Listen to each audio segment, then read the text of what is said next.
24. Whores of Amsterdam, Part 4. There's me come out the shower and I'm standing there watching Katrin watching the world.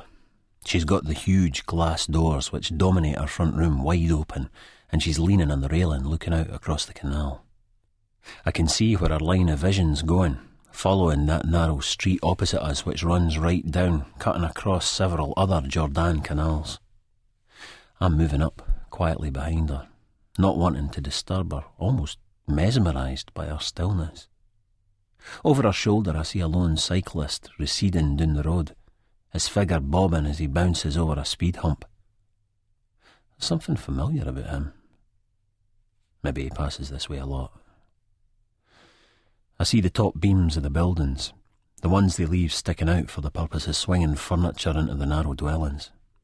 They jut out at each other like two lines of rifle-packing armies in a standoff. That chilled air must be cooling her bare legs. What does she want? Well, whatever it is, I can't go on like this. I feel the sun's rays on my face, on our faces, and I think that maybe this is how we should be. We try to talk, but finding the words is like digging for water in a desert. To casually get back to humanity after dragging our relationship along the path of death takes longer and longer every time. Now our only communication are the rows we have about nothing.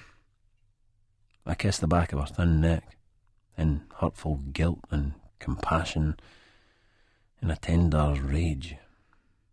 There's no reaction. I move away and go into the bedroom to get dressed. When I come back, she's in exactly the same spot. I tell her I'm going out for a bit and meet the same silence. I head down the street to the Herengracht, following it to the Leidseplein and stroll through the Vondelpark. Nerves jangling for some reason, although I've not had any drugs. Nonetheless, I feel quite para. Martin always says the logic in doing drugs is that if you're totally straight, some weeks you're still going to feel fucked up and paranoid. At least if you do drink and drugs, you'll have a reason to feel that way, rather than just sitting around convincing yourself you might be mentally ill. Paranoia is nothing like as heavy and chilled Amsterdam as it is in Edinburgh, but I still feel like every fucker's watching me, like I'm being stalked by some mad cunt. After a bit, I head up to the club, opening the office. Checking emails on a Sunday because you can't bear to sit in the same room as your girlfriend. Life surely doesn't get much sadder than that. I'm as well being in London. I start doing some other things, dealing with paperwork, bills, correspondence, making phone calls and all that shite. Then I get a shock. A big fucking shock. I'm just sitting there looking at the cash book through some bank statements from the ABN AMRO. I still have trouble with the Dutch on the page. No matter how good your verbal gets, the visual recognition in print can floor you. To ken, to know. Dutch joke, just say loch. Rekeningnummer. Reckoning. There's a tap on the door and I anxiously check to make sure that Martin's no left any wraps of coke out lying under the stacks of paper. But no, they'll all be safe in that safe that sits behind me. I get up and open the door, thinking that it's probably Niels or Martin, when this cunt pushes me inside. The thought hits me in a second, tensing up my body. I'm being fucking well robbed here. Before it evaporates and I see a figure standing in front of me. Familiar and alien all at the same time. It takes a second for the realisation to entirely strike home. It's like my brain can't quite process the sense data my eyes are sending it. 'Cause standing right in front of me is Sick Boy. Simon David Williamson. Sick Boy. Rents, he says in cold accusation. Simon? What the fuck? I don't believe... Renton, we've business. I want my money. He barks, his eyes bulging like a Jack Russell Terrier's boz when it sees a bitch on heat, scanning the office. Where's my fucking money? I just stand there looking at him, zombified, not quite knowing what the fuck to say. All I can think is that he's gained weight, but it strangely looks okay on him. My fucking money, Renton! He steps forward, towards me, and snarls in my face, and I can feel the heat and slaver from him. Simon, I'll give you it, I tell him. It seems to be all I can say. 5 fucking grand, Renton, he says, and grabs a hold of my t-shirt at my chest. Eh? I ask, a bit scoobied, looking down at his hand on my chest like it's dug shite. In response, he deigns to loosen the grip a little bit. I've worked it out. Interest plus compensation for the mental stress caused to me. I shrug doubtfully at this, in some half-arsed defiance. It was such a big deal at the time, but now it just seems like a small thing, just like a pair of twats mixed up in a bit of daft junkie business. It hits me how, after 5 years of looking over my shoulder, I've become complacent, blasé even, about the whole deal. It's only in the odd, sneaky family visit to Scotland that the paranoia resurfaces, and it's only really Begbie I worry about. As far as I know, he's still doing a sentence for manslaughter. I only briefly considered at the time how the whole business affected Sick Boy. The strange thing was, I intended to compensate him and Second Prize, and I suppose even Begbie, like I did Spud, but somehow I just never got around to it. Nope, I never thought about how it impacted on him. But I sense that he's going to tell me. Sick Boy lets go of me and peels away, spinning round the office, slapping his own forehead, pacing up and down. I had to contend with Begbie after it. He thought I was in it with you. I lost a fucking tooth, he spits, halting suddenly and pointing an accusation to a gold-toothed gap in his ivory mouth. What happened to Begbie? Spud? Sick Boy snaps savagely back at me, rocking on his heels. Never mind those cunts. This is me we're talking about. Me! He thrashes his own chest with a clenched fist. Then his eyes widen and his voice drops to a soft whine. I was supposed to be your best mate. Why, Mark? He pleads. Why? I have to smile at his performance. I can't help it. The cunt hasn't changed a bit. But this riles the fuck out of him, and he jumps on me, and we go crashing to the floor, him on top of me. Don't fucking laugh at me, Renton! He screams in my face. That was fucking sore. I've hurt my back, and I struggle to get my breath with this fat cunt on top of me. He has put on weight, and I'm pinned under him. Sick Boy's eyes are full of fury, and he pulls back his fist.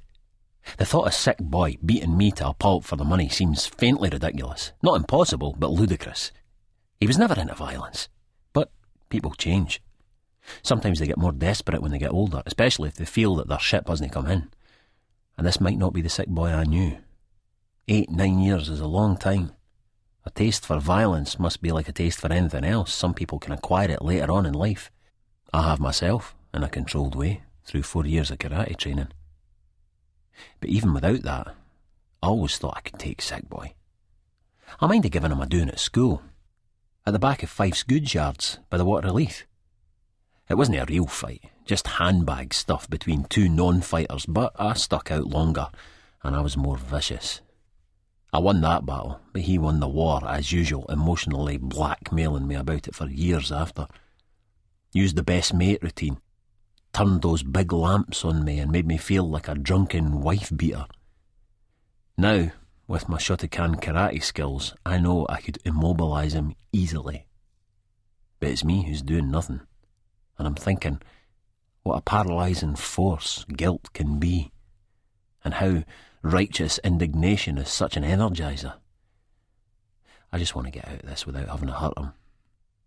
Now he's ready to punch my face in, and I'm thinking about this, and I'm laughing. Sick Boy is too. What are you laughing at? He says, obviously annoyed, but still grinning in spite of it. I'm looking up at his face. He's a bit more jowly, but still in good nick, really. Well togged out as well. You've gained weight, I tell him. So have you, he says with an insulted pout all hurt. You more than me. Mine is muscle. I never took you for a fat cunt. I smile. He looks down at his stomach and sucks in his gut. Mine's fucking muscle too, he says. I'm hoping now that he sees how fucking ridiculous all this is. And it is. We can sort this out, come to some kind of arrangement. I'm still shocked, but not surprised. And in a strange way, it's good to see him. I always felt like we'd meet up again. Simon, let's get up. We both know that you're not going to hit me, I tell him. He looks at me, grins and makes a fist again, and I see stars as it crashes into my face.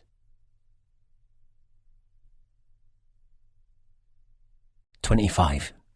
The Edinburgh Rooms. The Edinburgh Rooms at the Central Library, man, are like fully stuff about, well, Edinburgh. I mean, that stands to reason, as it should be, likes. I mean, you wouldn't expect to find things about the likes of Hamburg or Boston in the Edinburgh Rooms. Thing is, but, there's stuff about Leith in here and all. Loads and loads of stuff. Stuff which, by rights, should be in the Leith Public Library down in Ferry Road, man. Fair dues, I mean, Leith is classed as a part of Edinburgh by the council gadgets, if not by a lot of cats down in the Old Port. But on the other hand, I mind at a time when there was leaflets about all that decentralisation the council's meant to believe in. So why the need for a Leith cat like me to trek all the way up to Edina just to get the stuff on Leith? Why this long march up to Georgiforth Bridge instead of just a nippy wee hop next door to Ferry Road, Ken? Mind you, it's a nice wee walk in this biscuit-earst March sun. The high street's a wee bit nippy, but no been up here since the festival, and I miss all the cool chicks smiling at us and giving you leaflets for their shows.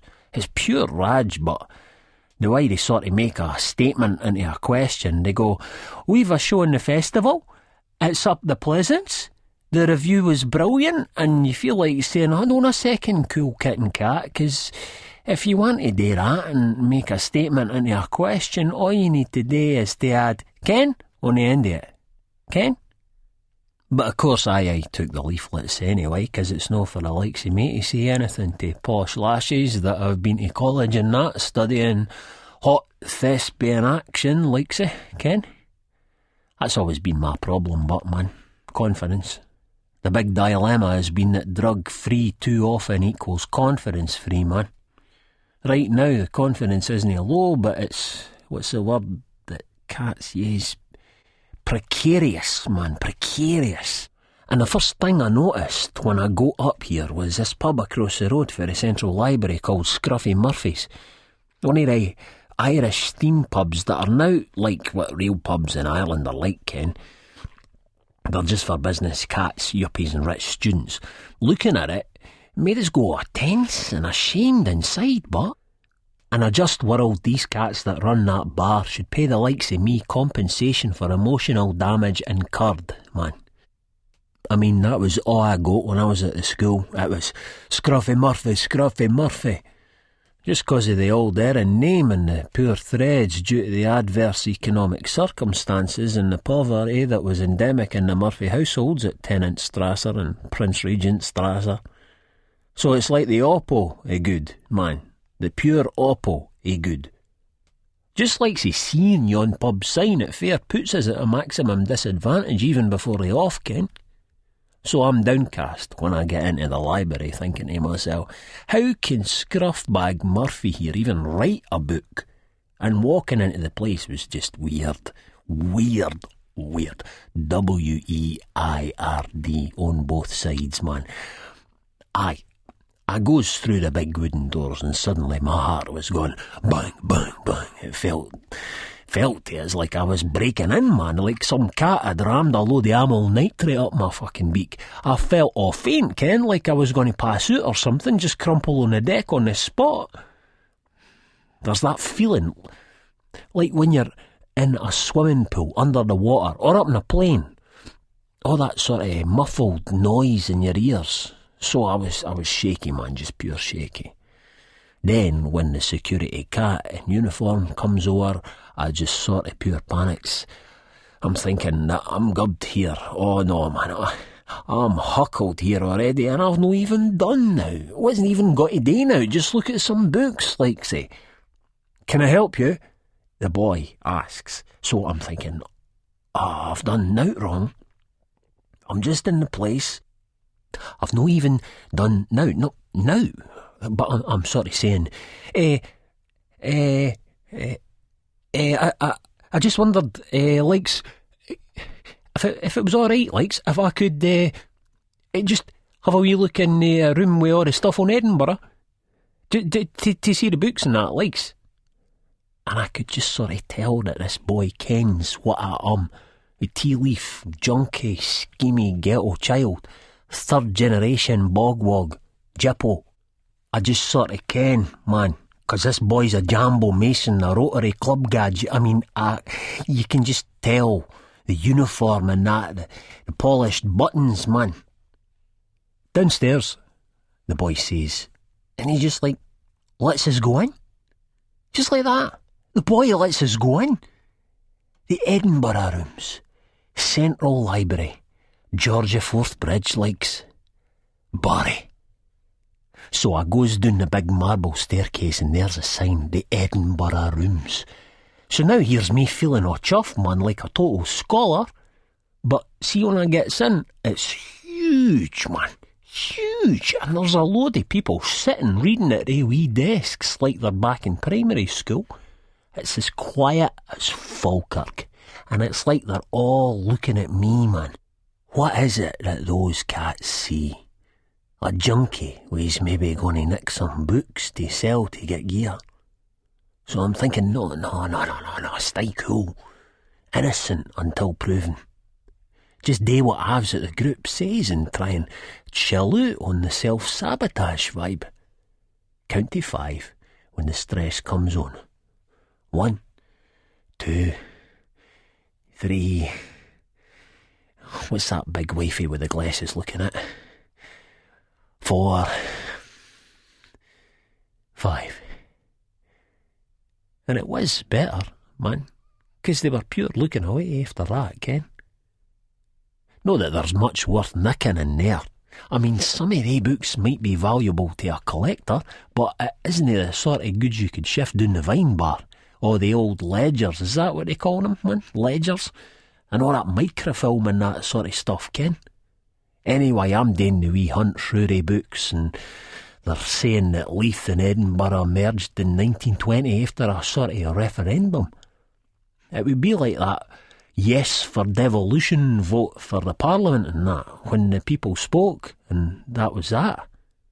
I minded seeing the Scotsman and they dudes were saying that, no man, vote no. But the cats just went, sorry man, we can't dig what your gadgets say in your paper, so let's have a big yes. Democracy, man. Democracy. You can't make a cat go for Felix when there's whiskers on offer. The thing is that the Leithers rejected the merger by a 41 majority. 41, man. But the gig still took place. I sort of half minded that every old punter used to talk about that when we were pram kickers. Now those old cats are 6 foot under, so who'll let everybody ken what they did against the people, against democracy way back then, man? Send for the boy Murphy. Aye, all those felines passed in the Stephen King Pet Cemetery sleep at ease, 'cause here I'll come. So that seems like a good place for us to start, 1920. The Great Betrayal, man. Aye. It's all starting to come together in my head. The problem is that what I forgot was that to write a book, you need things like a pen and paper. So I nash next door to Bauermeister's and chorry a notepad and pen. I'm pure buzzing and I can't wait to get back to that desk I was sitting at and get into some serious note-taking. That's it, man. A history of Leith, for the merger to the present. Start off in 1920 and maybe go back a bit, then forward again, like all the football players' biographies. Ken? Like, Chapter 1.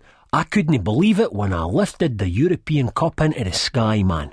That Alex Ferguson cat bounced right up and said to me, "Hey man, that likesy makes you immortal, Ken." Not that I could mind that much about the winning goal or the match, as I'd been in the crack den right through the night until about half an hour to go before kick-off when I got the taxi to the ground. You ken how the script goes, man. Then the next chapter is, but the story really begins a long way from the San Siro Stadium in Milan. In fact, we have to go back to a humble tenement in Rat Street, the Gorbals, Glasgow, where I made my debut as the 17th son of Jimmy and Senga McWeegee. It was a close-knit community, and I wanted for nothing. Blah, blah, blah. You ken the score. So that's it. Start there and work back. I'm smoking, Gadgie, pure smoking. Then I sees that they've got the papers for the time, the Scotsman and the Evening News and all that. Now, even though these were written by all they rich Tory cats, they still might have a bit in them, like, say, local news and that's useful to me. The thing is, it's on microfilm they're on, and I need to fill in a slip to get them. Then you've got this big machine like an old kind of telly, and you've got to sort of put them through it, ken? Well, I'm no happy about this, likes. A library, man, it's just pure meant to be about books and and nobody said naught to me about machines and likes.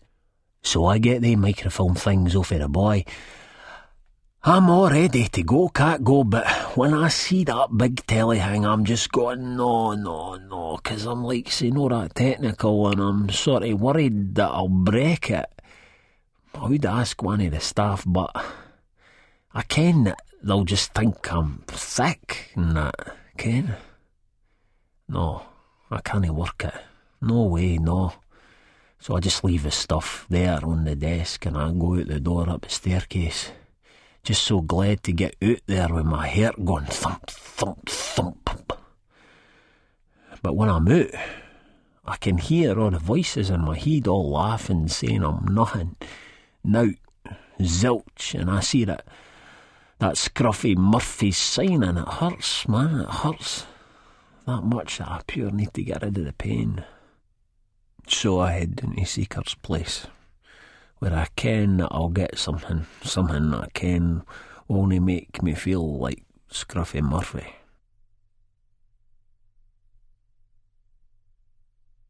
"26. Sex Monsters." He took me back to his place that night and put me to bed. I woke up fully clothed under the duvet cover. A brief paranoid dance started in my head when I thought about the fool I'd made of myself. Then the sort of things Terry could have got up to with that video camera. But I just sense and feel that nothing happened, because Gina looked after me. Gina and Simon. When I got up, the flat was empty. It was a small tenement dwelling with the lounge dominated by a leather suite and sealed wooden floor with expensive-looking rugs. The wallpaper is a cascade of ghastly orange lilies. Above the fireplace is a print of a nude woman with Freud's profile superimposed onto it with the caption, "What's on man's mind?" I'm surprised by how immaculately tidy the place is. I went through to a small fitted kitchen where I found a note on one of the work surfaces. N. You came over a bit the worse for wear, so Gina and I got you back here. I'm round at hers, then straight to work. Help yourself to tea, coffee, toast, cereal, eggs and the like. Gives a bell on 0779 441 007, mobile, and we'll hook up sometime. All the best, Simon Williamson. I called him to say thanks, but we didn't hook up as he was heading to Amsterdam with Rab and Terry. I wanted to get in touch with Gina to thank her, but nobody seems to know her number. So now I'm missing my new boys. Rab, Terry, and yes, Simon too. Especially Simon. I almost wish I'd gone to Amsterdam with them. I'm still having fun with my girls, though, as Lauren's lightened up in the absence of the corrupting sex monsters from Leith, and Diane, while pretty busy with her dissertation, is game for a laugh and a drink. On the subject of sex monsters, on Tuesday afternoon we met one. A real one. It was a surprisingly mild day, and the three of us were sitting outside the pear tree, having a lager, when this sleazy creep approached us and sat down at our table. "Good afternoon, girls," he said, sitting his pint on the end of the bench. That's the problem with the pear tree. The beer garden fills up quickly and the benches are long, so you often end up with somebody you don't want to sit next to. "You don't mind me sitting here, do you?" he asked, harsh and arrogant. He had a hard, ferret-like face, thin, blondy ginger hair, and wore a sleeveless top showing heavily tattooed arms. It wasn't just that his skin was deathly white in the spell of this mild weather. He had, to my mind, what Rab once referred to, pointing out an acquaintance of his in the bar, as the stink of the jail about him. "It's a free country," Diane said lazily, giving him a cursory glance and turning back to me. "I'm up to about 8,000 words now." "That's great. How many is it you need again?" 20 thou. If I get the section mapped out, I'll be fine. I just don't want to bang up the words and then find I have to chop most of them out because I've gone off on a tangent. I need to get the structure right," she explained, raising her glass and taking a gulp.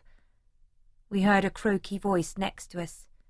"You students, then?" I turned around wearily, being in the closest proximity to the guy. "Yeah," I told him. Lauren, sitting opposite, was reddening, her face pinching. Diane drummed on the table in impatience. "What's it yous are studying, Will?" the guy asked in a rasping tone, his eyes bleary and his face heavy and loose with alcohol.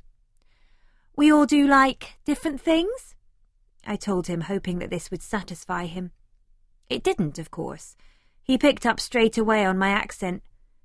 "Where do you come fra then?" he asked, pointing at me. "Reading." The guy snorted, then smiled at me and turned to the others. I started to feel really uncomfortable. "What about yous two? Use English and all?" "Nope," said Diane. Lauren remained silent. "I'm Chizzy, by the way," he said, extending his large, sweaty hand. I shook it reluctantly, unnerved by the strength of the grip, and Lauren did too, but Diane turned her nose up. "Oh, it's like that, is it?" this Chizzy character said. "Never mind," he smiled. 2 to 3 isn't bad, eh, girls? I'm in luck the day in the company of such lovely ladies." "You're no in our company," Diane told him. "We're in our company?" She might as well have said nothing for the way this creep reacted. He was off on his own trip and his mouth twisted lecherously as he looked us over. "Yous all got boyfriends, then? Bet yous have. Bet yous have all got failies, eh?" "I don't think it's any of your business," Lauren said, her voice firm but small and high. I looked at this bully and at her, their difference in size, and I started to feel angry. "Oh, that means you dinna." Diane turned around and looked him straight in the eye. "Doesn't matter whether we do or dinna. If we've got 1,000,000 cocks dancing on the end of a string, you can rest assured that yours won't be one of them. And even if there's a chronic shortage, don't expect a phone call from us." There was a bit of menace flashing in this guy's eyes. He was a nutter. I thought, Diane should shut up here. "You could get yourself into trouble with a mouth like that, hen," he said, then added softly, "Big trouble." "Fuck off," Diane snapped at him. "Just get the fuck out of our faces and sit somewhere else, will you?" The guy stared at her, at the side of her pretty poised face with his big, leering, stupid, ugly, alcoholic head. "A bunch of fucking lesbos," he slurred. I would have told him the same as Diane if it had been somebody like Colin, but this guy looked a dangerous, disturbed head case. I could tell that Lauren was really frightened of him, and I suppose I was too.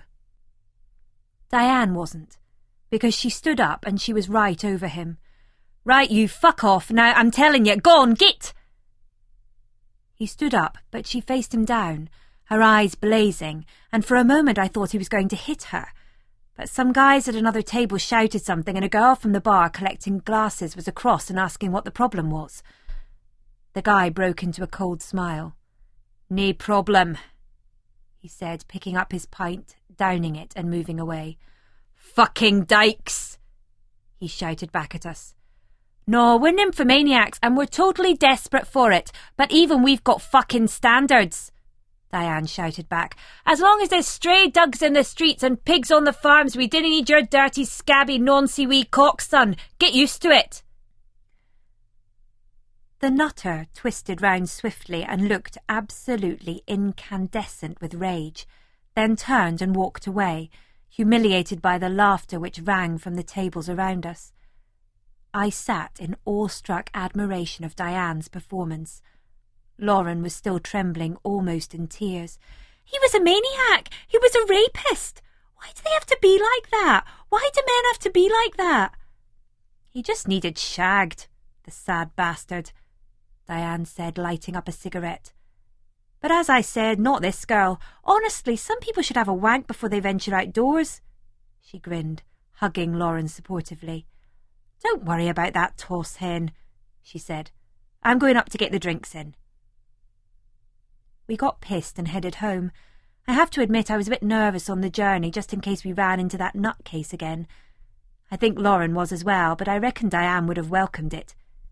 It was later that night, after Lauren had crashed out, that I let her do the first interview with me, which she tape-recorded. Aggressive men like the one we met today, she said. Have you encountered many of them? You know, at the sauna. The sauna's a very safe place to work? I told her. There's no nonsense there. I mean, I shrugged and decided to go for the truth. I limit myself to hand jobs. I'd never work the streets. The clients at the sauna have money. If you don't want to do what they want, they'll find somebody else who will. Of course, there's the odd one who can become obsessed. They want to show their power over you and won't take no for an answer. Diane sucked the tip of her pen and pulled her small reading glasses down onto her nose. What'd you do then? And I told her, the first person I'd ever told about what had happened that time last year. It was both disturbing and cathartic to disclose. One guy waited for me, started following me home, never did anything, just started following me. When he came back to the sauna, he always asked for me, said we were meant to be together and all that sort of scary stuff. I told Bobby, who threw him out and banned him. He still kept following me around outside. That's why I started going out with Colin, I suppose, the deterrence factor, I told her, realising that I'm explaining it to myself for the first time. Surprisingly, it worked. He saw I had a boyfriend, so he left me alone. I had a long lie-in the following day, did some work and shopping, then cooked a casserole for the girls. Later, I called home. My mother picked up the phone and whispered mouse-like greetings I could hardly make out before I heard a click, the sound of the upstairs line being picked up. "Princess!" a voice boomed, and another click indicated that Mum had hung up. "How's chilly Jocko-land?" "Quite warm, actually, Dad. Could you put Mum back on for a minute?" "No, I most certainly could not. She's in the kitchen being a dutiful wife and cooking my dinner. You know what she's like," he chirped. "Happy in her kingdom. Anyway, how is this very, very expensive college course of yours going? Still on for a first?" "Yeah, it's okay." "When are you coming home to see us, then? Will you get down here for Easter?" "No, I'm working shifts up here in the restaurant. I might make it one weekend. I'm sorry the course is so expensive, but I'm enjoying it and doing well." "I don't grudge the expense, sweetie pie. Anything for you, you know that. When you're a famous film producer or director in Hollywood, you can pay me back. Or get me a part in a film, as Michelle Pfeiffer's love interest. Now that would be up my street. So what else have you been up to?" "Wanking off old guys in a sauna. Just the usual." "Boozing all my hard-earned cash away, I'll bet. I know you students." "Well, maybe a little." "How's Will?" My father's voice grew a bit distant and impatient. Fine, I think. I just wish..." "Yes?" "I just wish that he had some normal friends, instead of the lost causes he seems to collect. That pansy boy he's hanging about with now, I told him that he'd get tarred by the same brush if he's not careful." The ritual of the weekly phone call to my dad, and I initiated it. It shows how desperate I am for company. Lauren's gone home to Stirling for a long weekend. Diane's still in the library most of the time, working night and day on her dissertation. Last night she took me to her family home in some part of the city I didn't know, and we had a drink with her mum and dad, who are really chilled, cool people. We even smoked some grass. So today I'm hanging around the uni out of boredom, waiting in some anticipation for the boys coming back from Amsterdam. Chris tells me that he's putting on a drama production for the festival, and asks me if I'd like to get involved. But I know what he really means. He's nice enough, but I've fucked so many guys like him in the past.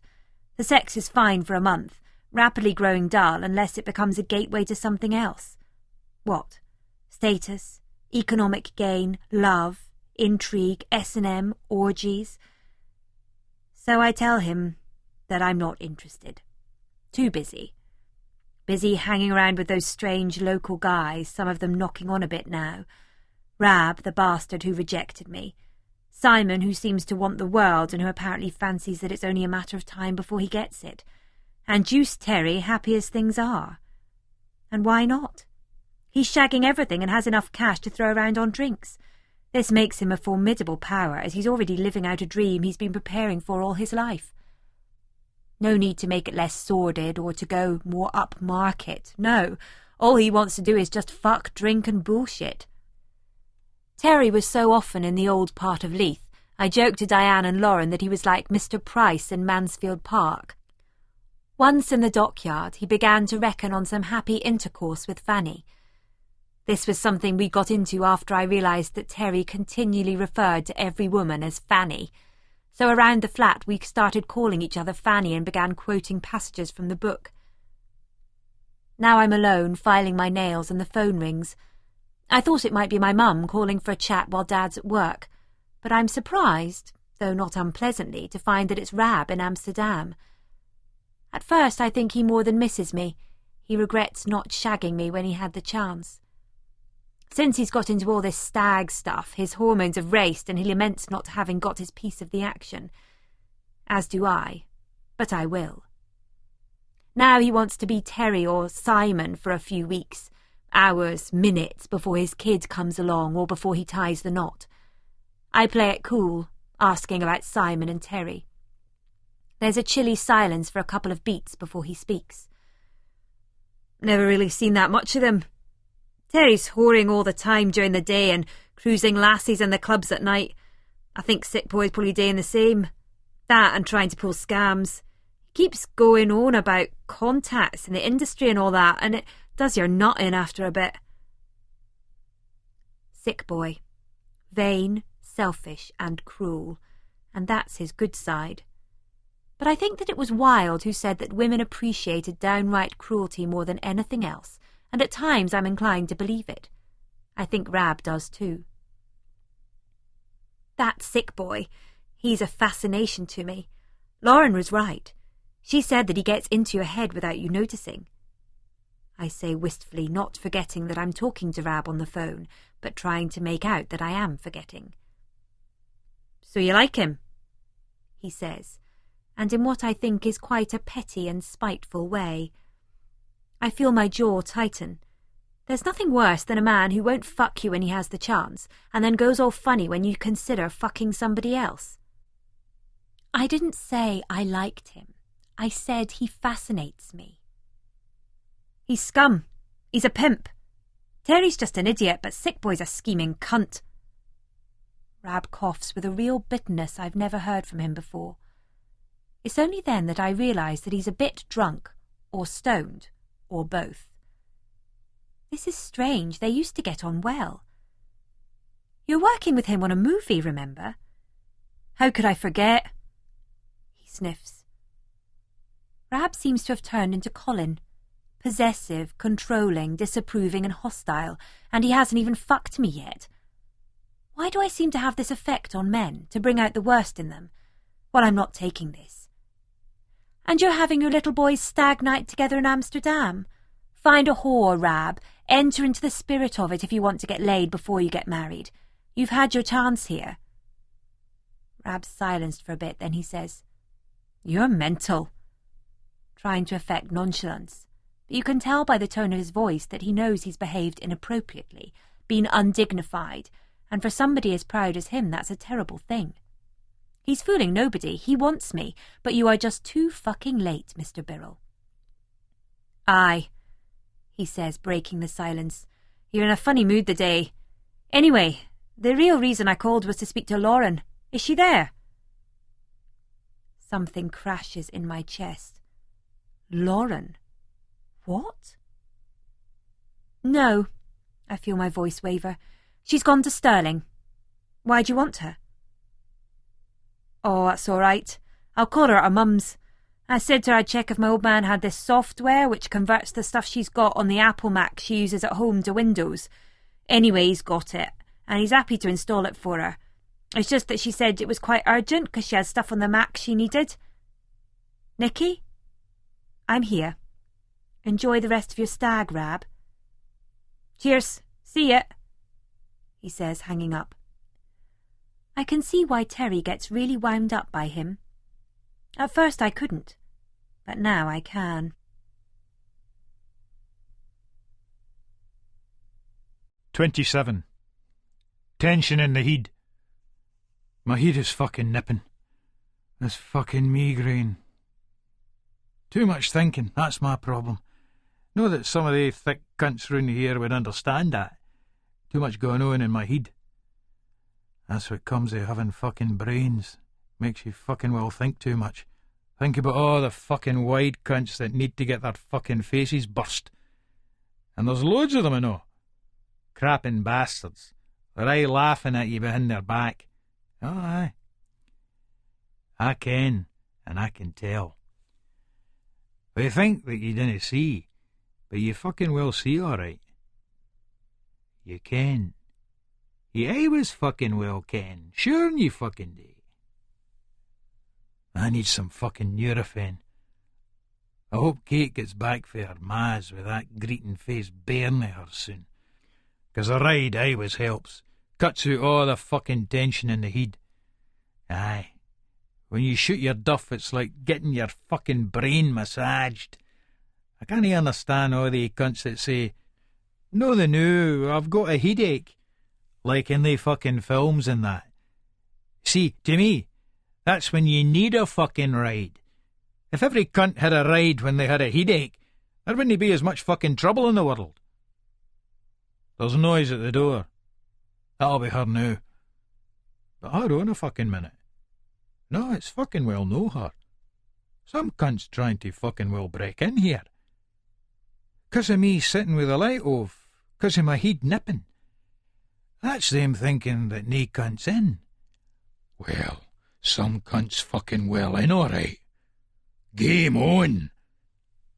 I roll off the fucking couch onto the deck like one of the Bruce Willis or Schwarzenegger type of cunts and crawl along the flare, standing up against the wall behind the living room door. If they ken what they're doing, they'll fucking well come ben here first, instead of going up the stairs. The door flies open. The cunts have fucking well forced it. They're in now. I dinna ken how many, no a lot, by the sound of it. But it doesn't matter how fucking many come in, 'cause there will only be any fucking well gotten out. Barry. This is fucking Barry. I stands behind the door, waiting on the cunts. This wee fucker steps in, carrying this baseball bat. The fucking wee bastard. Big disappointment to me. I shuts the door behind him. Looking for something then, cunt? The wee cunt turns round and starts waving the bat in front of us. But he's fucking well shat it right away. Out my road! Let us out! He shouts. I recognise that wee cunt. For the pub. For Sick Boy's pub. He kens me and all, and his eyes go wider. I didn't ken it was your place, man. I'm just going to go. Fucking right, the wee cunt didn't ken. Come on then, I smile at him. I points to the door. There it is. What are you fucking waiting for?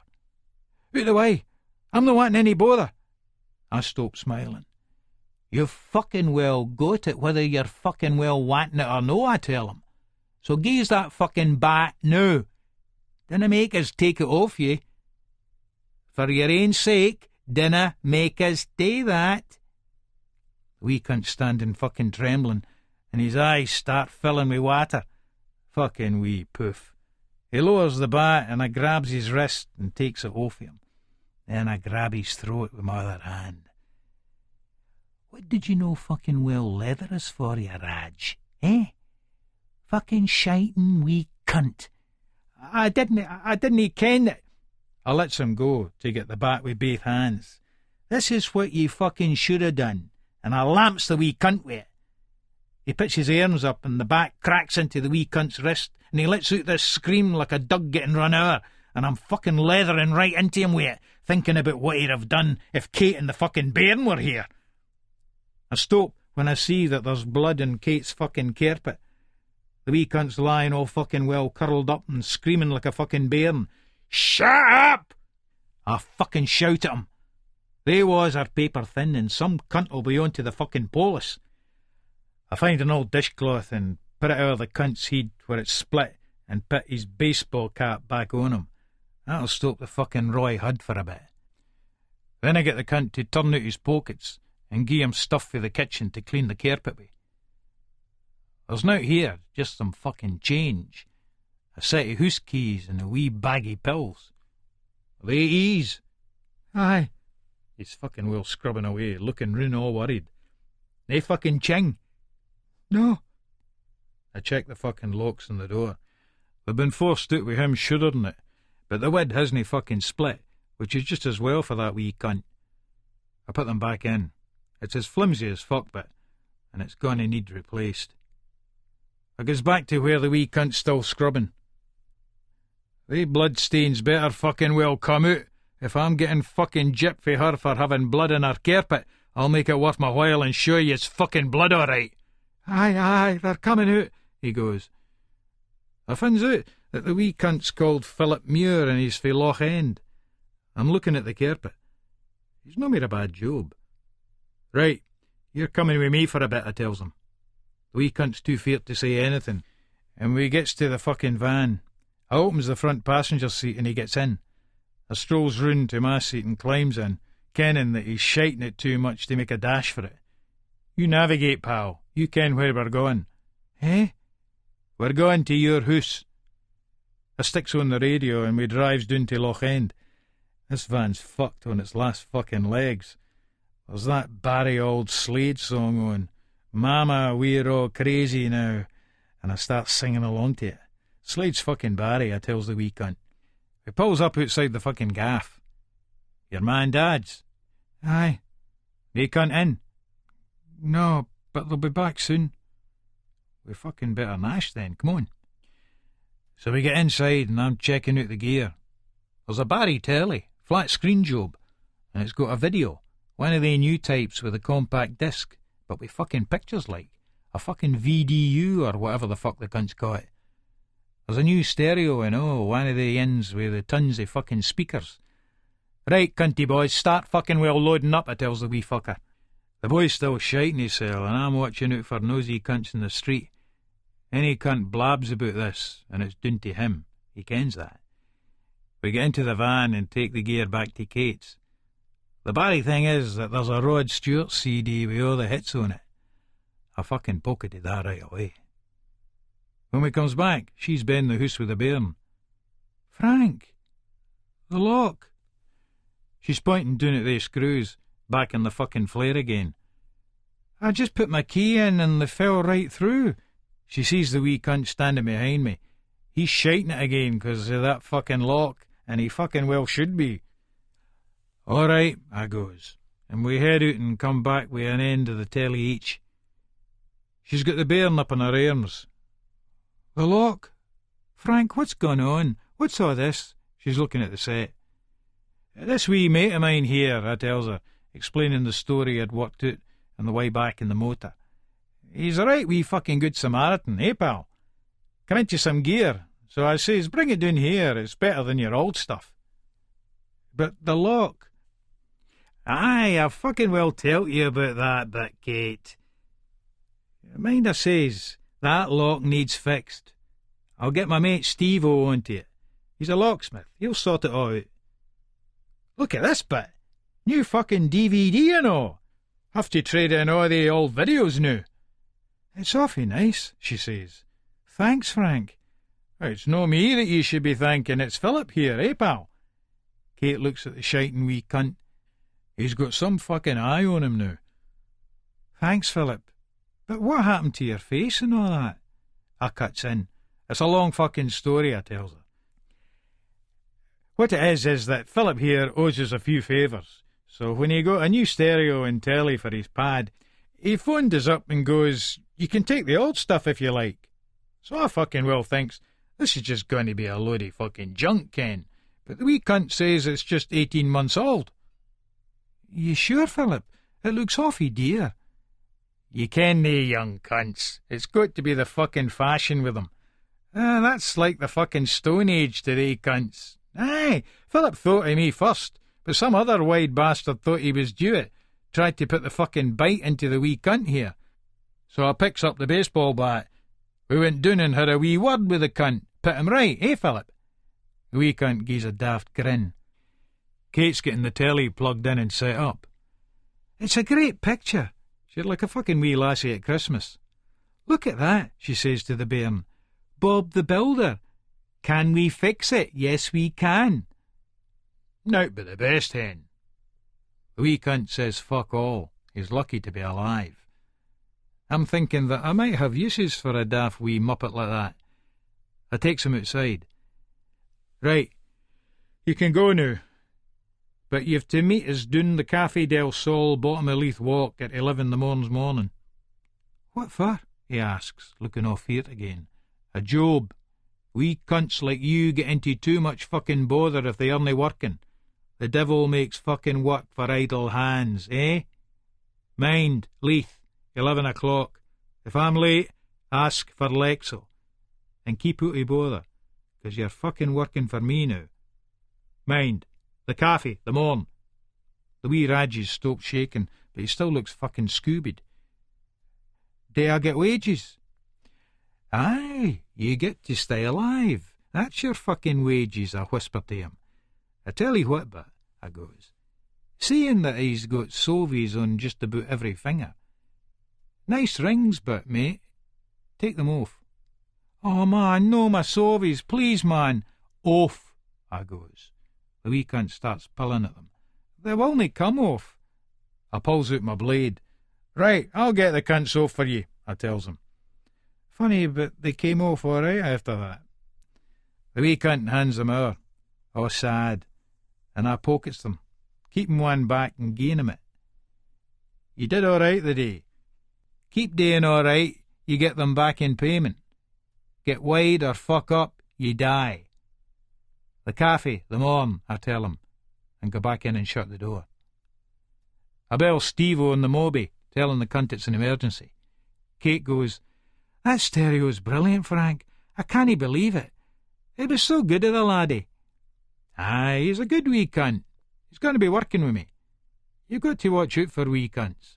If they've no got something today, they get into bother. I should ken, I tell her. That's good of you, helping the wee boy out. You're a big softy, really, aren't you? I feel all funny when she says that. Sort of nice, but at the same time I'm thinking, no wonder that last boy she was with was quick with his hands if she talks like that. It's good that she's happy, but... It's like that political cunt goes, you've got to fucking well help every other cunt if you've got a fucking business. Ken what I mean? Fling your jacket on, let's go out. A bevy and a chinky bit, eh? The bairn. Drop the fucking bairn off at your ma's. Come on, Nash. I've been fucking well grafting all day. Bevy and a fucking chinky then. Entitled to a fucking beer to relax. You drop her at your ma's and I'll just wait for Steve-o to come and fix the door. It'll not take him any time at all, and if it does, I'll leave him the spare keys and he can stick them through the letterbox when he's done. I'll meet you at your ma's in a bit, eh? Kate gets herself made up and changed and loads the bairn back into the pushchair. I sticks the old telly in the lobby and connects the box to the new one to watch that inside Scottish football on Sky. Funny, the headache's away, and I never even needed a fucking ride. 28. Scam number 18,740. It's very strange how things work out. Begbie, Spud, and now Renton, all back in my life. All back on the main stage in the compelling drama that is Simon David Williamson. To call the first two pathetic losers is a chronic insult to that breed everywhere. Renton, though, running a club in the Dam. I would have never thought he had the staying power. Of course, the thieving bastard is far from amused with me. I told him I wasn't letting the onanistic fuck out of my sight until he came up with the cash, which is now in my wallet. We're in a pavement cafe in Prinsengracht, and he's gently touching his swollen nose. "I can't believe you punched me," he whines. "You always said violence was for losers." I sit there and slowly shake my head at the cunt. I feel like punching him again. "I've never had a friend rip off my money before," I tell him. "And I also don't know how you have the audacity, the sheer fucking gall to try and fucking well guilt-trip me. Not only did you fucking well rip me off," I spit in a low growl, and I feel the outrage grow as I slam the table, raising my voice and getting a funny look from two fat Americans next to us. "You fucking compensated spud! That junkie cunt never even told me for fucking years. Even then it only slipped out when he was fucked." Renton raises the espresso to his lips, blows, takes a sip. "I said sorry. I did regret it, if it's any comfort to you. I've thought about sorting you out, and I did mean to. But you ken how it is with cash. It just gets frittered away. I suppose I thought you'd forget about it." I glare at him. Who the fuck does this cretin think he's talking to? What planet is the cunt on? Planet Leith in the 1980s, I'll wager.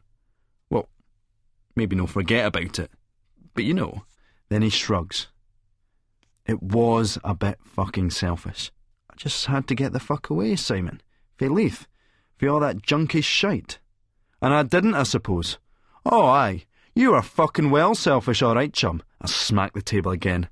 "A bit selfish," he says. Understatement of the fucking century. I hear the Americans say something in what sounds like Scandinavian, then realise that they're actually Swedes or Danes. Funny. They looked a bit too fat and stupid in those starchy clays to be anything other than middle-aged Shermans. Renton pulls down his baseball cap to get the glint out of his eyes. Looks a bit tired. Once a drug, eh? Unless you're Simon David Williamson, and by virtue of being so instantly transcend all that crap. "I sort of thought that I'd sub Spud first," he says, playing with a coffee cup. "I thought Simon's a ducker and diver, an entrepreneurial type. He'll be okay. He'll land on his feet." I say nothing, but turn my head away ostentatiously and watch a boat go down the canal. One crusty cunt in the boat sees us, peeps a horn and waves up. "Hey, Mark, how are you?" "Fine, Ricardo. Enjoying the sun, mate," Rent shouts and waves back. The fucking Rent boy. A pillar of the cloggy community. Forgets that I've watched him junk sick, squeaking with need, ripping into a stolen wallet like a starving predator, devouring a small but unsatisfying mammal. Now he's telling me a story, which I'm finding interesting, although I'm trying to feign indifference. "I first came here because it was the only place I ken," he starts. I roll my eyes and he says, "Well, apart from London and Essex, where we worked on the cross-channel ferries. But that was how I got into the idea of coming here. Like we used to after our shift in the boats, mind?" "Aye." I nod in hazy recall. I don't know if the place has changed. It's hard to remember what the fuck it was like before with all the drugs we took. "Funny, part of me thought that it would be easy for you to find me here. I thought that somebody over on holidays would run into me. I thought it'd be the first place you'd fucking well look." He smiles. I curse my own stupidity. None of us thought about Amsterdam. Fuck knows why. I always thought that either an acquaintance or even myself would run into him in London or maybe Glasgow. It was the first place we thought of. I lie. And we were over a few times. You just got lucky, I tell him. Until now. "So suppose you'll be letting the others know about me," he says. "Like fuck," I snarl in contempt. "Do you think I care about the likes of Begbie? That thick cunt can get his own loot back. That psychopath has nothing to do with me." Renton considers this for a bit, then carries on with his tale. "Funny. When I got here first, I stayed in a hotel down the canal there," he says, pointing down Prinsengracht. "Then I found a room down in the Pijp, which is sort of Amsterdam's Brixton," he explains, south of Touristville. Got clean, started hanging out with some punters. This guy Martin I got pally with. He'd been attached to a sound system back in Nottingham. We started putting on club nights and parties just for a laugh. We were both in a house and it was all techno here. We wanted to make inroads into that European orthodoxy. Luxury, we called it. Our nights became quite popular. Then this boy Nils asks us to do a monthly at a small club, then fortnightly, then weekly. Then we had to move to bigger premises. Renton's aware that he's starting to sound a bit smug and semi-apologises. I mean, I make a good living, but we're always just 2 or 3 bad nights away from disaster. We don't give a fuck, though. When it's over, it's over. I don't want to do a club just for the sake of it. So what it boils down to, I feel the contempt rise in my chest, is that you're rolling in it, and you hold out on your pals a few measly fucking grand. Renton protests in a feeble manner that only accentuates his guilt. I told you how it was. I'd drawn a kind of mental line under my life back home, and I'm no rolling in it. Once we pay off everybody after a club night, we split it 2 ways. Never even had a company account till a couple of years ago. Only got to when we got bumped one night. I was walking around with thousands of pounds in my pocket every Saturday. But aye, I live well. Got the flat up here in Brouwersgracht, he says, now definitely sounding fucking full of himself. Whatever happened to restlessness? It would be fucking boring to do a club night for so long. So you've been running the same club for 8 years, I accuse. It's not really the same club. It's changed a lot. Now we do big festivals like Dance Valley and the Queen's Day here, and the Love Parade in Berlin.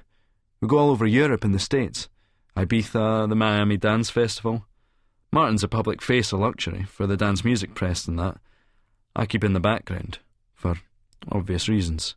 Aye, like me, Begbie, Second Prize and Oh, of course. Not Spud. No, you sorted that cunt out, didn't you? I accuse again. I still can't believe that he sorted out Murphy and not me. How is Spud? Asks Agent Orange. I nod a little while, like I'm sizing him up, letting a sheen of satisfied contempt gloss over my coupon. Fucked, I tell him. Oh, he was clean until your wad arrived. Then they blew the whole fucking lot in junk. Now he's going the way of Tommy, Matty and all that crowd, I tell him with a flourish. Suck the guilt out of that one, traitor face. Rent's pallid skin still fails to flush, but his eyes soften a little. Is he positive? Aye, I tell him.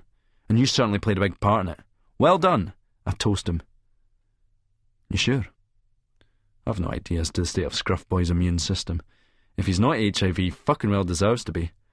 I'm about as positive as he is. Rents thinks about this for a while, then says, Too bad. I can't resist it, so I tell him, laying it on thick. Ali as well. They were together, you know. Got a wee laddie in that way and all. The British taxpayers should thank you, I quip. Eliminating drains in society. Renton looks a bit shaken at that one. White lies, of course. Though no, it certainly wouldn't surprise me if Murphy was full-blown, the state of that cunt. This, though, is just a mere down payment on the suffering the rent boy is going to get. He's composed himself a bit, and now he's even trying to affect a pathetic casualness. How depressing. It's good to be over here, he smiles, looking around at the sloping, narrow buildings like staggering drunks holding each other up. Fuck, Leith. Let's go over to the red light district for a few beers, he suggests. We head over and have a good day out in the piss. We're settling back outside a cafe and I can tell that my fibs have hit home with Rents, even if the beer's made him more gung-ho again. I'm trying to get by and fuck up as few people as possible in the process, he says grandly as we watch a group of rowdy young English lads bounce past us. That'll be the fucking day. Yes, I admit, it is hard. They are our greatest resource, I say, and he looks at me in earnest confusion, so I expand. Us being the men of ambition, a.k.a. the only people who count now. Renton's about to protest, but thinks better of it. Laughs and slaps me on the back, and I realise that, perversely, somewhere along the line, we've almost become friends of a sort again. That night I opt to kip on Renton's couch, rather than go back to the madness of the hotel. Apparently Rab's old cashy mates wanted to swedge every cunt yesterday evening. It was like they suddenly realised that it was getting close to going home time, and they had just been smoking dope and shagging, and hadn't remembered to batter anybody. There are plans to go down to Utrecht today, to have a row with some daft cloggies. Fuck that. I'm staying here with Renton. Renton lives with this German bird, Katrin, a surly, skinny Nazi lassie with no tits. In fact, the sort Renton always seems to go for. Boyish. Always thought he was a closet fag, but didn't have the bottle to go all the way. So he shags lasses that look like young boys, probably up the arse, affording the satisfactory tightness for the smaller-dicked man. This Catherine bird, though, she's possibly worth one. Possibly. Skinny, titless, airsless birds are usually pretty dirty. It's compensation for not having much of the padding that we chaps so enjoy.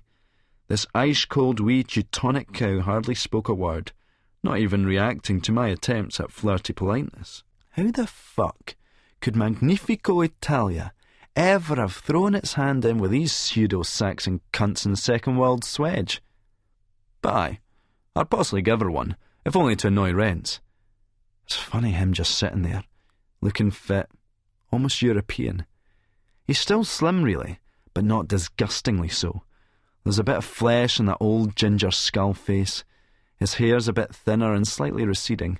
Baldness is a curse for a lot of ginger mingers. The best way forward is to start stringing the cunt along, letting him put some trust in me. Then he gets it. And I know who from, because it's not about the money, it's about the betrayal. So I warm to this theme as we're getting ready to go out for another beer. As far as Begbie's concerned, you were a hero in Leith, ripping that cunt off, I tell him. Of course, this is a barefaced lie. Begbie's a bastard, but nobody likes a rip-off merchant. But Renton knows this. He's not stupid. In fact, that's the problem. The red-headed Judas fucker is anything but stupid. The hoods of his eyes still drop in that cynical way of old when he doesn't believe or agree with what he's hearing. I'm not sure about that, he says. Begbie's had a lot of nutty mates. The sort of boys who do any cunt for fun. I've given them a reason. Too true, thiefy boy. I wonder how big Lexo Setterington, Begbie's former partner, domiciled in my hotel, not half a mile from here, would react if he knew that Rents was in town.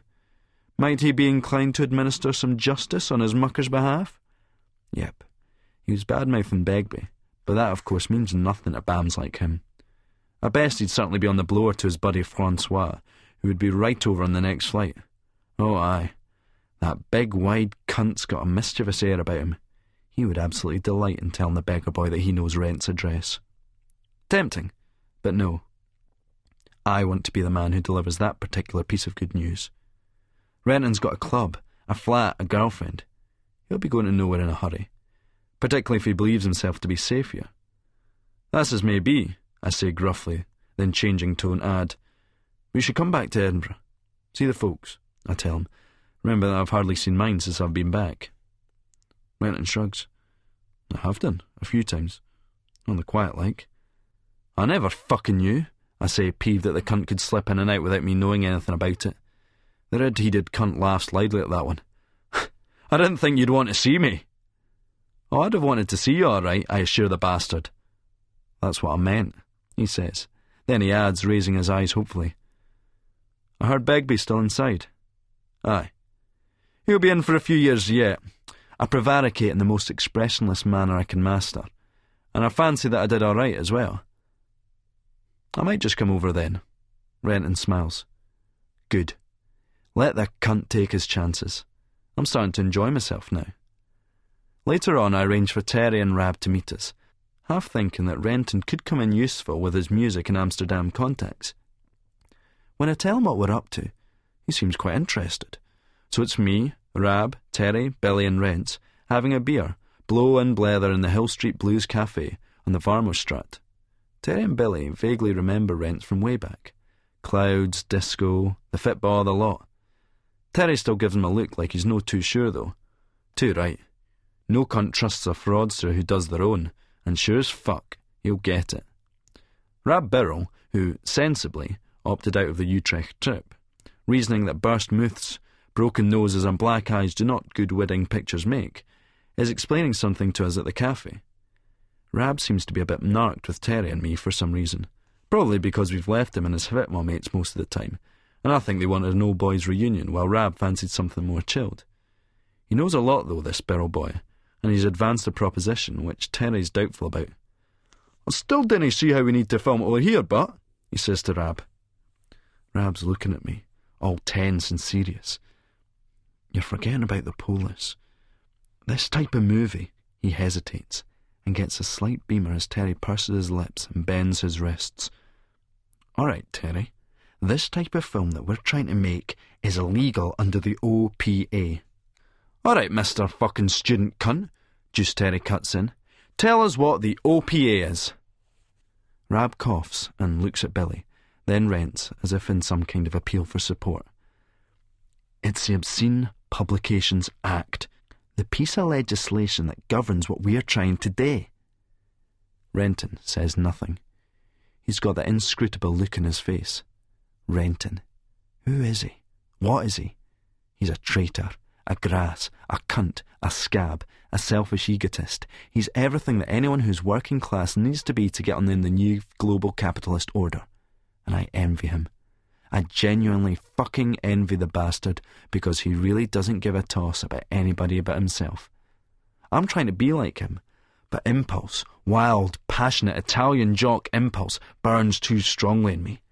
I look at him sitting there, watching everything carefully from the edge of the scene, and I feel my hands grip the chair arms in rage as my knuckles go white. Aye, we've really got to watch the polis, Rab concludes nervously. I look at him and shake my head fiercely. There's ways and means of getting round the polis. You forget one thing. Coppers are just crooks who are late developers. Rab looks doubtful at this. Renton cuts in. Sick boy. Simon's correct. People learn crime because they grow up in a culture of crime. Most cops start off as anti-crime, so it takes them longer to catch up. But because they get extensive immersion in that culture of crime through their work, they soon get up to speed. These days, the best place for a villain is on the force. Find out what works and what doesn't. You can see Birrell getting all hot at this. It's as if he's found a kindred spirit. Terry's right about that cunt. He'll fucking well debate whether or no the moons are made of green cheese if you let him. So I cut in before him, and Rent starts going off on one. I'm no wanting a fucking debate here. All I will say is leave the polis to me. That's well in hand. I'm expecting a wee result any day now. In fact, I'll get in the blower to them right now.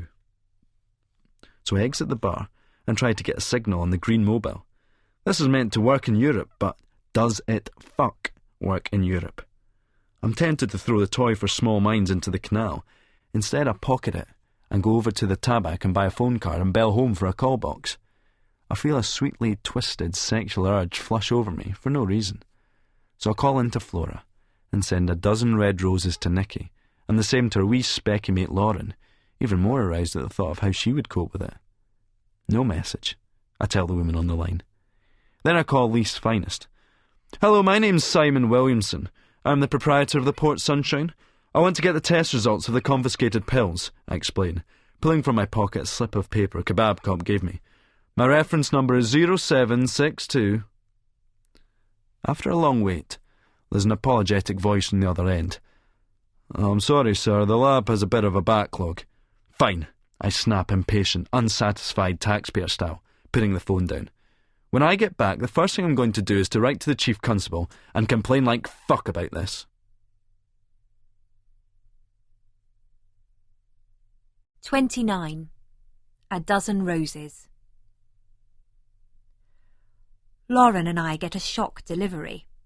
A dozen roses each, blood red, on dark green stalks, sent to us anonymously with just our names on the card. Lauren's totally freaked out. She thinks it's somebody from college.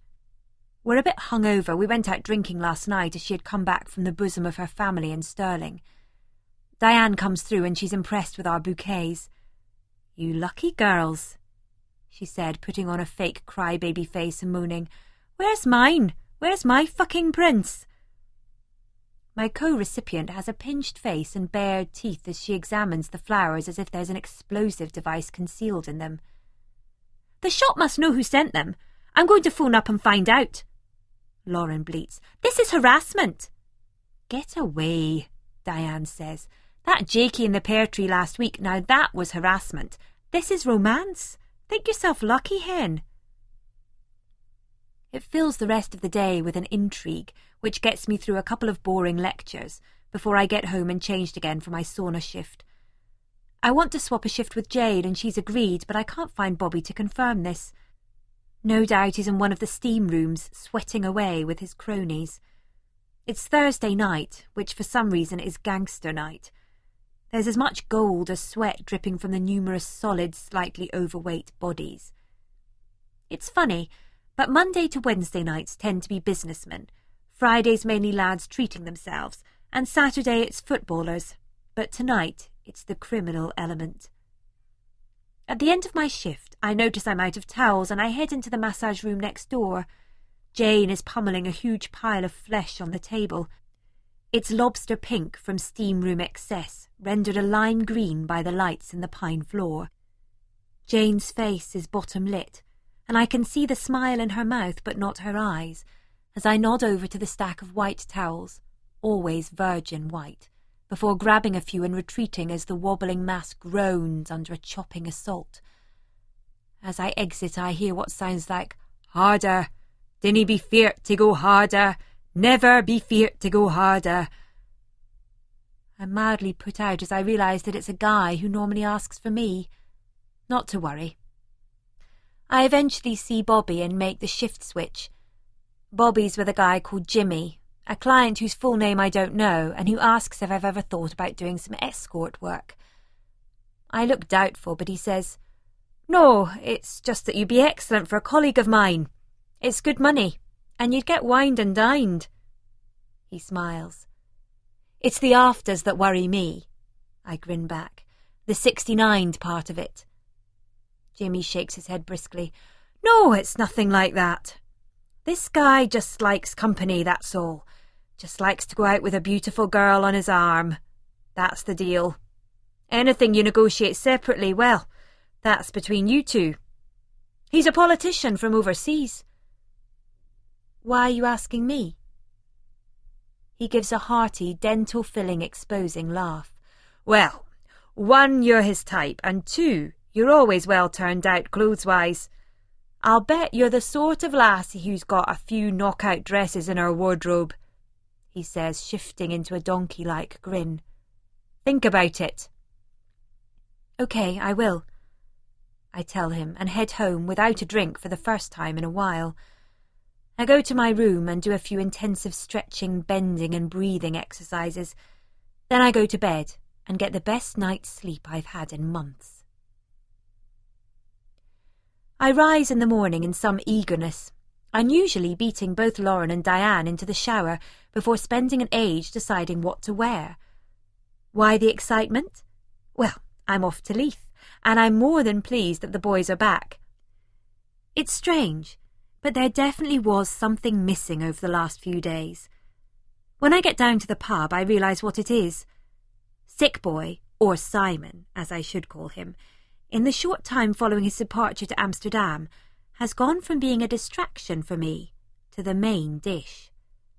I half thought that I was anticipating Rab, but when I saw Simon wearing polished black shoes, black pants and a green sweatshirt, I just thought, hold on, something's up here. He sported a few days' growth, and that severe, slicked-back Steven Seagal hair had gone, replaced by a bouncy, almost fluffy cut, which softened him. His eyes sparkled and danced over every member of the assembled company, seeming to linger on me. He looked so gorgeous, I instantly had doubts about my own appearance. After the long debate with myself, I had settled on some white cotton slacks, black and white trainers, and a short blue jacket which, when I buttoned the bottom tags in, accentuated my cleavage in the lighter blue V-neck top. I'm looking at Rab, and now all I see is a conventionally handsome man, but one devoid of any charisma. That quality, in contrast, just leaks out of Simon. The way he rests his elbow on the long stained bar, and his chin on the joint of his hand and wrist, then idly lets his fingers rub the growth on his neck. I'm thinking, I want my fingers doing what his are. Something's been going on. Simon is lording it over everyone. Terry's amused and Rab seems pensive. His wedding's a couple of months away, but he decided to get the stag in early in case they drugged him and put him on a goods train to Warsaw or somewhere like that. I'm keeping my eye on Simon, but he doesn't give me any indication that he's the roses man. Melanie arrives a bit late and sits beside me. I catch Simon glancing tetchily at his watch. Rab and him seem to be arguing constantly about the film. There's another name that keeps cropping up now, this mysterious character called Rents from Amsterdam. Simon's throwing his hands up at Rab in a gesture of mock surrender. Okay, the movie has to be shot in Amsterdam, for legal purposes, or rather, look as if it's been shot in the dam. Surely though we can do the interiors in the pub, he argues. I mean, all we need are a few external establishing shots of trams and canals and shit. Nobody's going to know. Aye, I suppose, Rab concedes, sounding constipated with concern. Good, now let's put that one to bed, Simon says pompously, then looks right at me, and I feel my chest open and my bowels shrink in response to his lighthouse-like smile. I pull a tight grin back. Simon idly rubs his stubble again. I decide that I want to shave him with an open razor, soap him up, and watch all the emotions in his big dark eyes as I drag the blade slowly across his face. My thoughts are breaking up as it's hard not to concentrate solely on Simon, but now he's saying, Terry, you were meant to be writing the script, how's it coming along? All I'm thinking of is how I'd like to fuck you, Mr. Simon Sick Boy Williamson, to enclose myself around you and squeeze every fucking drop of you into me, to use you, spend you and exhaust you so that you'll never want any other woman ever again. Fucking brilliant, but I've no written anything doon, it's all in here. Terry grins widely, tapping his head and smiling at me, as if it's me that's asked the question, as if the others aren't even in the room. Terry, the sort of guy who's not really that fanciable, but you'd shag, just because he's so enthusiastic about things. Maybe he's the phantom florist. Terry, sex is in your head. We know that.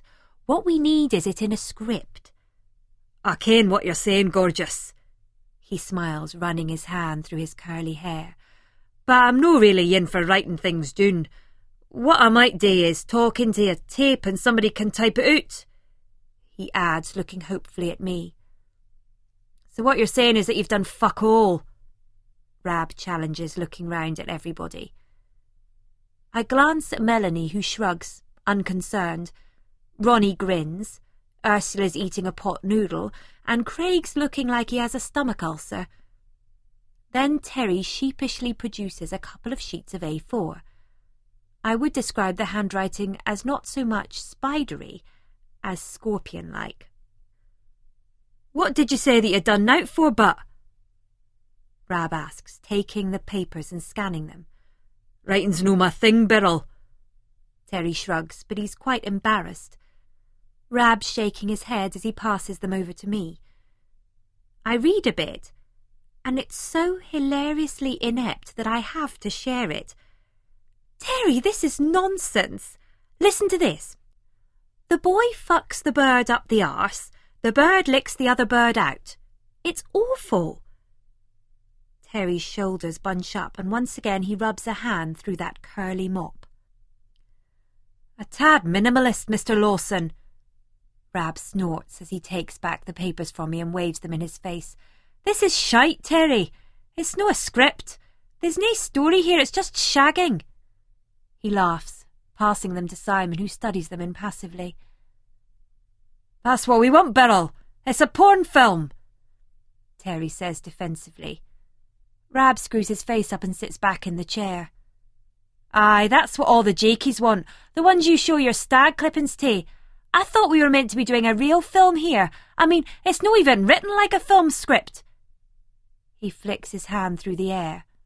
It might no seem like that now, Beryl, but you get the actors to bring it to life, like that Jason King boy on the telly used to do, Terry says, suddenly inspired. Loads of innuendo and all that. The swinging 60s stuff, big now. Get that kind of feel.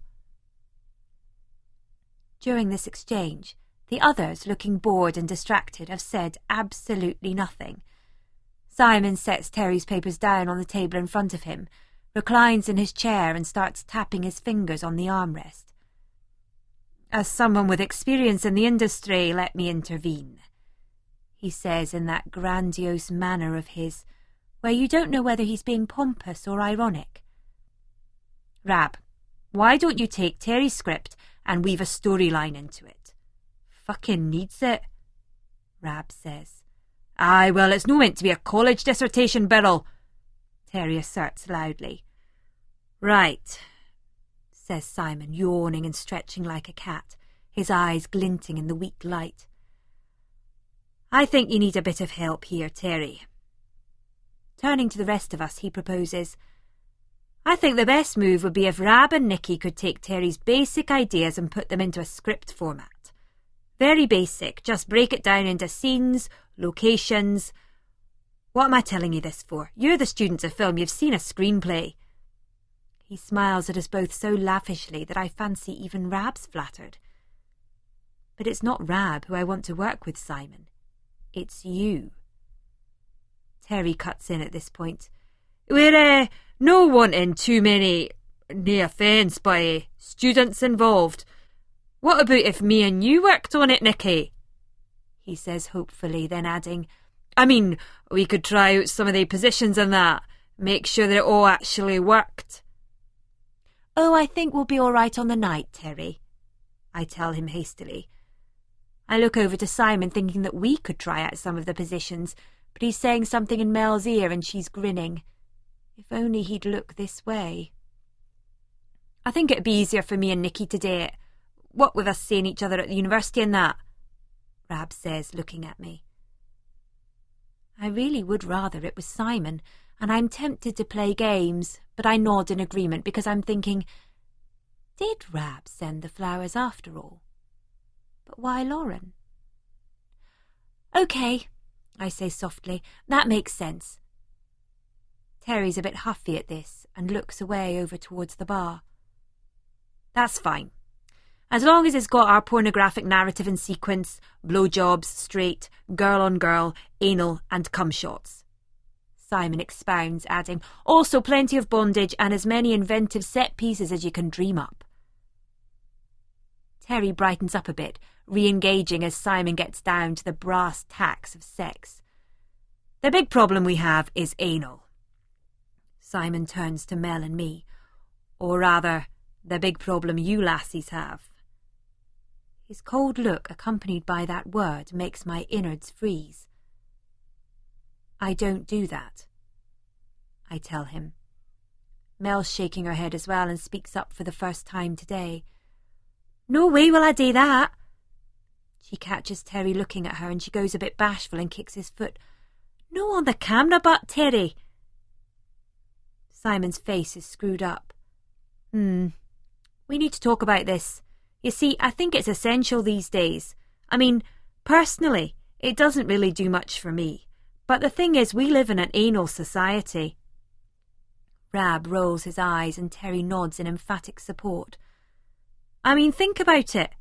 Simon waxes on.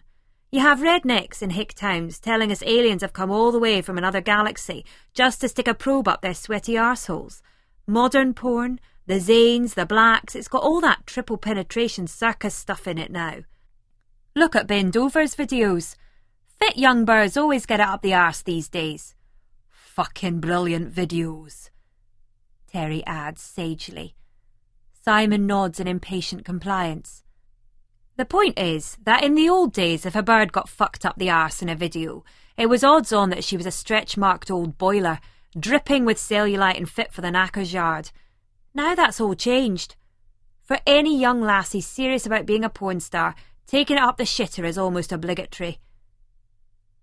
Not for me, I say quietly, and only Simon's heard this, but he chooses not to acknowledge it. So I amplify my voice and my concerns. A lot of women don't do anal. Some only do girl on girl. We're not making a mucky men's porn movie. I thought we were going to try and be innovative with non-sexist dialogues and themes. What happened to that? Was it all destroyed by one sniggering, smutty little boys' weekend in Amsterdam? No, we are being innovative, Simon insists. But we have to cover all bases, and that includes anal. It's not real, Nicky, it's only acting. No, it is real. It has to be real. Getting fucked is getting fucked, and it's one of the few things left in our lives that is real, that is unconstructed.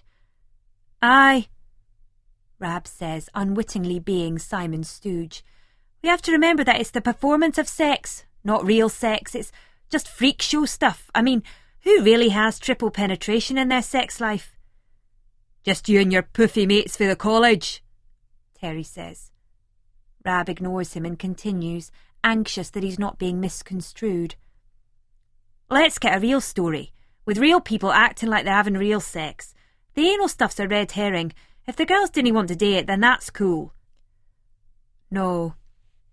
Simon shakes his head. You see, Rab, it's due to the way we feel about our arseholes. We now believe, as a species, if our soul is located anywhere in our bodies, it's up our arses. That's where it all goes. It makes sense. That's why we're obsessed with anal jokes, anal sex, anal hobbies. The arsehole, not the brain, not space, is the last frontier. That's what makes us revolutionaries. But I don't want to do it. So I raise my eyebrows and look at Mel and Ursula for support. I'm telling you again, I don't like it. I've tried it once before. I find it sore, remote, cold and uncomfortable. I like to fuck, not to sit back gasping like a circus freak, tensed up and waiting to see how much of a guy I can take up my arsehole. Maybe you just need broken in. Some birds that are experienced in it really go for it, Terry says. I don't want a fucking arsehole like the Channel Tunnel, Terry. I'm not being a party pooper. Terry gives me a big wink. It's just not my thing. I've nothing against it, I just don't want to do it. With me, I'm not that bothered about doing it. It's just that I didn't want people kenning about it, Melanie says. I mean, some things you didn't want to show everybody. You need some privacy. I'm no that sort of girl type of thing. Terry laughs. Well, Terry, it's all right for you. It's different for lassies. It shouldn't be. No, in this age of feminism and that. Then he turns to Rab. Or post-feminism, I should say. See, Beryl, I do listen to your shite sometimes. Glad to hear it. Simon claps his hands together. Think baccara. Nobody likes a chick who sings, "Sorry, I'm a lady," in this business. We want to hear, "Yes, sir, I can boogie." Fair enough, Simon. I smile. But we need a certain song. He pulls open his wallet. This is the song, he tells me, exposing a wad of notes. Then he grabs a film poster. And this, we're at the front line of everything here. Let's think about it. I mean, where did all this anal obsession come from? Oh yes, it's perfect for the type of society we live in, self-absorbed, going right up our own arses, I remark. No, sweetheart, it all came from porn. These cunts are the real pioneers. Pornography sneezes and popular culture catches cold. People want sex, violence, food, pets, DIY and humiliation. Let's give them the fucking lot. Look at humiliation television, look at the papers and the mags, look at the class system. The jealousy, the bitterness that oozes out of our culture. In Britain we want to see people get fucked, he says, looking briefly like an alien in Close Encounters, caught, as he is, in a shaft of sunlight which slips out into a gap between the tenements opposite. Anyway, let's continue this discussion later. Terry looks slyly and says, Tell you what, though, you'd better cast Gina. She'll have nae qualms about getting rode up the rectum. No way, Terry. She's okay for Stag, but she's not got proper movie star quality. Leave the casting to me. The other day I ran into this boy I know from way back, Mikey Forrester. He runs a sauna. There's some lassies working for him that are tidy. The casting will be nae problem. We dinna need Gina, Simon says, seeming to shiver as he mentions her name. Terry shrugs. Well, that's up to you, mate. But she says to tell you that she's going to batter your cunting if she can't be in the film, he informs Simon with a gleeful smirk. Melanie nods and confirms this. I wouldn't mess with her, 'cause she's fucking hard as fuck. She'll do it and all. Simon, sick boy, slaps his own forehead in exasperation. Magnificent. I'm being stalked by a fucking boiler and my leading ladies don't want to do anal. Well, you can just tell the bride of Begbie to fuck off. You tell her. Terry grins. As the meeting breaks up, I hang about and say to Simon, the recruitment thing. I can maybe help? Ask a few friends if they're interested. Girls who are in the know, so to speak. Simon nods slowly. I have to go, but I'll call you later, I say as I see Rab looking on as he waits for me, and I'm sure that there's a spark of jealousy in his eye.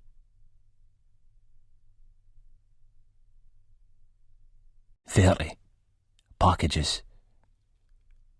I blootered it a wee bit on the gear again. Some stuff I'd got for Seeker. Ali said to me, if you're ever fucked up, then come back here. I'm no having that round handy, which is fair enough, like, so I didn't. Most of the week was just a series of couches. Monies, mamas and pair parkies, which isn't really on with him, trying hard to turn things round himself. Pear cat doesn't need me twitching and shivering in his cooping. That's the worst thing now. Just one wee relapse and you pice so much. You really feel withdrawal now, even after just the odd wee bang. It's like the old system minds you everything you've done in the past and goes, sorry Gadgie, but take this. So I creep home for the first time in days. Andy'll be at the school and I'm hoping Ali's out. Aye, the gaff's empty. So I sit down in that big battered armchair and put on my Alabama 3 tape, singing along. I see my mate Zappa, the cat, the one boy we never judges us. I'm looking at some stuff I went and got the other day for Leith Library and I've taken some notes. I went in just to get out of the rain, but I ended up not taking on the history. I was thinking that Leith's motto is persevere and I've got to just do that. I switch on the telly with the sound down and give the plants a bit of water, hoping that Zappa's no been digging out the big yucca gadgie again. But it's destined to be a mad, bad day, 'cause the door goes and when I answer it, I'm just totally gobsmacked, man. It's the feral cat himself, standing there in front of us. I'm thinking, when did he get out? Then my heart sinks in my chest cavity and it's, uh-oh, what the fuck has sick boy been saying? I can barely speak for a bit. Then he smiles at us and I finds my tongue. Franco, good to see you, man. When did you get out? Been out for 2 fucking weeks, he goes, walking past us right into the flat, and I'm checking that they segged heels aren't scraping the varnish on the wooden flare. Ali would dare nut, 'cause the landlord's one stroppy gadge. Didn't he waste any fucking time, sorted out with a bird within hours? Shagging for fucking Scotland, you cunt, he tells me. What the fuck are you up to? He goes. Then his face goes all sour. You're no fucking on smack, are you? Well, when you see the eye of that tiger staring at you, man, it's best not to bullshit too much. No really, man, but it's sort of one day at a time, sweet Jesus, Ken. No touched it in ages, likes. Better fucking no be, 'cause I've had my fill of junkies. Want a line of coke? I didn't ken what to say, man. Mind you, I never ken. Begbie takes that as an eye and pulls out a rap. He spills out a good measure, and even though I'm not a cokehead, I think that I've got to do it out of pure protocol, man. It's just got to be observed, but and one wee line will me hurt. Franco starts chopping. They tell us that you were in Perth for a bit, he says. Fucking shitey, Nick. Missed you daft cunt, he goes with a wee smile, which I sort of take as meaning that the cat missed us as likes of me, rather than missed us in the nick. So what can you say? I missed you and all, Franco, man, but you're looking well fit in that. It's got to be said, man. He pats a rocky wall of her stomach. Aye, I worked hard in the nick, no like some. It's paying dividends now, but fucking sure it is. He goes down on a huge line. I've got a young bird. We're out of Wester Hales, but we're getting a flat in Lorne Street, fucking staying out there. But she's tidy and all, he says, tracing out the shape of her hourglass kitten with his hands. Aye, she's got a bairn, but likes. She was with some cunt that got wide, so I burst the cunt's fucking mouth right open. Cunt was fucking lucky, that was all he fucking well got. I was fucking staying at my ma's, but fuck that, all she does is go on about Elspeth, and this cunt she's fucking well gone out with. Franco goes, well chinged out, and spitting out syllables like an AK-47 assault rifleman. I hits the gear and snorts back. I stands up rubbing my nose. Aye, how's the bairns? Went to see them the other day, eh? They're alright, but that June cunt gets on my fucking nerves, eh? What the fuck did I ever get in with that for? Wasn't even a fucking decent poke in it. I must have needed my fucking head examined, eh? You got the jail out of the system yet? The Begbie cat's wired on this ching and he looks at us like he's going to take my fucking head off. What the fuck's that meant to mean, eh? It just took us a long time to get back into the swing of things, and I was only in for 5 minutes compared to you, man. I tell him. But the beggar boy is in full flight and he's talking about prison now, and it's very, very disturbing, man, 'cause I'm sort of thinking about the rent boy and the cash I got back and blabbing like that to sick boy. And what if he's going to tell beggars? Franco's chopping up mere cocaine and I'm just reeling for the first. He goes on for a bit about all the twisted cunts in the jail, then he just stares at me with a big bad lamps and he goes, "Hey, Spud, see when I was in jail, I got a package." Renton must have sorted him out and all. "Aye man, I got you in tea. It was for Mark." Begbie bangs to a halt and stares right into my soul, man. "You got a fucking package for Renton, addressed to you." I'm buzzing and I didn't ken what to say, so I just blurt it out. "Well, thing is, Franco, I didn't ken for sure that it was for Rent Boy, likes. I mean, I just came through the door, anonymous, like say, but I just thought it would be him, likes." Totally raging, Franco slams a fist into the palm of his hand and starts pacing up and down. The warning bells are pure ringing now, man. How's he like this if he's been sorted out for cash? "That's right, Spud. That's what I fucking well thought, only that fucking sick thieving junkie cunt would send packages with fucking Poof's porn, with fucking birthday boys shagging each other and address it to us. He's rubbing our fucking faces on it, Spud. Cunt!" Franco roars and slams the table, knocking over a glass ashtray, which thankfully doesn't break. "Gay porn? What the fuck?" "Aye, that would be the Rent Boy's crack, like say," I say, trying to work this out, glad I didn't blab about the poppy. "Every one of these sick cunts I did in the jail, I used to imagine it was fucking Renton," this bad feral cat spits. Then he racks up another 2 lines, snorting one back. He goes, "I saw the sick boy in his fucking new pub, the fucking Port Sunshine. Aye, that cunt really made it fucking big, eh? Course you can't fucking well tell him nout. His head's full of the next big fucking scam." "Don't I ken it, man?" I nod, dropping down onto yon line, even though my heart's still thrashing and I'm still sweating for the first yin. "Aye, and I saw that second prize up at Scrubber's Close with all the homeless cunts. Heard the cat was off the Christopher Reeve likes," I gasp, as the gear hits us like a train. Begbie throws himself back into my armchair. "Aye, wasn't till I fucking well talked some sense into the cunt. Dragged him over to the H1 in the mile. Wouldn't take a fucking drink, so I slipped a couple of voddies into the cunt's fucking lemonade," he says in a sort of slow, mirthless cackle. "That's him right back on it now," he goes. "Needs some fucking enjoyment, singing hymns to fucking Jakies all day, reading the fucking Bible. Fucking yawn shite. So that was me doing my fucking Good Samaritan acting, saving a cunt for a life of fucking boredom.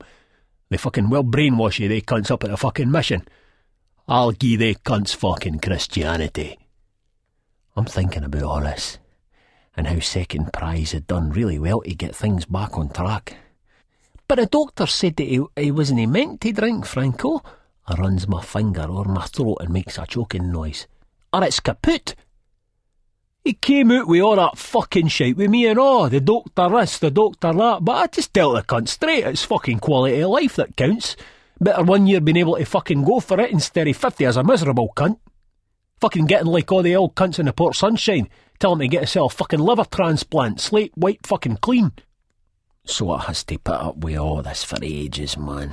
And I'm relieved when the beggar boy goes, because all that violent stuff of his can be a bit of a drag to listen to. Yeah, he was worried that your head's nodding when it should be shaking and all that sort of thing. Even though I'm buzzing on this Charlie, I had my horses and gave the cat time to get away. Then I head out into the drizzle, setting the hoof pad controls for the Central Library at George IV Bridge. Persevere. My head's still flying a bit by the time I gets up to the Edinburgh rooms and I watch a lassie getting that microfiche on. Excuse me, could you give us a hand with this? Never done it before, likes, I goes, pointing to a free machine. She only looks at me for a second, then goes, sure, and shows us how to load it. Thing is, it was pure simple, man. I felt like a total dipstick. But I'm away. So I'm reading about the great betrayal in 1920 when Leith was sucked into Edinburgh against the people's will. That was when all the problems pure started, man. 41 against, man. 41 against. When I head back down the town towards the Fairport, the weather's changed and it's starting to rain really heavy. I've no cash for the bus fare, so it's collar up and big strides job. In St James Centre, some youthful cats are hanging round, and my pal Curtis is one of them. All right, buddy, I goes, the coke rush, now quite run down. All right, Spud, he goes. The wee gadget's a bit nervous with that stutter, but if you stay cool and dinna put him under nae press, the boy soon gets right in a rhythm, and the old communication just flows like a stream, man. We spraff away for a bit before I take off and head through John Lewis's and out to Picardy Place, hitting a walk and keeping into the side to try and get some shelter for the rain. Crossing the Pilrig border into no-say sunny Leith, I see sick boy in the street, and he seems in a better mood. I thought he'd blank me, but no, man, the cat sort of apologises, or comes as close as he gets to apologising. Spud, let's forget about the other day, man, he says. He obviously never grassed this to Franco, even though the Generalissimo's been in his pub, so I feel better about the gadge. I'm like say sorry about that, Simon. Thanks for no mentioning it to Franco, likes. Fuck that cunt, he says, shaking his head. I'm afraid I've far too much to think about to worry about the likes of him. Then he beckons us into the pub, the shrub bar. Let's get a beer till the rain goes off, he says. Sound, but, you'll have to sub us though, mate, I'm skint, I tell him, coming clean. Sick boy exhales powerfully, but goes in anyway, so I follow. The first gadge I see in there is that cousin Dode cat, standing at the bar, and we sort of gets lumbered with him. Dode's gieing at the Ouija in Edinburgh thing. Better football teams, better transport system, pubs, clubs, cheaper taxis, warmer people, all the usual Ouija stuff, man. And he's probably right and all, but the cat is in Edinburgh. When he goes to the bog, sick boy looks so harshly at his back and says, "Who the fuck is that twat?" So I'm telling him all about the cousin fella, and I'm saying that I wished I'd kent Dode's PIN number, 'cause see if I did, I'd have dipped that cunt's pockets for his caird, 'cause he's got big dosh in that account. Aye, he keeps going on about how you can choose your ain yin in that Clydesdale bank. When Dode came back, we gets another one in and sits down, but then something pure Raj hams. The gadge takes his jacket off and sick boy and me just look at each other. It's pure there, man, right in front of us.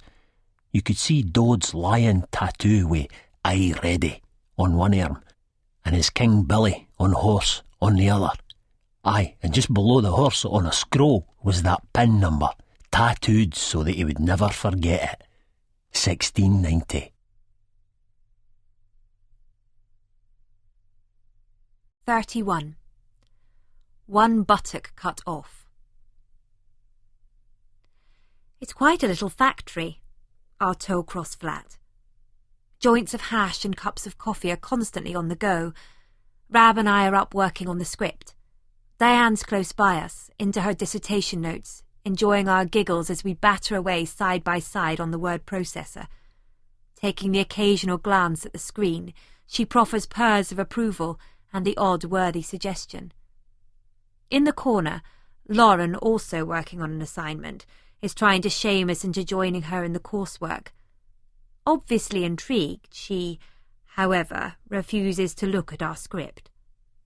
Rab and I keep winding her up by whispering things like blowjob and up the arse and giggling, while Lauren's tinting red, muttering Fellini or Powell and Pressburger. Diane eventually gives up and gathers her stuff. I'm off. I can't stand it, she says. Lauren looks over at us testily. Are they disturbing you as well? No, Diane says ruefully. It's just that every time I take a peek I get all horny. If you hear motor sounds and gasping noises coming from my room, you'll know what I'm doing. Lauren pouts miserably, chewing on her bottom lip. If it's bothering her that much, why doesn't she go to her room too? By the time we've finished a rough draft of about 60 pages and printed it out, her curiosity has got the better of her, and she comes over. She looks at the title, then pushes the page down button, reading and mounting disbelief and distaste. This is horrible. It's disgusting. It's obscene, and not even in a cool way. There's no merit in it at all, it's trash. I can't believe you could write such degrading, exploitative filth, she bubbles. And you're planning to do these things with people, strangers. You're going to let them do these things to you. I almost feel obliged to tell her everything except anal. But instead I come over all haughty, retorting with a quote I've memorised for such an occasion. I would be glad to know which is worst, to be ravished 100 times by pirates, to have one buttock cut off, to run the gauntlet among the Bulgarians, to be whipped and hanged at an auto-da-fe, to be dissected, to be chained to an oar in a galley, and, in short, to experience all the miseries through which every one of us hath passed. I look at Rab, and he joins in concert. Or to remain here doing nothing. Lauren's shaking her head. What rubbish are you talking now? Rab chips in. That's Voltaire. Ut Candide, he explains. Surprised you didn't ken that, Lauren, he says to our girl, who shakes nervously and lights up a cigarette. What was it Candide said back? Rab raises one finger at me, and again we declare together, This is a grand question. Lauren's still writhing in the seat, looking angry, as if we're wilfully taking the piss out of her, but we're just vibing on the script. Nice flowers, Rab says, as if trying to lighten the mood, looking over at my roses. I saw another set of fresh ones in the bucket. He smiles cheekily. What's the story there? Lauren shoots him a look, but I sense the innocuousness of the remark, which immediately makes me think that it was sick. Simon. We can certainly eliminate Rab from our line of inquiry. We sit up until the shops open, going over the draft, making amendments. If Rab and I were tired and nervous about taking it down to Leith and showing it to the others, we left the flat highly encouraged by Lauren's remarks. We went to a printer's and got several copies Xeroxed off and bound. As we settle into a cafe for breakfast, it only really hit me, through our elation at finishing and our fatigue, just how upset Lauren was. In a sudden surge of guilt, I ask, Do you think we should go back up and see how she is? No, it'll just make things worse. Give her some time. Rab considers. And that suits me. I certainly don't want to go back, because I'm enjoying myself here with Rab. Enjoying the strong black coffees, the orange juice, the bagels. Enjoying the fact that we're sitting here with a script on the table. A film script we've done. Rejoicing that we've achieved something. Rab and I, we just sat down and did it. And I feel a great intimacy with him, and I think that I maybe want us to have more moments like this. But now it isn't just a sex thing. Like my mounting obsession with Simon, in fact it feels strangely asexual in a way. Not just fucking, but moments like this. It makes me think, though. Do you think your girlfriend would approve if she knew you'd been up all night writing porno with another woman? Rab sees it for what it is. He emotionally stands back from me, shrugging off the question and pouring more coffee from the cafetiere. There's a silence for a bit, then he goes to say something, thinks better of it, and we square up and leave the cafe and jump on a Leith-bound bus. I see him in my mind's eye on the way down to Leith. Then we get to the pub and he's there. Simon Williamson. The others are arriving, shuffling in. Ursula in a tracksuit which would look horrible on a British girl but is somehow cool on her. Craig and Ronnie, the Siamese twins. And my face lights up as I see Gina for the first time since she helped me. I go over and put my hand on her shoulder. "Thanks so much for helping me that time," I croon. "You got sick on my top," she says gruffly. And I'm briefly startled, but her aggression is superficial and she smiles. "Just a wee whitey. Happens to us all." Then Melanie's in, all open and friendly, hugging me like we're long-lost pals. My spirits rise as we present them each with a copy. "Remember," I explain, "this is just a very rough draft. All feedback gratefully received." At least the title gets them. They all snigger when they read on the title page, 7 Rides for 7 Brothers. I quickly explain the plot. The story is roughly this. 7 lads are on an oil rig. One of them, Joe, has a bet with another, Tommy, which states that each one of the 7 brothers needs to get laid while on weekend shore leave.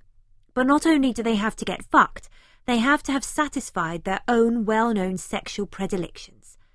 Unfortunately, there are 2 of them who want to do other things, of a cultural and sporting nature, and a third is a hopeless virgin. So the odds are stacked in Tommy's favour. But Joe has allies, Melinda and Susie, who run a high-class brothel and who contrive to find the 7 rides who'll sort out those pesky brothers once and for all.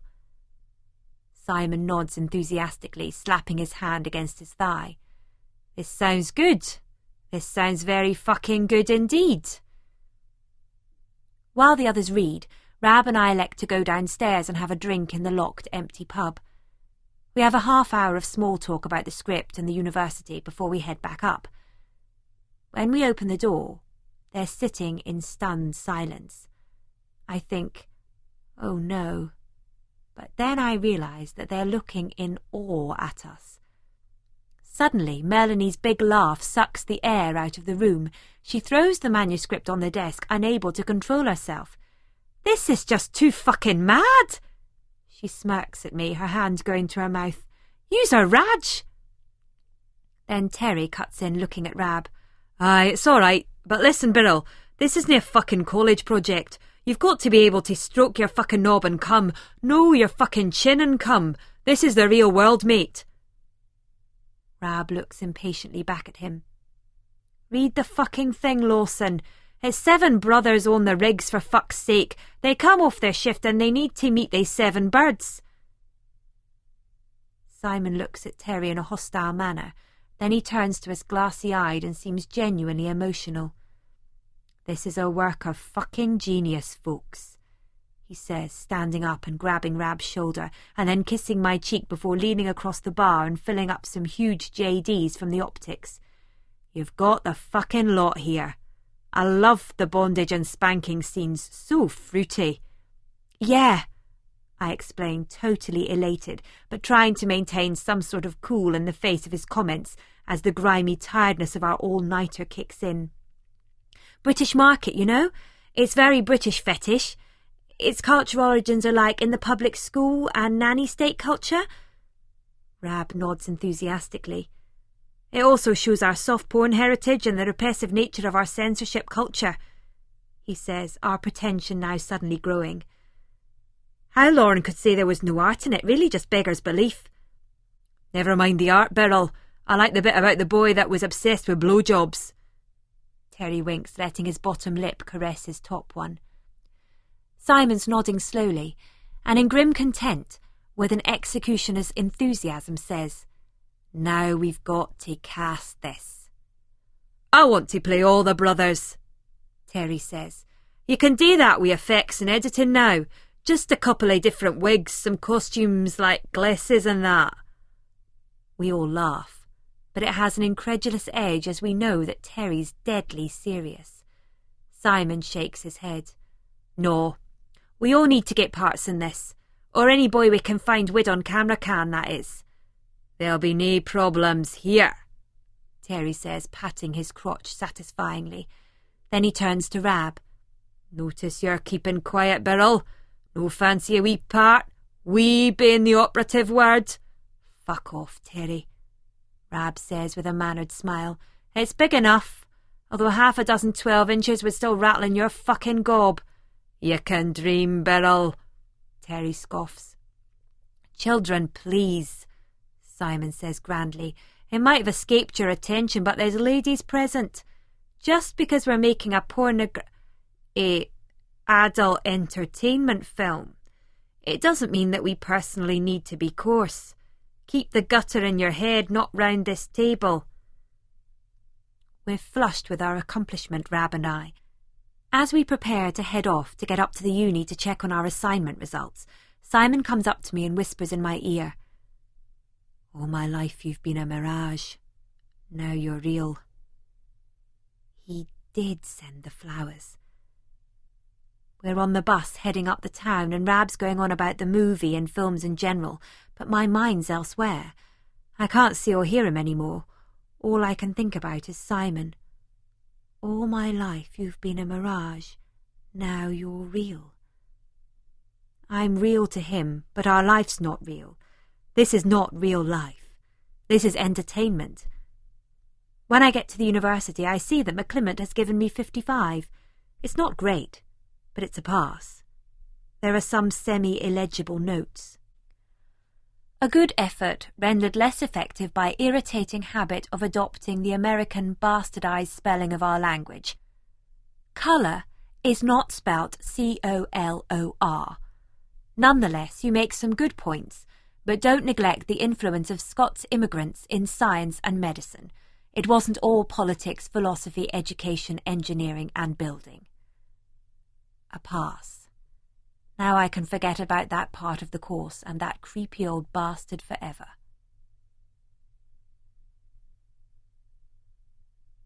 "32. Scam number 18,741. I look out over the back green, where a wifey's hanging out her washing.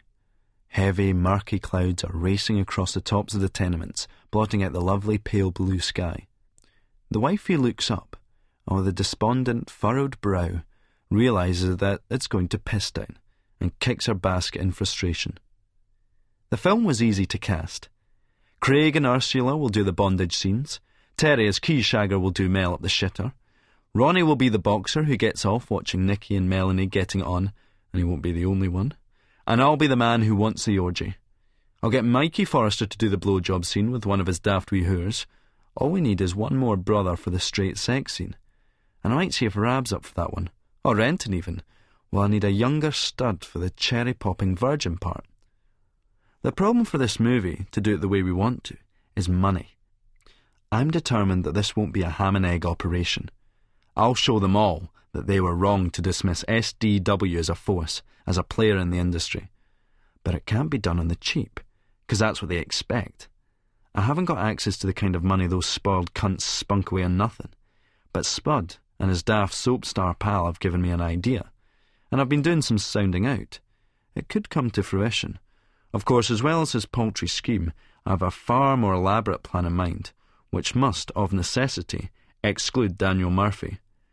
Alex McLeish, It's about depth of pool, Simon, and I'm an admirer of the outfit you've got together, especially this girl Nikki. Very talented. The boy Murphy, on the other hand, well, he has done a job when he's come in, but I don't think he has the professionalism to be a member of the squad. Thanks, Alex. My view entirely. Murphy is purely a stopgap signing. I'm taking a tip from the man himself and scouring the continent for some new signings under the Bosman rule.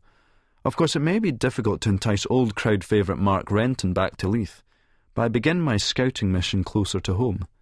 There's been a few messages left at the pub from a certain Paul Caramelandis of the Links Agency, a yuppie advertising firm down in Queen Charlotte Street, who are said to epitomise the new Leith. The messages state that Caramelandis is interested in the Leith Business Against Drugs Forum. I feel both that tightness in frame and salivation in mouth that tells me that I'm on the scent of something and return its call. It's a fruitful conversation. The guy tells me that other businesses have been in touch, and he's suggesting a date next week for an inaugural meeting at the Assembly Rooms. He asks me if I've anyone in mind who I'd like to bring to the table. I'm thinking about my poverty of legitimate contacts here. Who the fuck could I bring along? Lexo, with his greasy spoon cum Thai cafe? Mikey Forrester with his sauna and scabby hooers? No way. This is my scam, and my scam only. I intimate to Paul that it might be better to keep things tight. Myself, himself, and a few of the names he mentions to me. Makes perfect sense. He whistles coolly down the blower. At least until we get up and running. Don't want to get into the too many cooks scenario. I make the appropriate noises, hang up and put the potential date to be confirmed into my diary. I'm confident that I'll have this toss eating the contents of my arse with subservient gratitude in no time. Buoyed by this success, I decide to pitch for the big one and go for Ginger Minger. I begin my charm offensive by calling Renton up again and telling him about this scam, or at least as much as I want him to know. As I talk on the phone, it's difficult coping with his silence, which at one point becomes excruciating. I want to see that face, those sly, calculating eyes, the way they can quickly morph into Aled Jones' choir boy efforts when he thinks he's being rumbled. So what do you reckon? He seems pretty impressed. It has possibilities, he says, with what seems guarded enthusiasm. Too right, they'll go for it. Aye. Wages are pretty predictable, Rents considers. I mean, every other cunt in both the UK and the Republic of Ireland has hoped for decades that those 6 counties would just disappear, while those wankers still do this pantomime imitation of the worst possible twats over there. Yes, I agree. They've no originality at all, especially the Huns. They name their mob after West Ham's. They copy Millwall's song. It's a safe bet, though, that most of them are in the Royal Bank of Scotland. But there must be a few at the Clydesdale. What exactly are you planning here? As I said, I just need a couple of offshore accounts. Come over and join me, Mark, I urge. Then I swallow hard. I need you. You owe me. Are you in? There's only a slight bit of hesitancy. Aye. Can you come back over sometimes, so as we can go over things and sort the details, like? I can get back on Friday, I tell him, trying not to sound too keen. See you then, he says. You'll fucking well see me, all right, Renton, you thieving fucking bastard. Just after I put the phone down, my green mobile goes off, the one I only give to guys, and it's Franco. Got myself a Moby, eh? He tells me. Fucking Barry. We're having a fucking caird school tonight. Malky McCarran, Larry and that. Nellie's back up for Manchester, and all you cunt. Bummer.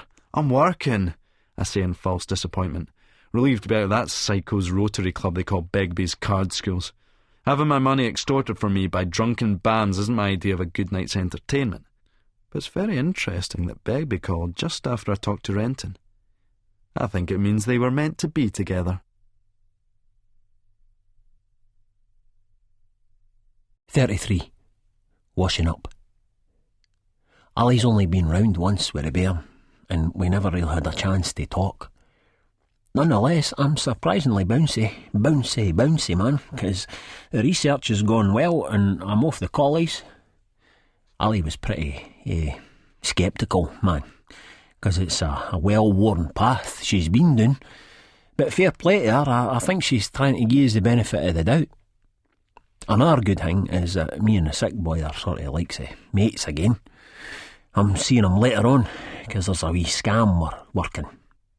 I've been at my wee sister Rasheen's gaff, where, to be as frank as our Mr. Begbie, isn't really the kind of lassie that I've ever hit it off with. She's 10 years younger than me, upwardly mobile, and she's never really approved of the traditional Clan Murphy lifestyle likes. Her boyfriend's a pretty cool cat boy though, and he's away working in Spain, so he's left as his season ticket for Easter Road. Never really been to a game in ages, man, but the Greens are doing it for the disco. That Alex McLeish reminds me a bit of Rents, and also that cat in NYPD Blue. What was it they called that gadge again? Robinson Crusoe? Nah, but something like it. Mind you, that could just be for colouring. But now we've got the French boy at the back and the wee black cat in the middle, so I might take in the home game versus Dunfermline. Combat the boredom, man. Always the biggest killer, boredom and anxiety. With the first, we hunt for speed. Then we get all anxious, and that's where the old Salisbury Crag comes into its own. It's a frosty deal for wee sis though, right enough, man. I mean, we once had the 9-month tenancy on the same woman or that, but I suppose when we each gave that up, we stepped out into different times, man, different eras. So, having stuck the ticket book into my tail, I take my leave of Rosh's house. On the way down, I hears all this shouting and screaming in the stairwell. When I gets down to the next landing, I sees that it's June, Franco's ex, with the 2 wee Begbie brats, and one of them screaming and the bigger one's getting battered by June, who seems to have lost it, man, big time before bedtime. I saw ye hit him, didn't he fucking deny it? What have I fucking tell ye, Sean? The Begbie brat's just standing taking his shots, buckling like a wobbly puppet, but no really bothering his ears. This wee cat's like a hip-hop, body-popping feral jerking to absorb the impact of the blows. The smaller cat looks dead fear and he's pure silent now. Hey, I shout. All right, June. Spud, she says, and suddenly starts greeting and shaking her head. It's like she just sort of pure breaks down, Ken. This is like, say, a freaky situ to landing. I mean, I didn't even ken she lived in this there. You alright? I goes, and I grab the bags of shopping, seeing that the handle split on one. Aye, thanks, Spud. It's this pair, she sobs, nodding at the young gadges. Aye, well, that's laddies for you, eh? I smile. The younger one gives me a scared wee smile back, but the older kitten for the Begbie litter is looking at us in a way that is awfully spooky, even in such a young cat. Aye, the son of Franco, that yin, for defo, one has to say. June gets the keys in a lock and opens up. The bears charge in, the big yin shouting something about Sky Sports. June watches them go. A 2-man demolition squad. Then she turns to us and goes, I'd ask you in for a cup of Spud, but the place is a mess. That's not what it's a mess, man. The June lassie looks like say dug rough. The way she says it, it's like she just needs somebody to talk to. I ken I've arranged to meet the sick fella and cousin Dode in the pub, but I could do with a wee bit of a chat myself. And I get out for Ali and out for wee Rosh upstairs. We couldn't really wait to see the back of us. Can't he be worse off than our gaff? I tell her. And June looks at us like she's sort of considering this, then thinking that it sounds fair dues. When I get into the house, it's a mess of clothes and kids' toys. There's a pile of dishes in the sink that looks like they've been there for years. I can barely find room on the worktop to put the bags on. June's shaking, and I offer her a fag and light it for her. She puts on the kettle and I can't find any clean cups. She tries to rinse one, tries to squeeze out some squeezy in it, but all it comes out is a fart sound. She goes to one of the bags and gets a fresh bottle, but she can't get the top off with her shaking hands. She bursts into tears, not just sobbing, proper wailing this time. I'm sorry, it's my nerves. Everything's gone wrong here. Look at the place. It's the bairns, they're such a handful. I get nae support.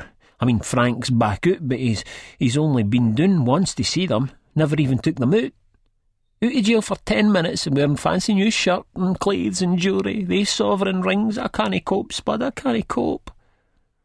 I'll look at the pile of dishes. I'll tell you what, I'll give you a hand with them. Let's just blitz the kitchen here. It'll make you feel better, man. When they all go, 'cause that's it. When you feel like shite, like drained of energy, and you see a big pile of washing in the sink, that's the worst, man. The ultimate worst. It's like all the energy just sort of goes down the plug. Oh, man, just doing so. A problem shared is a problem halved and all that, June, man. No, it's okay. Hey, come on. I stick on an apron. Let's blitz it, man. Let's blitz.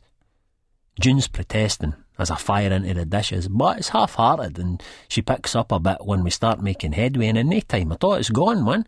The problem is gone, and everything is clear and possible again. Just clear the head and do it, man. Just do it, Ken. It's like me with the writing, man. Just get in there and do it. That's me done good, man. Simple, practical, good. I'm buzzing.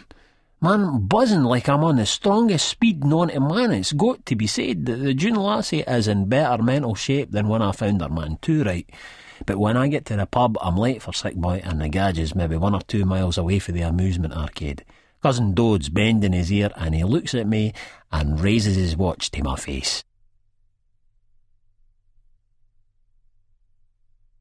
34. Scam number 18,742. I'm in this grotto pub in the Walk, waiting on a fucked up junkie to rescue me from this boring Ouija with a prematurely greying hair. The heavy-set features and eyes of a perpetually shocked belligerence normally only seen in the goats at Gorgie Farm. Welcome back to Scotland, right enough. This cousin Dode fucker, this pseudo-Saxon, North European, Philistine, lard-buttocked fucking Hun non-entity, this troglodyte mutant from a West Coast slum has the audacity to try and quote Latin at me, a Renaissance man of Mediterranean and Jacobean stock. He gets us a drinking and raises his glass. Urbi et orbi, he says. Cheers! Similia similibus curantur, I grin waspishly.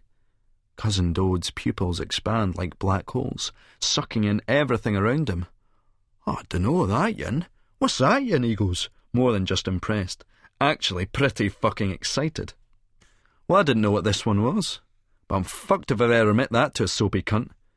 The hair of the dog, I wink. Appropriate at the moment.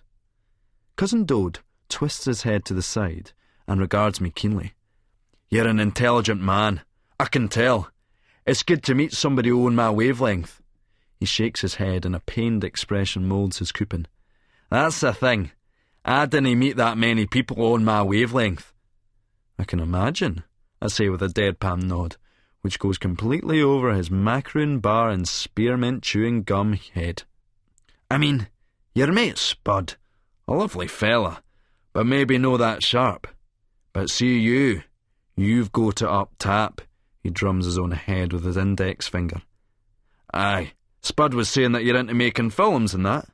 Strange that Murphy's deigned to give me such a favourable press. Not porn, but films no less. It gets me entertaining the sentimental notion that maybe I've been a bit hard on my sticky-fingered chum. Well, you've got to, Dode. What is it they say? Ars longa, vita brevis. Art is long, time is short. One of my favourites. He nods with a big grin which splits his face. Eventually, De Fella Morphy comes in, looking a bit fucking wired as well, as the Ouija rat shagger heads off to the bogs. I make my intense displeasure known. Where the fuck have you been? We're all running on Tipperary time here. I've had to listen to that boring twat going on and on. But he's looking fucking well pleased with himself. Couldn't help it, man. I ran into June likes. Had to help her wash up. It just had to be done, Ken.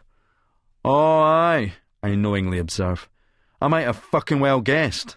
That's Spud, though. Can't resist any form of temptation. Well, I'd have to be desperate before I'd fucking well day rocks with June.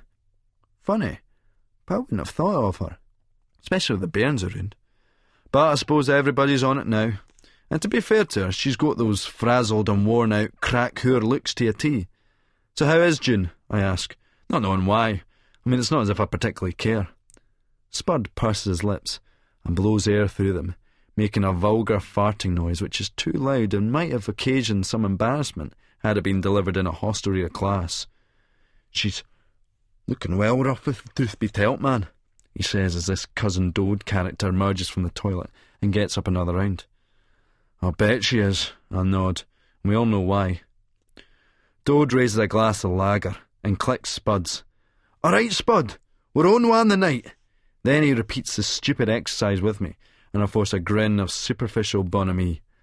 Growing somewhat anxious for any diversion from my present company, I give the young barmaid a gentle, sunny smile, of the kind that would have, in my youth, sent her involuntarily reaching up to tidy her hair.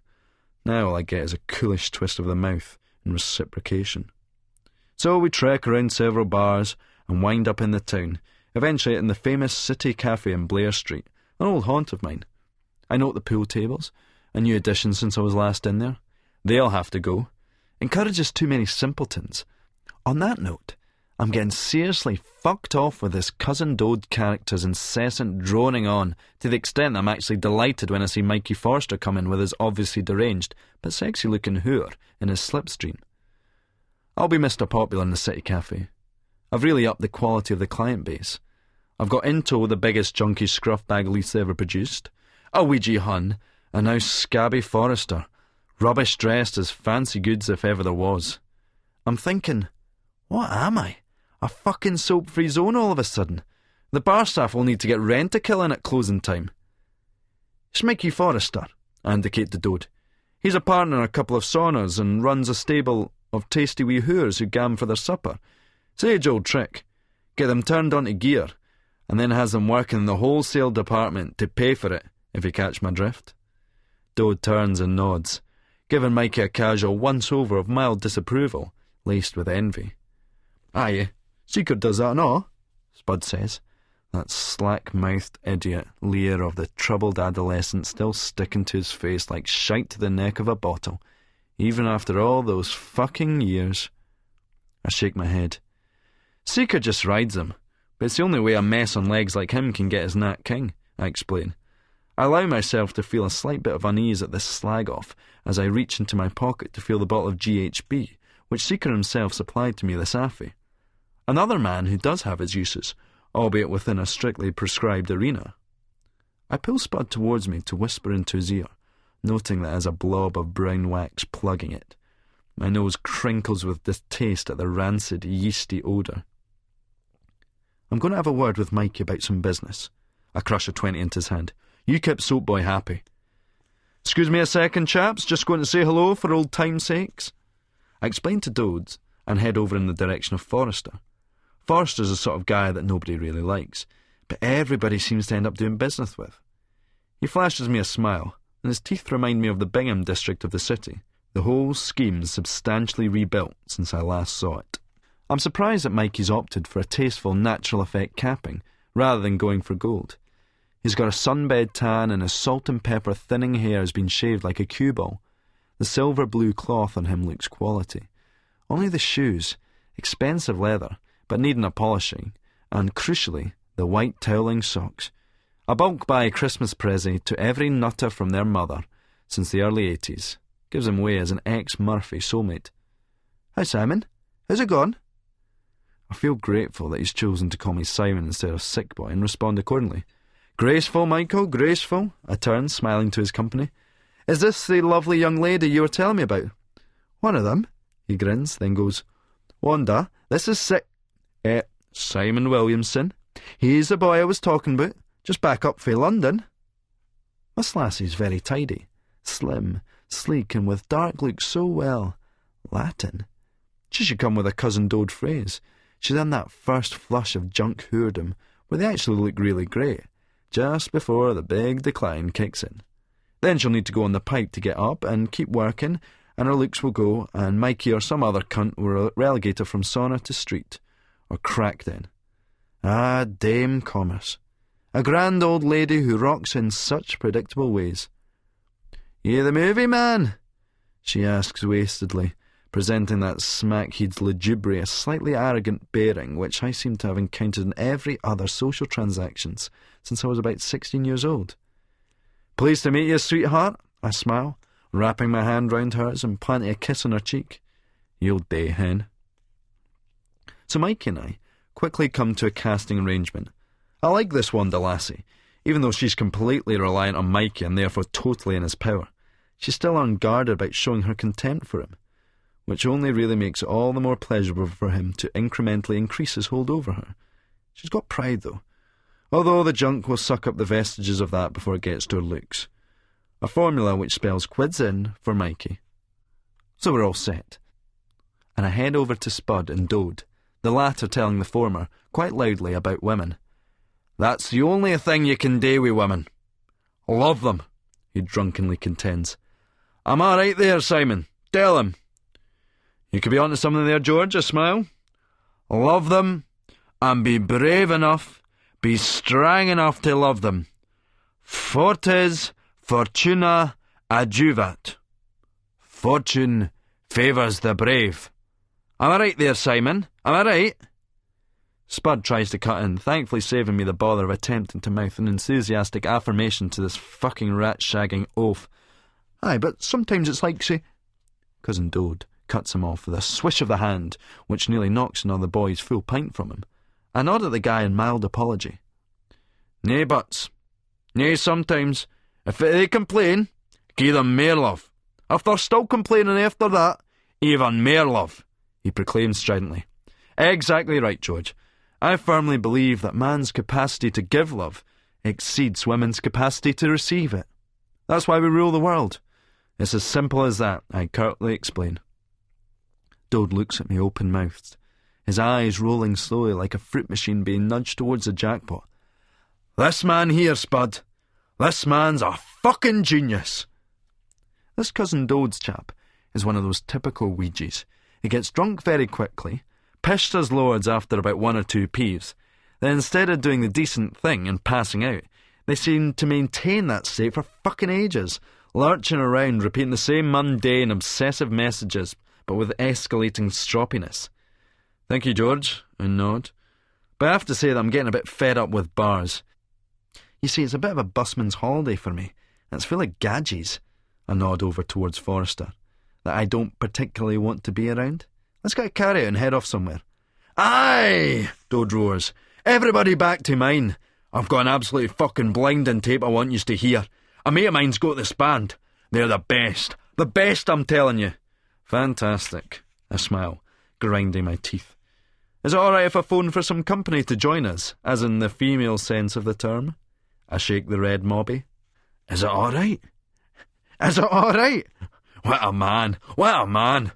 Dode explains to all the drinkers crushed in groups around us, as the hairs on the back of my neck attempt to leave the bar in embarrassment.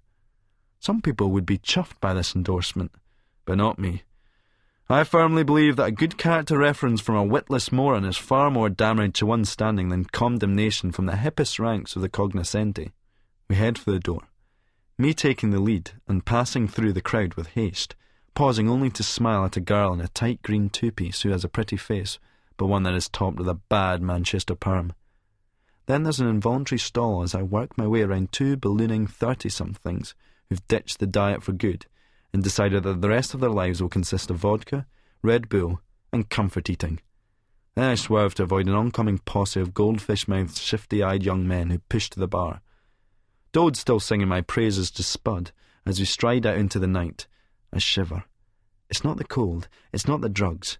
It's me feeling the heights, depths, and breadth of my deceit, and Cousin Dode's praise measuring out its monstrous but exquisite parameters. Fuck me. It's good to be alive. 35. Pin money. We go back to the Dode cat's gaff with some drinks. Sick boy's bought a bottle of absinthe and all, which is a bit dodgy likes, 'cause it's Dode we're wanting to get wasted, no the lot of us. Sick boy looks all distastefully at the Huns picture on the wall, and I fall onto the big leather couch, the weight off the feet right enough. The George cousin seems to be delighted at the prospect of some sex kittens coming along, and to be perfectly honest, man, it might not really be the worst thing in the world. I think sick boy was just saying it to make sure we got back, but Ken. Dinna tell the cousin that, but, 'cause these are not the words Don West Coast cat wants to hear. Where's the birds, Simon? Are they game? As fuck. Sick boy nods. Excellent sports. They make stag movies the lot. The sickest cat in the basket purrs as Dode rolls his eyes and puckers his lips. That one sick pup nods to me, then puts his hand to his mouth in a gabbing movement as he starts filling the absinthe glasses. I start, making a diversion. So tell us, Dode, how is it you get called Cousin Dode? As I see sick boy casually spike Dode's glass with GHB. I'm not really into all this, man.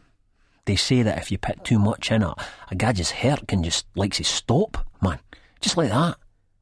Sick boy seems to ken what he's doing, though. It's like he's carefully measuring it with his eye.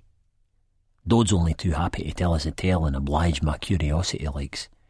The story behind that one, this mate of mine, though in Glasgow, Bobby's his name, he just calls everybody cousin. Sick boy hands him the drink.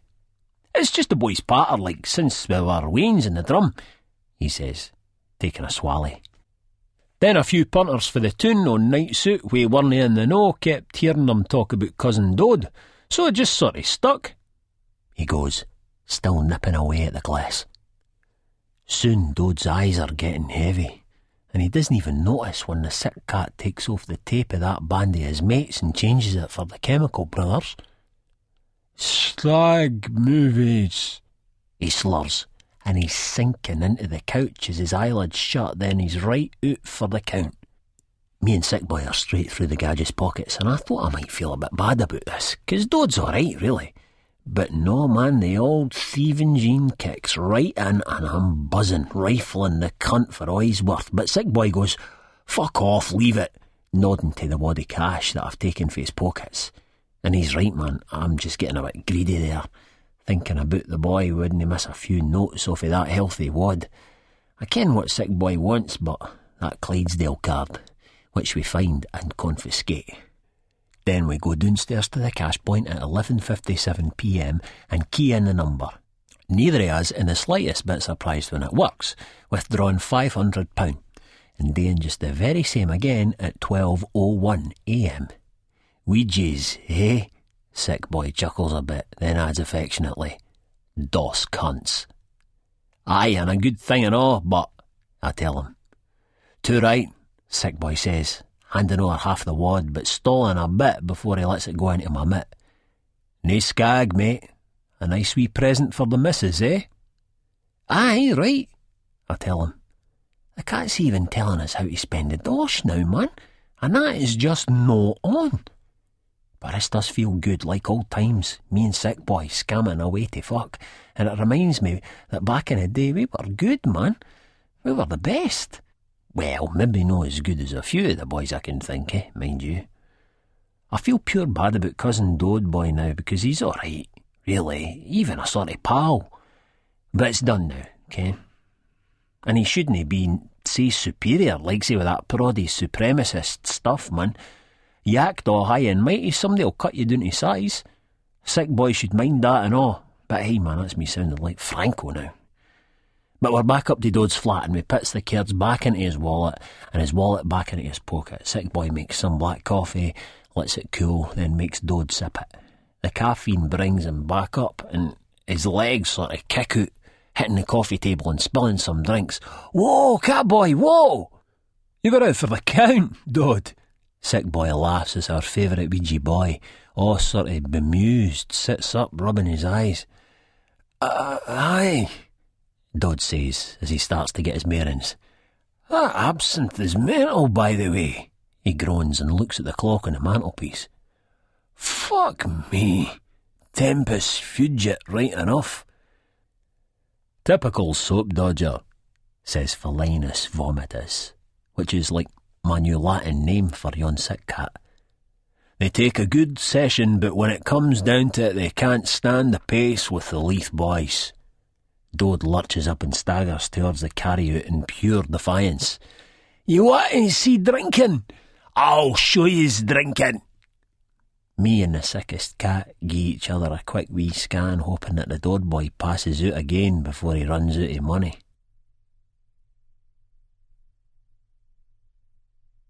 "36. Scam number 18,743. The clanking of heavy aluminium barrels on the stone floor, the loud camaraderie of the brewery delivery squad as they roll another one from the lorry onto the mattress, then down the wooden chute, the guy at the bottom letting the cushion break its fall before catching it and stacking it. But that banging, those loud voices. My head is very fucking sore. I remember with some terror that I agreed to go to my mother's this evening for a family meal. I can't think what would disturb me more in my condition. Her indulgent fussing or the old boy's indifference, occasionally slipping into full-blown hostility. That Christmas years ago, when he got me in the kitchen and whispered in drunken malevolence, "I'm wide for your game, you cunt." And I might have been confused and fearful. What had I done that he'd rumbled? I realised later, of course, that it wasn't a specific.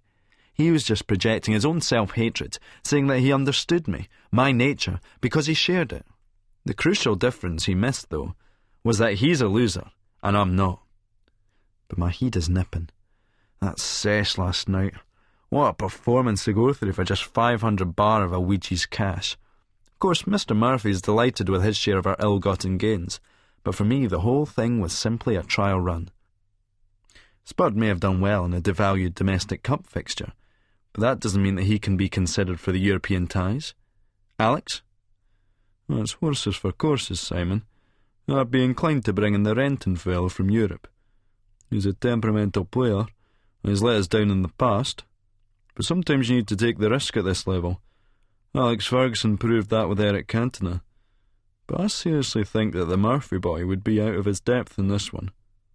I still like the look of this Nicola Fuller-Smith girl, though. I couldn't agree more, Alex. We both know talent when we see it.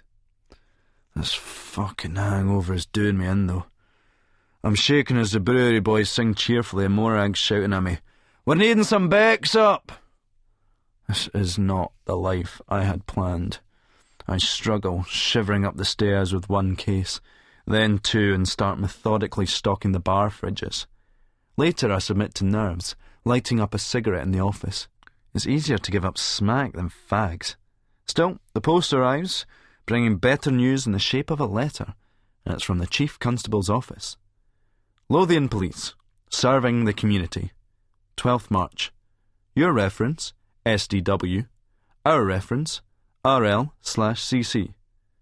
Dear Mr. Williamson, re Leith Business Against Drugs. Many thanks for your letter dated the 4th of this month. I have long maintained that the war against drugs can only be won with the support of the law-abiding public. As much of the dealing of drugs takes place in public houses and clubs, vigilant publicans like yourself are in the front line of this battle, and I'm delighted to see someone standing up and being counted and declaring their licensed premises a drug-free zone. Yours sincerely, R.K. Lester, Chief Constable, Lothian Police. Still a good hour before opening time. I take the letter up the walk to the frame shop and get it encased in a smart gold-rimmed number. Then I head back and stick it in pride of place behind the bar. Effectively, it serves as a certificate to deal drugs, as no vigilant plod is going to bust me and embarrass the main man. Now, I'll be left alone. That's all you want.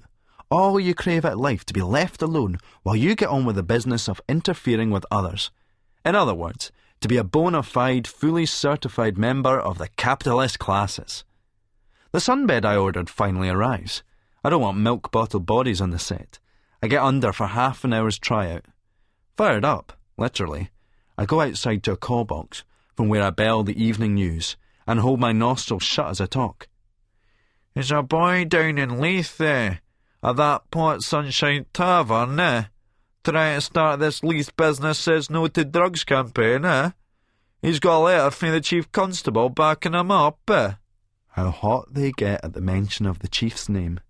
Within the hour they sent some spotty, feeble-minded twat round with a photographer in tow, just as my first customers, old Ed and his mob, are filling in, checking the blackboard for the dish of the day.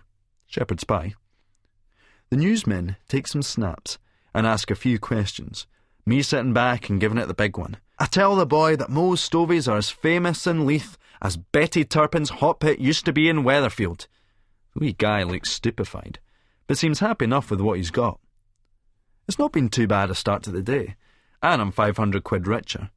Of course, this is still small beer for what we need to make a proper, high production values fuck movie. But now I've got a bigger scam on the horizon. Pornography is a genre of the film I've chosen to work in, but I won't be sticking around in it for too long. I'll show the Zionist family big beak. I triumphantly rack up a huge line of posh, and it hits the spot, though I'll have to run for the Kleenex to show up a surge of snotter water. It's weird that a drinking session with Spud Murphy and some fucking daft Ouija Hun can be so inspiring.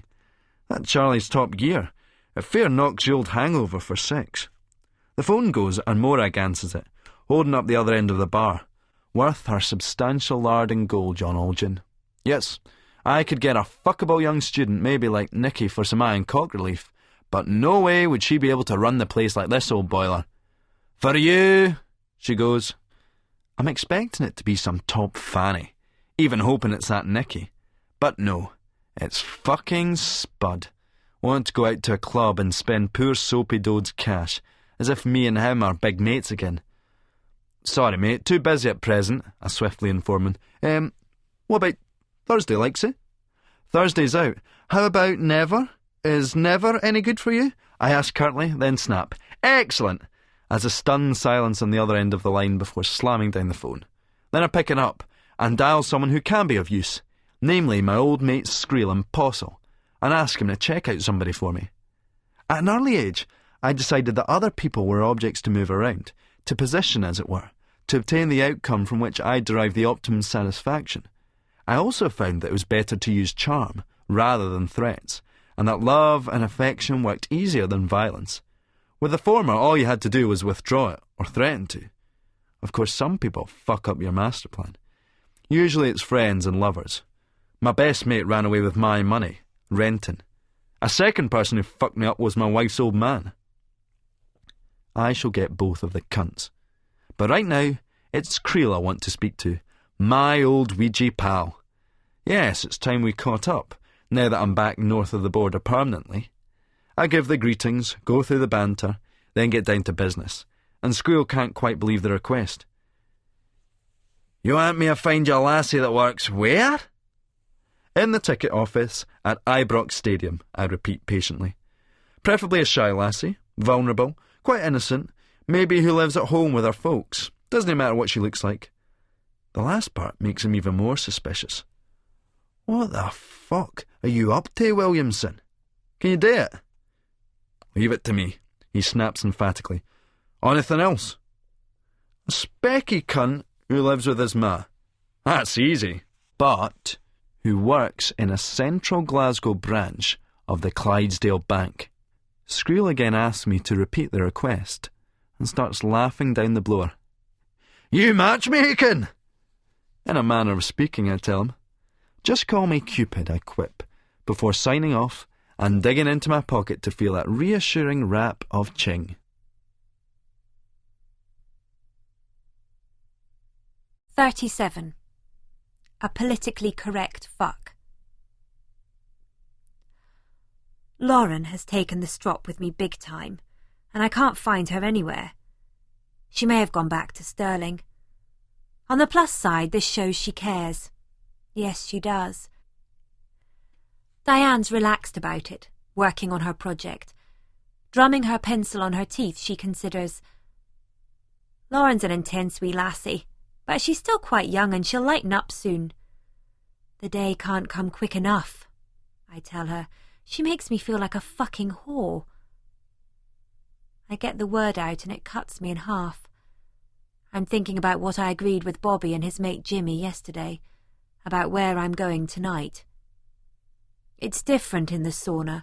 The extras are up to you, although it's expected that you'll perform at least hand jobs, which is as far as I go, my clumsy, unskilled extensions of my poor massage technique. I need the job, and I need the money, especially with the Easter break coming up. But going out, up to somebody's hotel room, it's crossing another line I said I wouldn't cross. It's just a drink and a meal, Jimmy said. Anything you negotiate separately, well, that's between you two.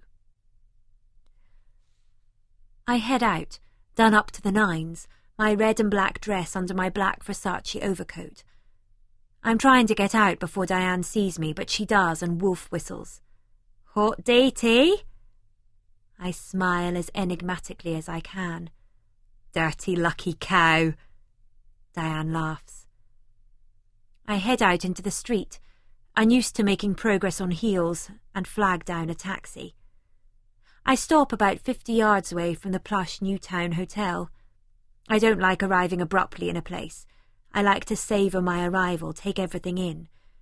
It has a grand old Georgian facade, but inside it's been gutted and everything is ultra-modern. The reception area has huge windows, almost down to the floor. The automatic doors swish open, and a doorman in tails nods at me. I can feel my heels clicking across the marble floor as I head to the bar. I don't want to give away that I'm looking for someone, which I am, in case they ask me who, because I don't know.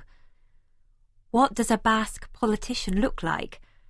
I can never keep cool in situations like these.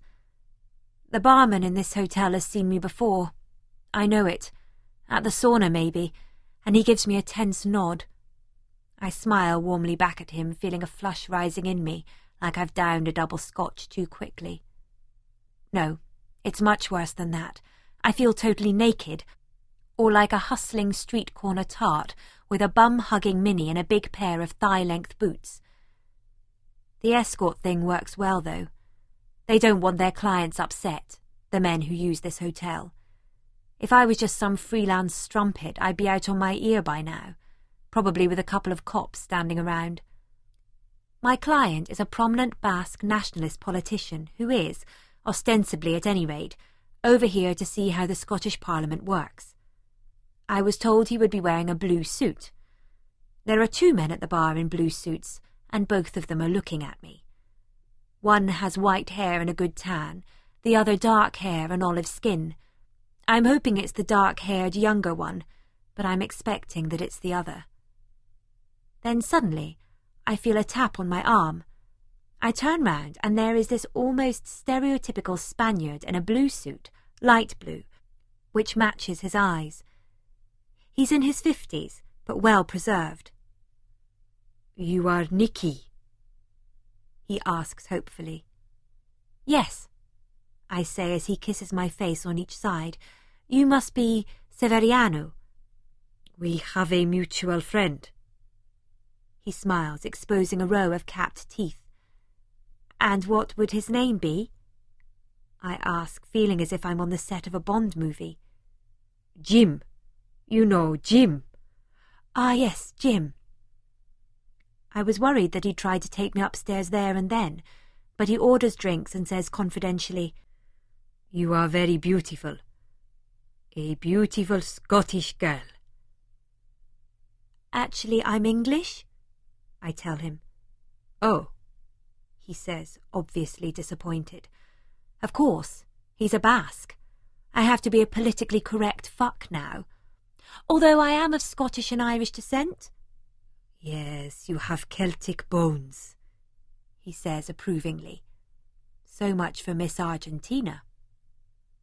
We make some small talk and finish our drink, then head outside into a waiting cab, travelling the short distance to the other side of the new town, which is no more than a 15-minute walk, maybe 20 in my heels. I preserve a saccharine smile in face of an unbridled commentary of approbation. "Beautiful, Nicky.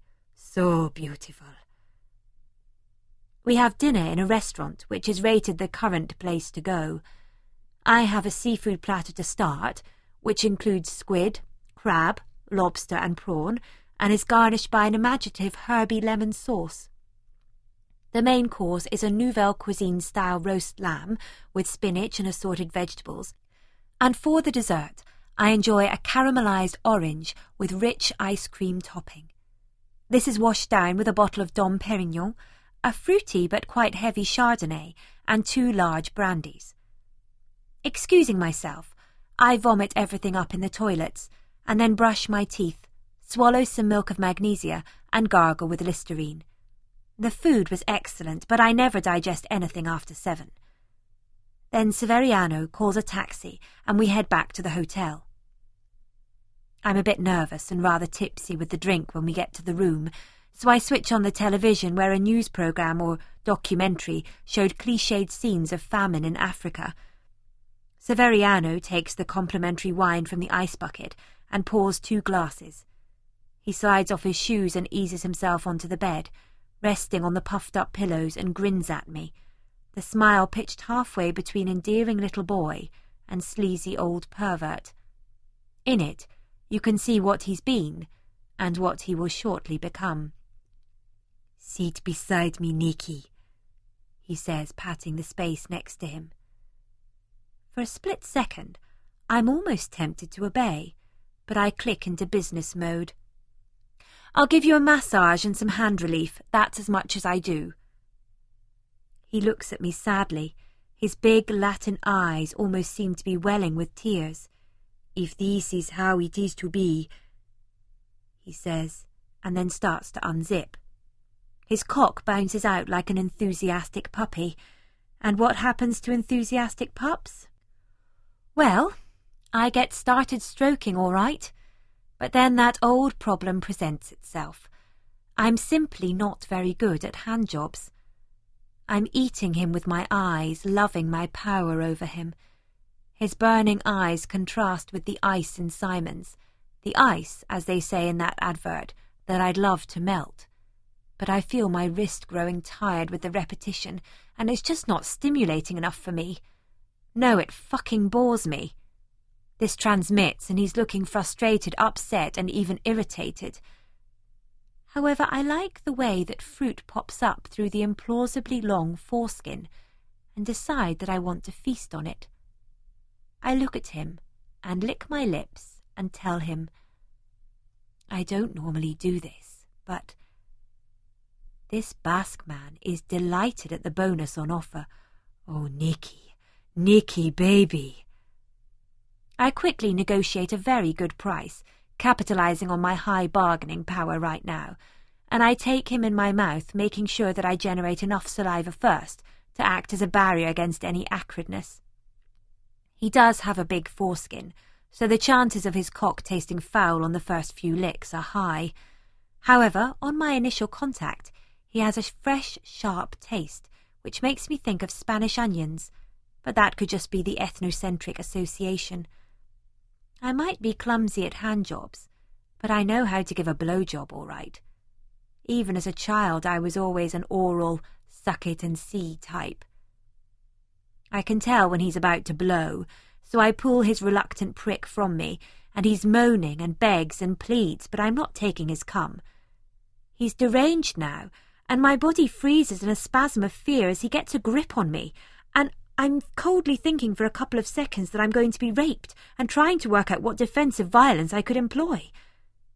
Then I realise that all he's doing is rubbing up against me like a dog, his hot breath in my ear muttering something frenzied in Spanish as he shoots his load against my dress. It wasn't rape, but it wasn't consensual either, and it felt demeaning.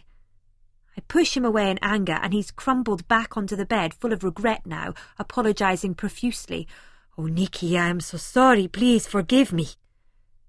And he's rolling over to his jacket to produce the notes in order to make sure I do exactly that, while I'm heading through to the mirror-walled bathroom, and I'm finding a towel, wetting it and removing his discharge. Afterwards, he's quite charming, still full of apologies, and I calm down and we finish the wine. I'm getting a bit drunk, and he asks me if he can take some Polaroids of me in my bra and knickers. I give him the poor student routine, and he produces more cash. I take off the dress and dry the wet patch with the built-in hairdryer while he gets the camera ready. He gets me to pose, and I'm glad I've got on the Wonder Bra, as he takes a couple of snaps. I notice that I look quite cruel and disapproving in the first one, so I try a cheesy smile for the second. I worry about my bony knees in the pictures, and I'm sure I'm getting the start of a pot belly. Warming to his enthusiasm and my own going-to-seed paranoia, I put on a show, demonstrating some supple gymnastics, big mistake, because Severiano is getting amorous again, and he leaps off the bed and tries to kiss me. I'm worried now, conscious of being semi-naked and thus more vulnerable. Backing away, I raise a palm, which, accompanied by a glacial stare, seems to cool his ardour. "Forgive me, Nicky," he pleads. "I am a pig." I get back into the dress, put the money in my handbag, and say a cool, sweet goodbye, leaving him in the room. I go down the hall to the lifts, experiencing a crazy blend of debasement and elation, both emotions seeming to vie for supremacy. I consciously force myself to think of the money and the ease of the work, which makes me feel better. The lift arrives, and inside is a young porter with bad skin and a trolley full of luggage. He nods curtly, and I squeeze in, noting the rash that spreads along his jawline. It's not acne, though, as it's only on one side of his face.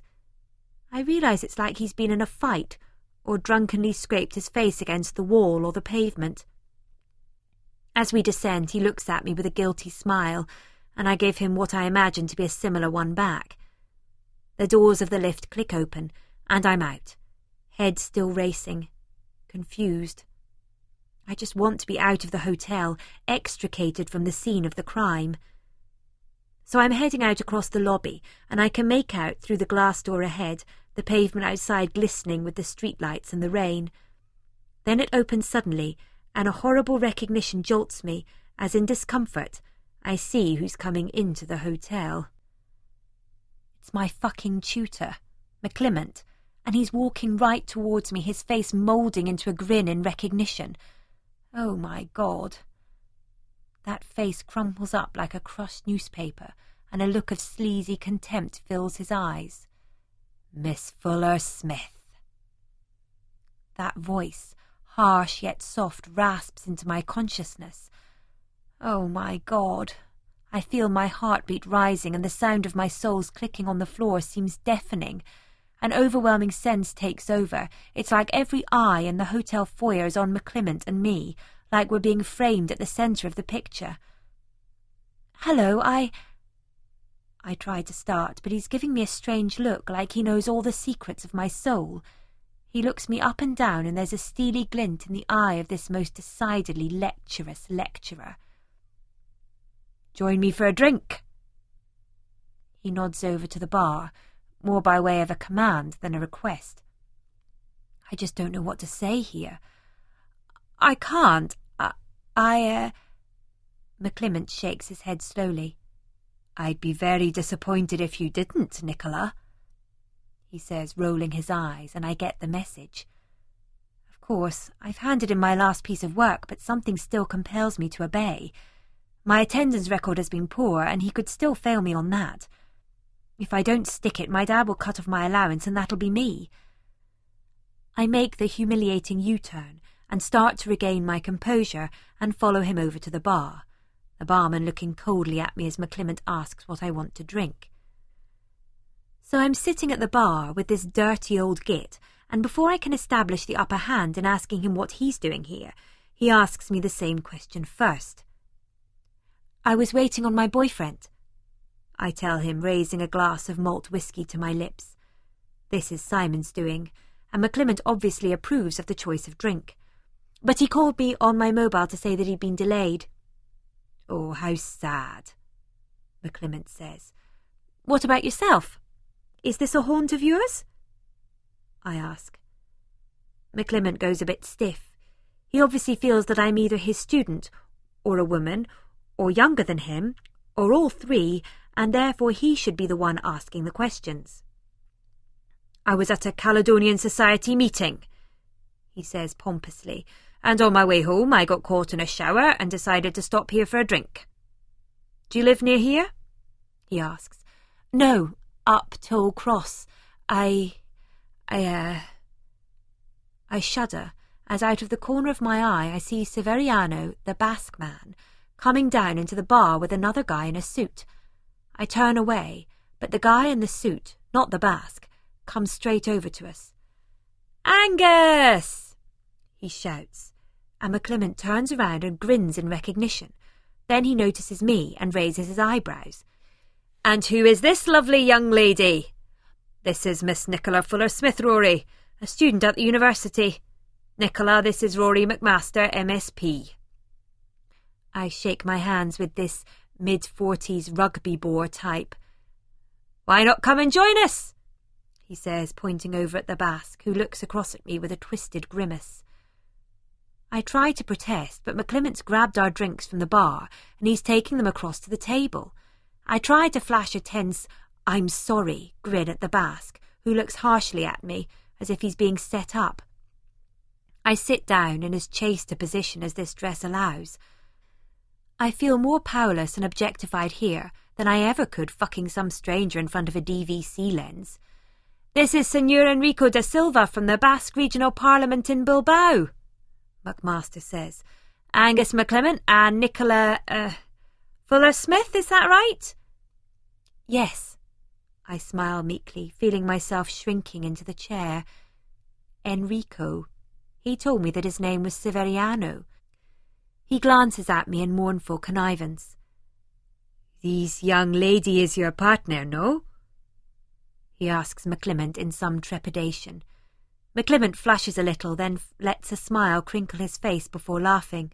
No, Miss Fuller-Smith is a student of mine. What is it she is studying? Enrico, or Severiano, or the Basque asks. I feel something rise inside me. I am fucking here, you know. I cut in.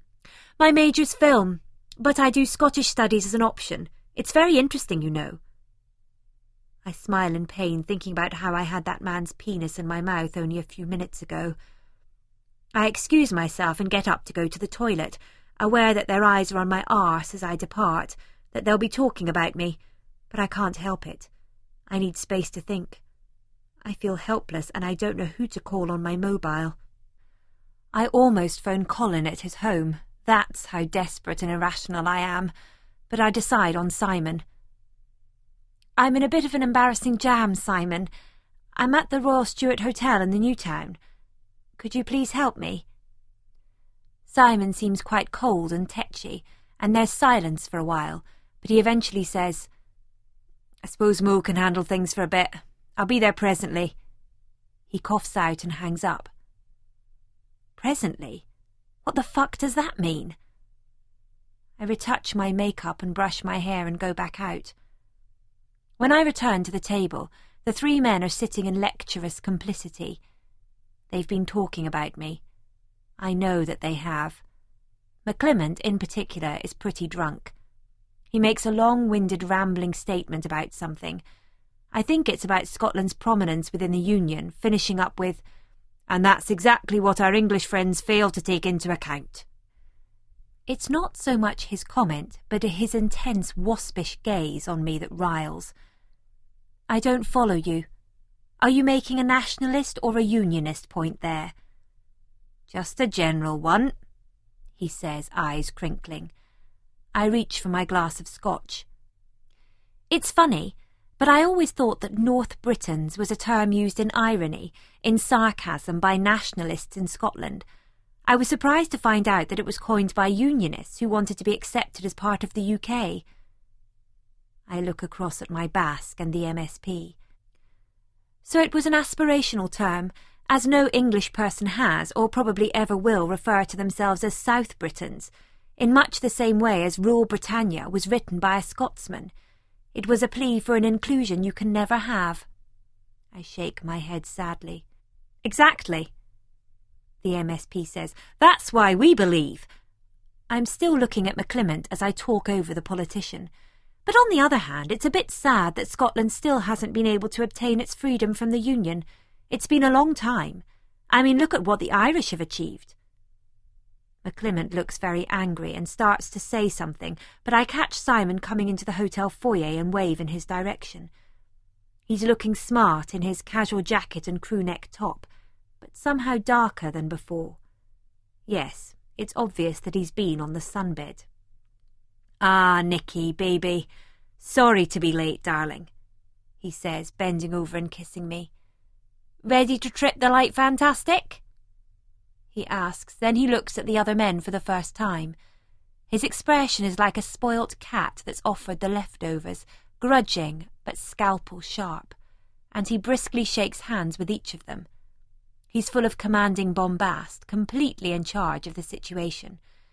"Simon Williamson," he spits abruptly, then, softening a little, inquires, "I trust my girlfriend's been in good hands?" The others look at the Basque and break into guilty nervous smiles. They feel ill at ease in his presence. He's effortlessly intimidated them. But I feel horrible, humiliated, and for the first time in a long time, for the first time since that first hand job, just like a whore. Simon helps me on with my coat, and I'm so glad to get out of there. We get into the car, and I realise that I'm crying, but the prostituted feeling was fleeting, and now it's gone. I know my tears are insincere because I want Simon to take me home, to take me to bed. I want him to think that he's preying on me, when I want him, and I want him tonight. But Simon's unimpressed with the waterworks. "What is it?" he asks evenly as he eases the car up Lothian Road. "I got myself into a situation that freaked me out a bit," I tell him. Simon contemplates this, then says wearily, "It happens," though by the tone of his voice, obviously not to him. We pull up outside my place and look up at the sky. It's clear, and there are loads of stars. I've never seen that many, not here in the city. Colin once took me down the east coast, to a cottage near Coldingham, and the whole sky was a rash of them. Simon looks upwards and says, "The starry heavens above me, and the moral law within me." "Can't," I say in a mixture of admiration and consternation, wondering what he's getting at with the moral law stuff. Does he know what I've been doing? But he just turns around quickly and he looks vaguely insulted. He says nothing, but there's an urging look in his eyes. "You used my favourite quote from my favourite philosopher," I explain. "Kant." "Oh, it's a favourite of mine as well," he says, his face breaking into a smile. "Did you study philosophy? Did you study Kant?" I ask him. "A little." He nods. Then he explains. "It's the old Scottish lad o' Pert's tradition. One goes from Smith to Hume to Eurothinkers like Kant, you know, that old Jock Central route." There's a smugness in his tone that makes me cringe a little as it reminds me of McClement. I so not want to think of him that way, so I venture, "Come upstairs for a coffee, or we could drink some wine together." Simon glances at his watch. "A coffee would suit best," he says. We get up the stairs, and I'm thanking him again for his intervention, hoping that he'll ask me about it, but he's making light of it. Inside the hallway my heart stops as there's a crack of light from under the door of the living room. "Diane or Lauren must be up burning the midnight oil," I explain in a whisper, urging him into my room. He sits down in the chair, then, seeing my CD rack, stands up and goes through the collection, his face still inscrutable. I go and make some coffee and bring 2 steaming mugs back to the bedroom. When I get back, he's sitting on the bed, reading a book of modern Scottish poetry, one of the course texts for McClement's class. I set the cups down on the carpet and sit beside him. He lowers the book and smiles at me. I want to devour him, but there's something granite cold in those eyes. It makes me hold off. They are looking through me, into me. Then suddenly they fill with an incredible warmth which would have been inconceivable only a second ago. The glow from them is so strong I'm mesmerised, feeling myself to be formless, of no magnitude or density. All I'm aware of from within me is my hunger for him. Then I hear him say something, a foreign phrase, before both his hands clasp softly onto the sides of my face. He stalls for a while, his abundant ebony eyes drinking me, and then he kisses me. On the forehead, then both cheeks, each kiss soft and strong, exploding with precision, sending thrilling data to the now nebulous core of me. I'm aware of my body and mind separating. I can feel the force of it seeming to rattle in concert with the central heating radiator by the side of us. As he strokes my back, I think of the red roses, the closed petals opening up, and I fall back onto the bed. It's at this moment that a sudden force of will enters me, and I'm thinking, he's changing me. I have to alter him too, and my arm goes around his head and I'm pulling him onto me and opening my mouth. My hands clamped around his neck and I'm kissing him so hard our teeth crash together. Then I'm kissing, licking at his eyes, his nose, tasting the salt track from nostril to top lip, then on his cheeks and his mouth again. My hands let go of his head to move to his torso, and I'm pulling up his top, but he's not raising his arms to assist me. He's sliding the dress off my shoulders. But I'm not moving my arms because my nails are now digging softly into the muscular flesh of his back. So there's an impasse. He can't get the dress off me either. Then somehow, through the back of my dress, he's managed like a master pickpocket to unhook my bra strap. Moving to the front of me, he pulls the frock and bra away with a violence that makes me let go of his back, because if I don't, my dress straps will tear. Then he frees my breasts and everything slows down as he strokes them, handling them with a careful awe, like a kid who's been entrusted with the care of a soft, furry pet. Once again he's looking deep into my eyes, and with an earnest, almost sad, disappointed look on his face, he says, "Looks like it has to be now." Then he stands up and pulls off his top, as I swing my legs off the bed, push up and pull my dress off, then my pants. There's such a throbbing heat between my legs that I almost expect my pubic hair to be aflame. I look up and Simon stepped out of his trousers and white Calvin Klein underpants, and for a split second I'm shocked because it's like he has no penis. It's gone. For that brief moment I almost think he's been emasculated. Insanely considering that would explain his reticence in making love. He's no cock. Then I realise that he does have one. Oh yes, he most certainly does. It's just that from my angle of vision his cock is pointed like a loaded gun straight at me. And I want it.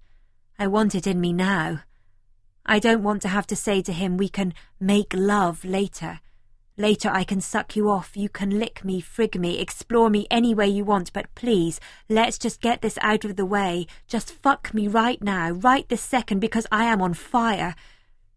But he just looks into my eyes and nods. This man fucking well nods at me, like he's read everything I've thought. Then he's on me, and in me, filling me, extending me, pushing right up into the centre of me.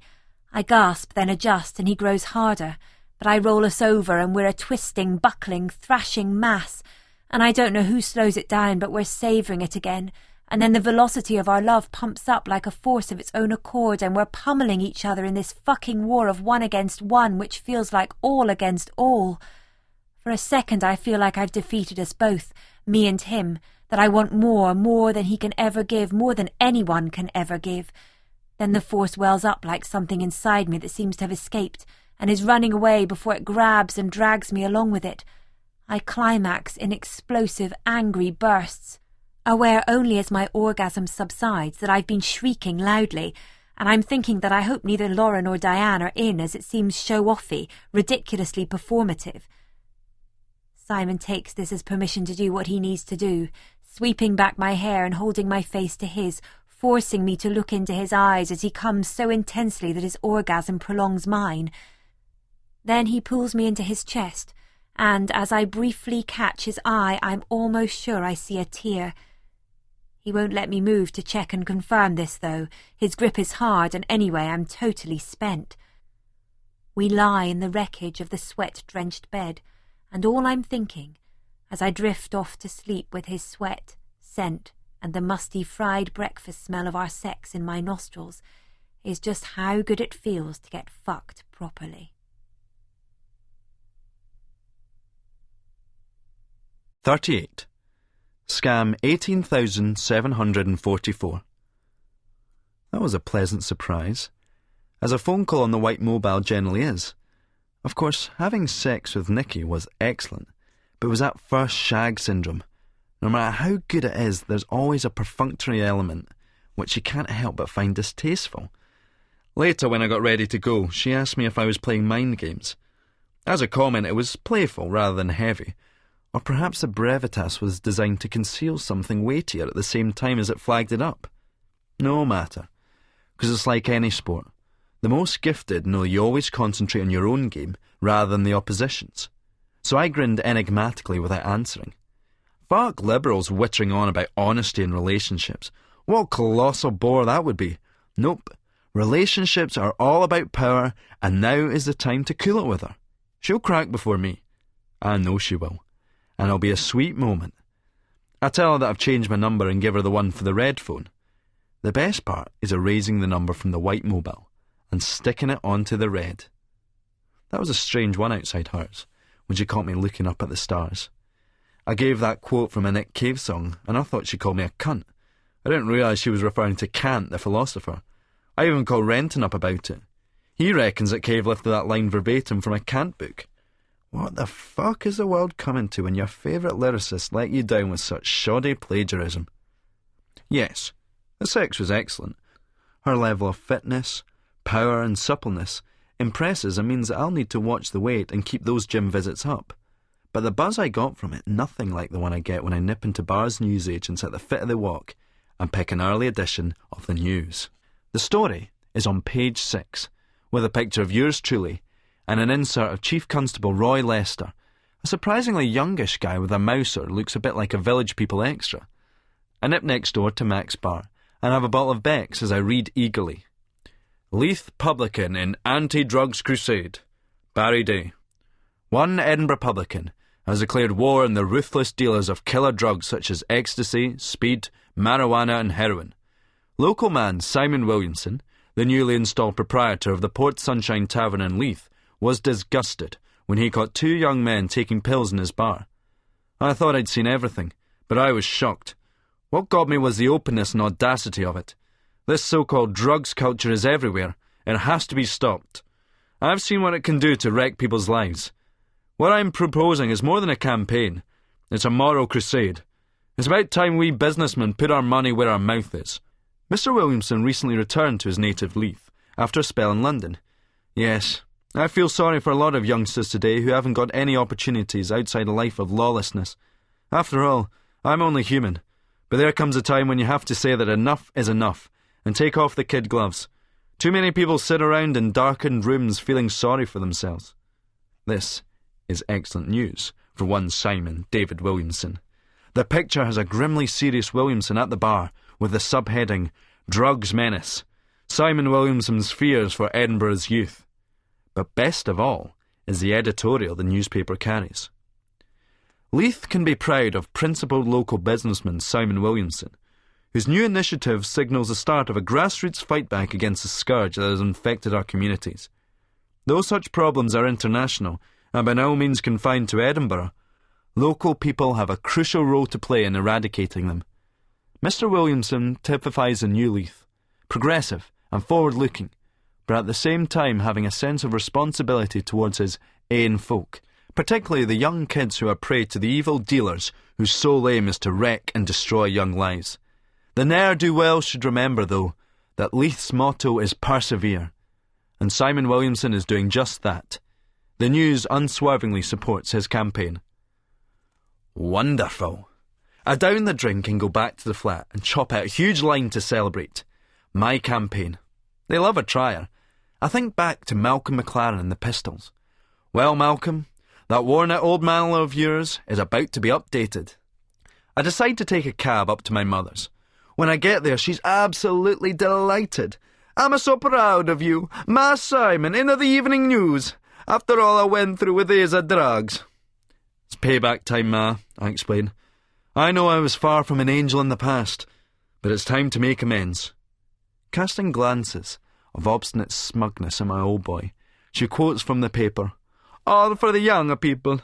I knew it turned out all right, I knew it. She sings in triumph at my father, who looks completely unconvinced by her enthusiasm as he sits impassively watching the racing.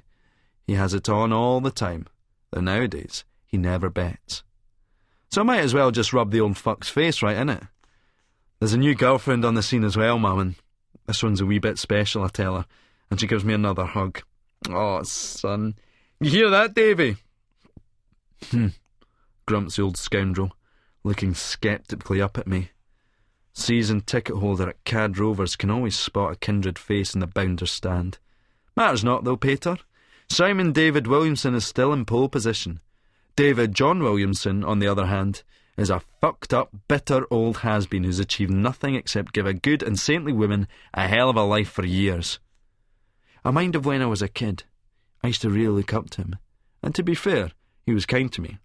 Took me everywhere, even to his girlfriend's places. Used to bribe me not to tell my ma. Aye, he always treated me well back then. The other kids used to say to me, "I wish my dad was more like yours." Then, as soon as I hit puberty and started taking an interest in Fanny, that was it. I was a competitor, to be shunned and undermined at every corner. Didn't do him much good, though, because I was on the move by then. "Pick any phantom winners then, Dad?" I ask him. "One or two," he says grudgingly, only making the effort to be civil because she's in the room. If we were alone, he'd just drop the paper, look steadily at me, and ask in a low growl, "What is it you're wanting here?" That would be the extent of the fucking welcome I'd get. My mother's still going on about my special lady, and I suddenly realised that I'm not really sure as to who I was talking about there, only that I need one in my life. Do I mean Nicky, after last night's adventures, or Alison, who's going to come and work at the bar? Or is it this wee fat Ouija bird I'm thinking about? Probably. I can't seem to see past the scam. If this one comes off, I'll be a work of genius. Whoever becomes my new woman, she's got to work out with my ma.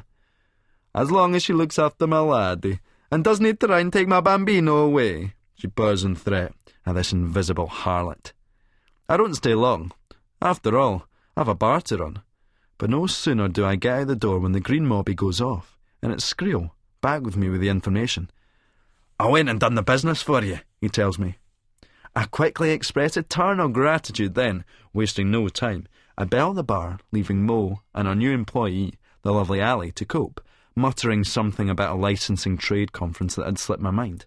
I head straight to Waverley and get onto the Glasgow train. I take the script with me and go over the shooting order of the scenes. We'll do the fuck scenes first, just shoot loads and loads, start off at the orgy and work back. When I alight at Soapsville, I have an erection which is crushed instantly, and thank God there's a register Skrill waiting for me on the platform. He looks what he is, a man so ravaged by junk that he'll always have that traumatised, wild-eyed bearing. That's a big difference, the look of blighted intensity that separates the working-class ex-addicts from their middle-class counterparts. It's scag, plus the culture of poverty, and the total lack of experience or expectation of anything else. Mind you, Skrill's done better than even the most optimistic fucker could have hoped. The fatal OD of his mate Garbo in high-quality gear fair concentrated his mind. Now he's clean. Well, as clean as a soap dodger can be. He asks after Renton, which distresses me, and also about that renowned old East Coast scruff. "What about Spud? How's he doing?" I shake my head in sombre judgment of a man who was once a friend, but can now be described as a barely tolerated acquaintance. No, that's incorrect. He's more like a fucking adversary. I consider that Murphy should just move here. He's nothing but a displaced Ouija. He's not really moved on, Skrill. You can lead a horse to water, eh? I mean, I've tried my best with the cunt for years now. I pause, considering this deceit for a second, but, well, I suppose I did within my ability range. We all have, I add piously. Skrill's hair is long now, to conceal those flapping, open taxi door lugs. His Adam's apple bobs underneath a ratty, sparse goatee. Shame. An awfully nice boy. Spud, I smile, almost savouring the idiot's demise as I think of how me and Alison... No, cancel that. Leslie. I get a strange, gnawing feeling in my chest, and I have to ask... Leslie, she's still kicking around? Skrill looks at me doubtfully. Aye, but didn't go fucking her about. I'm surprised that she's still alive. I think the last time I saw her was in Edinburgh, no long after wee Dawn died. Then I heard she was in Glasgow, hanging out with Skrill and Garbo. Then I heard that she'd overdosed. I assumed that she'd gone the same way of Garbo. She's still in the gear? No, leave her alone. She's clean sorted out. Merritt, we are weighing. I'd like to see her again, for old time's sake. I don't know where she is. Saw her one time in the Buchanan Centre. She's straight now. She's sorted out, you insist. I can tell he wants to keep me away from Leslie. But fair enough, because there's bigger considerations. My man has definitely come through for SDW as well. We get into the Clydesdale, and the boy points out behind the counter of the bank looks perfect. An overweight frame with a slothful bearing. Dulled, almost tranquilised eyes sitting behind Elvis Costello glasses. When that hot wee bitch comes onto him, the blood will flood from brain to groin, and he will be at her beck and call. Aye, Nicky'll have him speaking in tongues as he gratefully cleans out her toilet with his toothbrush. Yep, he's my boy, or rather, her boy. She owes me one for getting her out of that mess with those 3 suits last night. They had that sort of look like they all wanted her up her at once. She was a bit phased then. The cool, posh, sexy wee bird. This work requires bottle, and I hope she's as game as I thought she was. As for me, I can hardly wait to get started on the girl of my dreams. I'm feeling so Terry Thomas on an ocean liner deck with a rich widow. A touch under my nose to make sure that I haven't actually sprouted a large Mauser. My scam, my movie, my scene.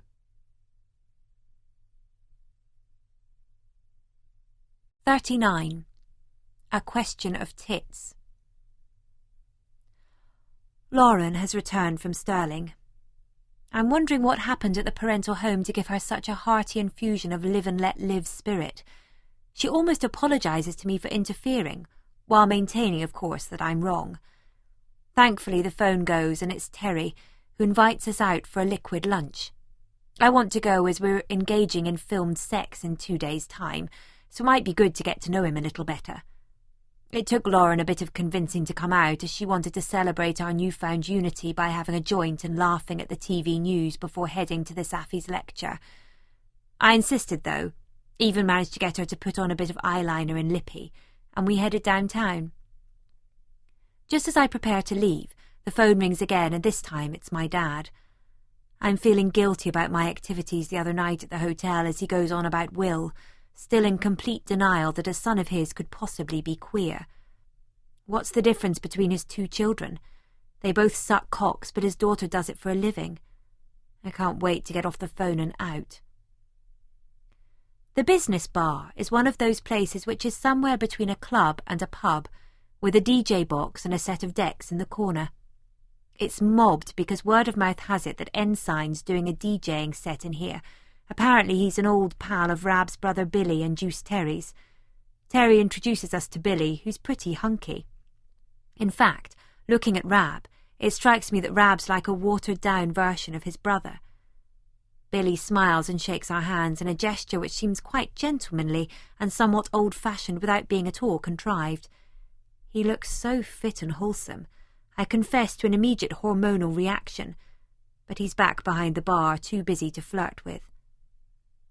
Terry's trying it on with Lauren, who is really uncomfortable. At one stage she tells him to keep his hands to himself. "Sorry, doll." Terry throws his hands skywards. "I'm just a tactile sort of gage, but She screws her face up and goes to the loo for respite. Terry turns to me and quietly says, "Have a word with her. Is she uptight or what? If ever a bird was in need of a decent length, but guaranteed." "She was actually a bit more chilled out until you started," I tease, but I find it so hard to disagree with him. If somebody was fucking Lauren, I'd be indebted to them because it would chill her out. She's too much time on her hands, and all she does is get frustrated, anxious, and she starts worrying about crap. Other people's crap. "Is that no Matthias Jack at that table in the corner?" Rab asks Terry. Yeah. Billy told us he had Russell Latape and Dwight York in here last week. Where there's football players, there's Fanny. Terry grins. "What about this pair? Ain't they visions, Rab?" He has an arm around my waist now, and with the other extended as if to entice the approaching Lauren in. She's keeping her distance from him, though, and looks at the clock. "I'm going back up for the lecture." Rab and I take the hint. We finish our drinks, leaving Terry quaffing happily with Billy at the bar. As we go, I smile. "See you Thursday." Can he wait? Terry cheers. Sorry about all that shite, Rab says as we head up the North Bridge passing the New Scotsman Hotel. Although it's a bright day, there's a strong rattling wind and it's blasting my hair all over the place. It was fun. Don't keep apologising for your friends, Rab.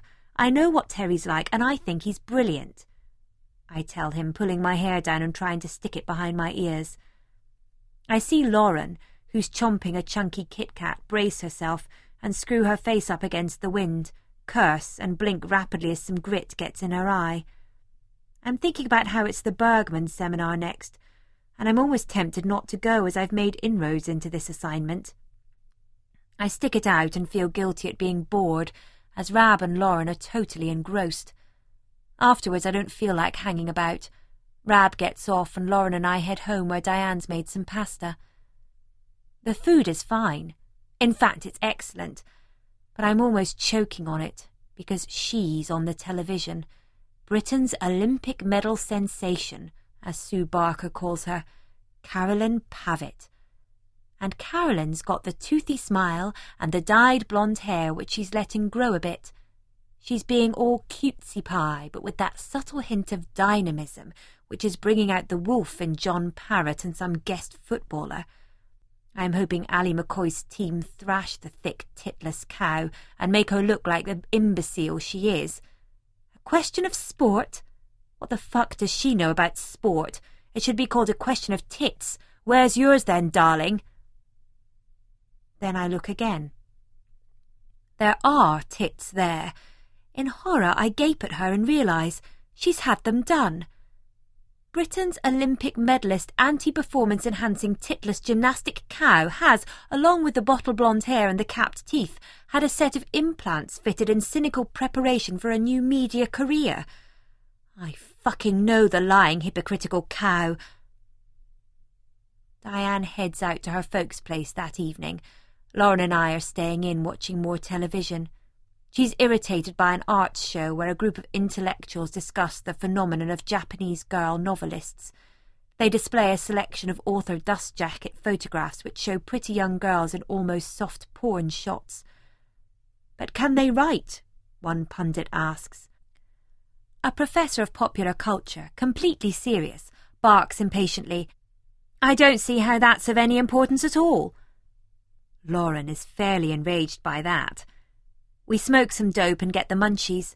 I have another plate of pasta and Lauren opens a bottle of red wine. It's only a small second bowl I've had, but I decide it's sitting too heavy in my stomach, and I think of the Polaroid Severiano Enrico took, and I go to the toilet and vomit it up, brushing my teeth and swallowing some milk of magnesia to calm the stomach lining. When I get back, I enviously watch Lauren eat her food. She eats so much for a tiny girl. She's how they'd all like to be, all those showbiz girls who claim they are not anorexic and eat like horses. We know it's lies, though, but not our Lauren. She's always munching away at something. The wine soon goes and a bottle of white gets opened. It's a relaxing night and it's like old times, me and her, on our own, a girls' night in. Then the door goes and Lauren actually jumps in fright, then scowls in anger. Don't answer it, she urges. I shrug, but the knock is persistent. I get up. Oh, Nicky, don't. Lauren pleads. It might be Diane. She could have lost her keys or something. I open the door and it's not Diane, of course. It's Simon, and he's grinning from ear to ear. He looks so dazzling, so edible that I have to let him in, although I know he's messing me around. As he comes through into our front room, Lauren's face falls. I smelt the pasta. He smiles broadly, looking at her near-empty plate. The eye-tie in me, he beams. You can have some if you want. There's plenty left, I tell him as I see Lauren look away. Thanks, but I've already eaten. He pats his stomach as his eyes drift over to Lauren. That's a nice top, he says to her. Where did you get it? She looks at him, and for a moment I think she's going to say, What the fuck do you care? But she mumbles, It's only from Next. She gets up and takes her plate to the kitchen. Then I hear her going straight to her bedroom, and I'm wondering if that's the reaction Simon intended to provoke with his comment. As if in confirmation, he arches his eyebrows and drops his voice. "Badly needs a makeover, that lassie," he sings in soft, impatient conspiracy. "Very pretty girl, though. You can see that even under all the crap she wears. She's nae a lesbian, is she?" "I don't think so," I tell him, nearly laughing. "Pity," he says thoughtfully, with an almost palpable sense of regret. I do chortle then, but he stays impassive, so I speculate. I'm always reminded of the opening chapter of George Eliot's Middlemarch when I see Lauren. "Refresh my memory," Simon requests, adding, "I'm quite well read, but I'm not much of a referencer." Miss Brodie had the kind of beauty which seems to be thrown into relief by poor dress, and seemed to gain the more dignity from her plain garments, I quote. Simon seems to consider this, then decides that he's unimpressed. I feel bad about this and hate myself for feeling that way. I should be telling him to fuck off. Why has the approval of this man of dubious character suddenly become so important to me? "Listen, Nicky, I've got a proposition for you," he says gravely. Now my head's starting to spin. What does he mean? I keep it trifling. "I know all about those kind of propositions," I inform him. "I had a drink with Terry at dinner time. I don't think he can wait till Thursday." "Aye, it's a big day," he says thoughtfully. "But no, this is nothing like that. I'd like you to help me on the fundraising side of things. It's strictly business." Strictly business? After the other night? What is he saying here? And then he starts to tell me about this strange plan of his, which sounds so exciting, so intriguing that I just have to agree. Sick boy, for sure. I know he's trying to play games with my head, the flowers and all that, but that's exactly what I'm trying to do to him. All that intimacy, all that tenderness of the other night has gone. I'm now just a business partner, a porn star. I'm walking through a minefield and I know it, but I can't stop myself. Fair enough, sick boy. I'll play this game for as long as you want. I met Rab's brother Billy today. He seems nice, I tell him, looking for any reaction. Simon raises an eyebrow. "Business Birrell," he says. "Funny. I didn't know until the stag that Rab was his brother. You can see the similarity. Aye, I had a bit of a falling out with him years ago when he just opened the business bar. I was in with Terry, who was in these work overalls. We got a bit pished. I said to business, 'Boxing's a bit of a bourgeois sport, isn't it?' I was being ironic, but I think it went over his head. Anyway, he barred us." He chuckles, seeming more disdainful than jealous of Rab's brother. "It's a good spot he's got down there," I contend. "Aye, but he's just the front man for it. The business bar is owned by the money men behind Billy Birrell," he rasps sourly. "He's just a glorified barman. Ask Terry if you don't believe me." Simon may not be jealous of Billy, but he's certainly jealous of his bar. It has to be said that it is a bit more upmarket than the Port Sunshine. "Listen, Nicky," Simon begins, "about the other night. I'd like to take you out properly sometime. I'm away to see my old pal Renton over in Amsterdam on Friday to do with this fundraising shit. We're filming Thursday, so that'll be a piss-up afterwards. What are you doing tomorrow?" "Nothing," I say a bit too quickly, wanting to add, "fucking you," but refraining. I must stay cool. "Well, I was planning to go to the Commonwealth Pool after I finish my shift at the sauna." "Brilliant. I love it there. I use the fitness centre as well. We can meet there and I'll take you for a meal after. Is that okay?"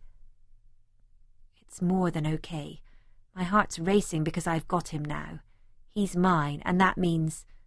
Well, what does it mean? It means it's my film, my gang, my money. It means everything. He doesn't stay long after that, and Lauren comes back in, heartily relieved at his departure. "What did he want?" she asks.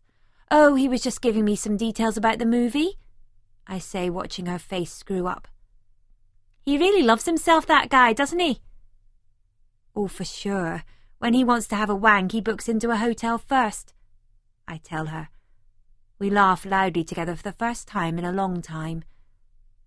Well, I still don't know him that well, but I strongly suspect that self-esteem has never really been too much of a problem for Simon. But it's him and me now, unavoidably, inexorably.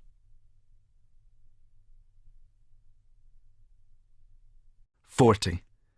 Scam number 18,745. It was a cracking meal at Sweet Melinda's in Marchmont. We'd met up at the Comey pool. Nicky so devastating in a red two-piece swimsuit, I thought I was going to have some kind of seizure. Fearing loss of self-control, I threw myself into the swimming, and she enthusiastically matched my 16 lengths, which is about 30 in a normal pool. Then it was a cab round to the restaurant. She looked beyond beautiful, almost ethereal as she glowed from the exercise. It was all I could do to keep my eye on the meter. I think Nicky was a bit miffed at being taken to a neighbourhood rather than city centre restaurant, but that soon changed when she saw the ambience, service, and above all the seafood on offer.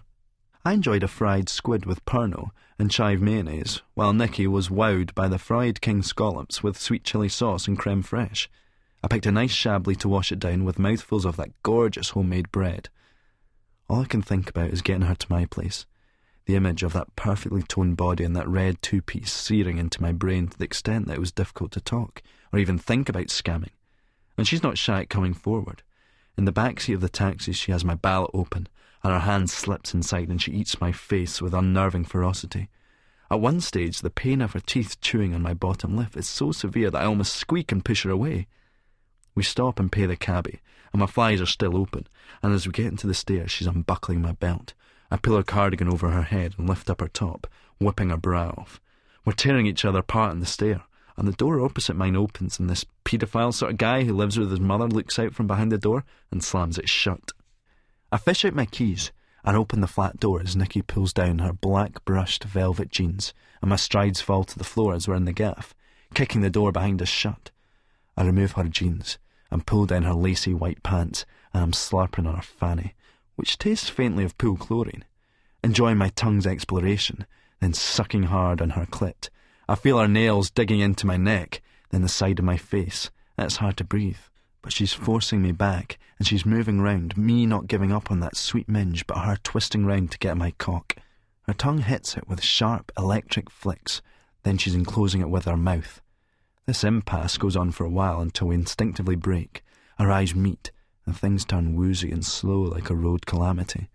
We've got our hands all over each other's bodies, mirroring each other's patient, almost forensic caresses.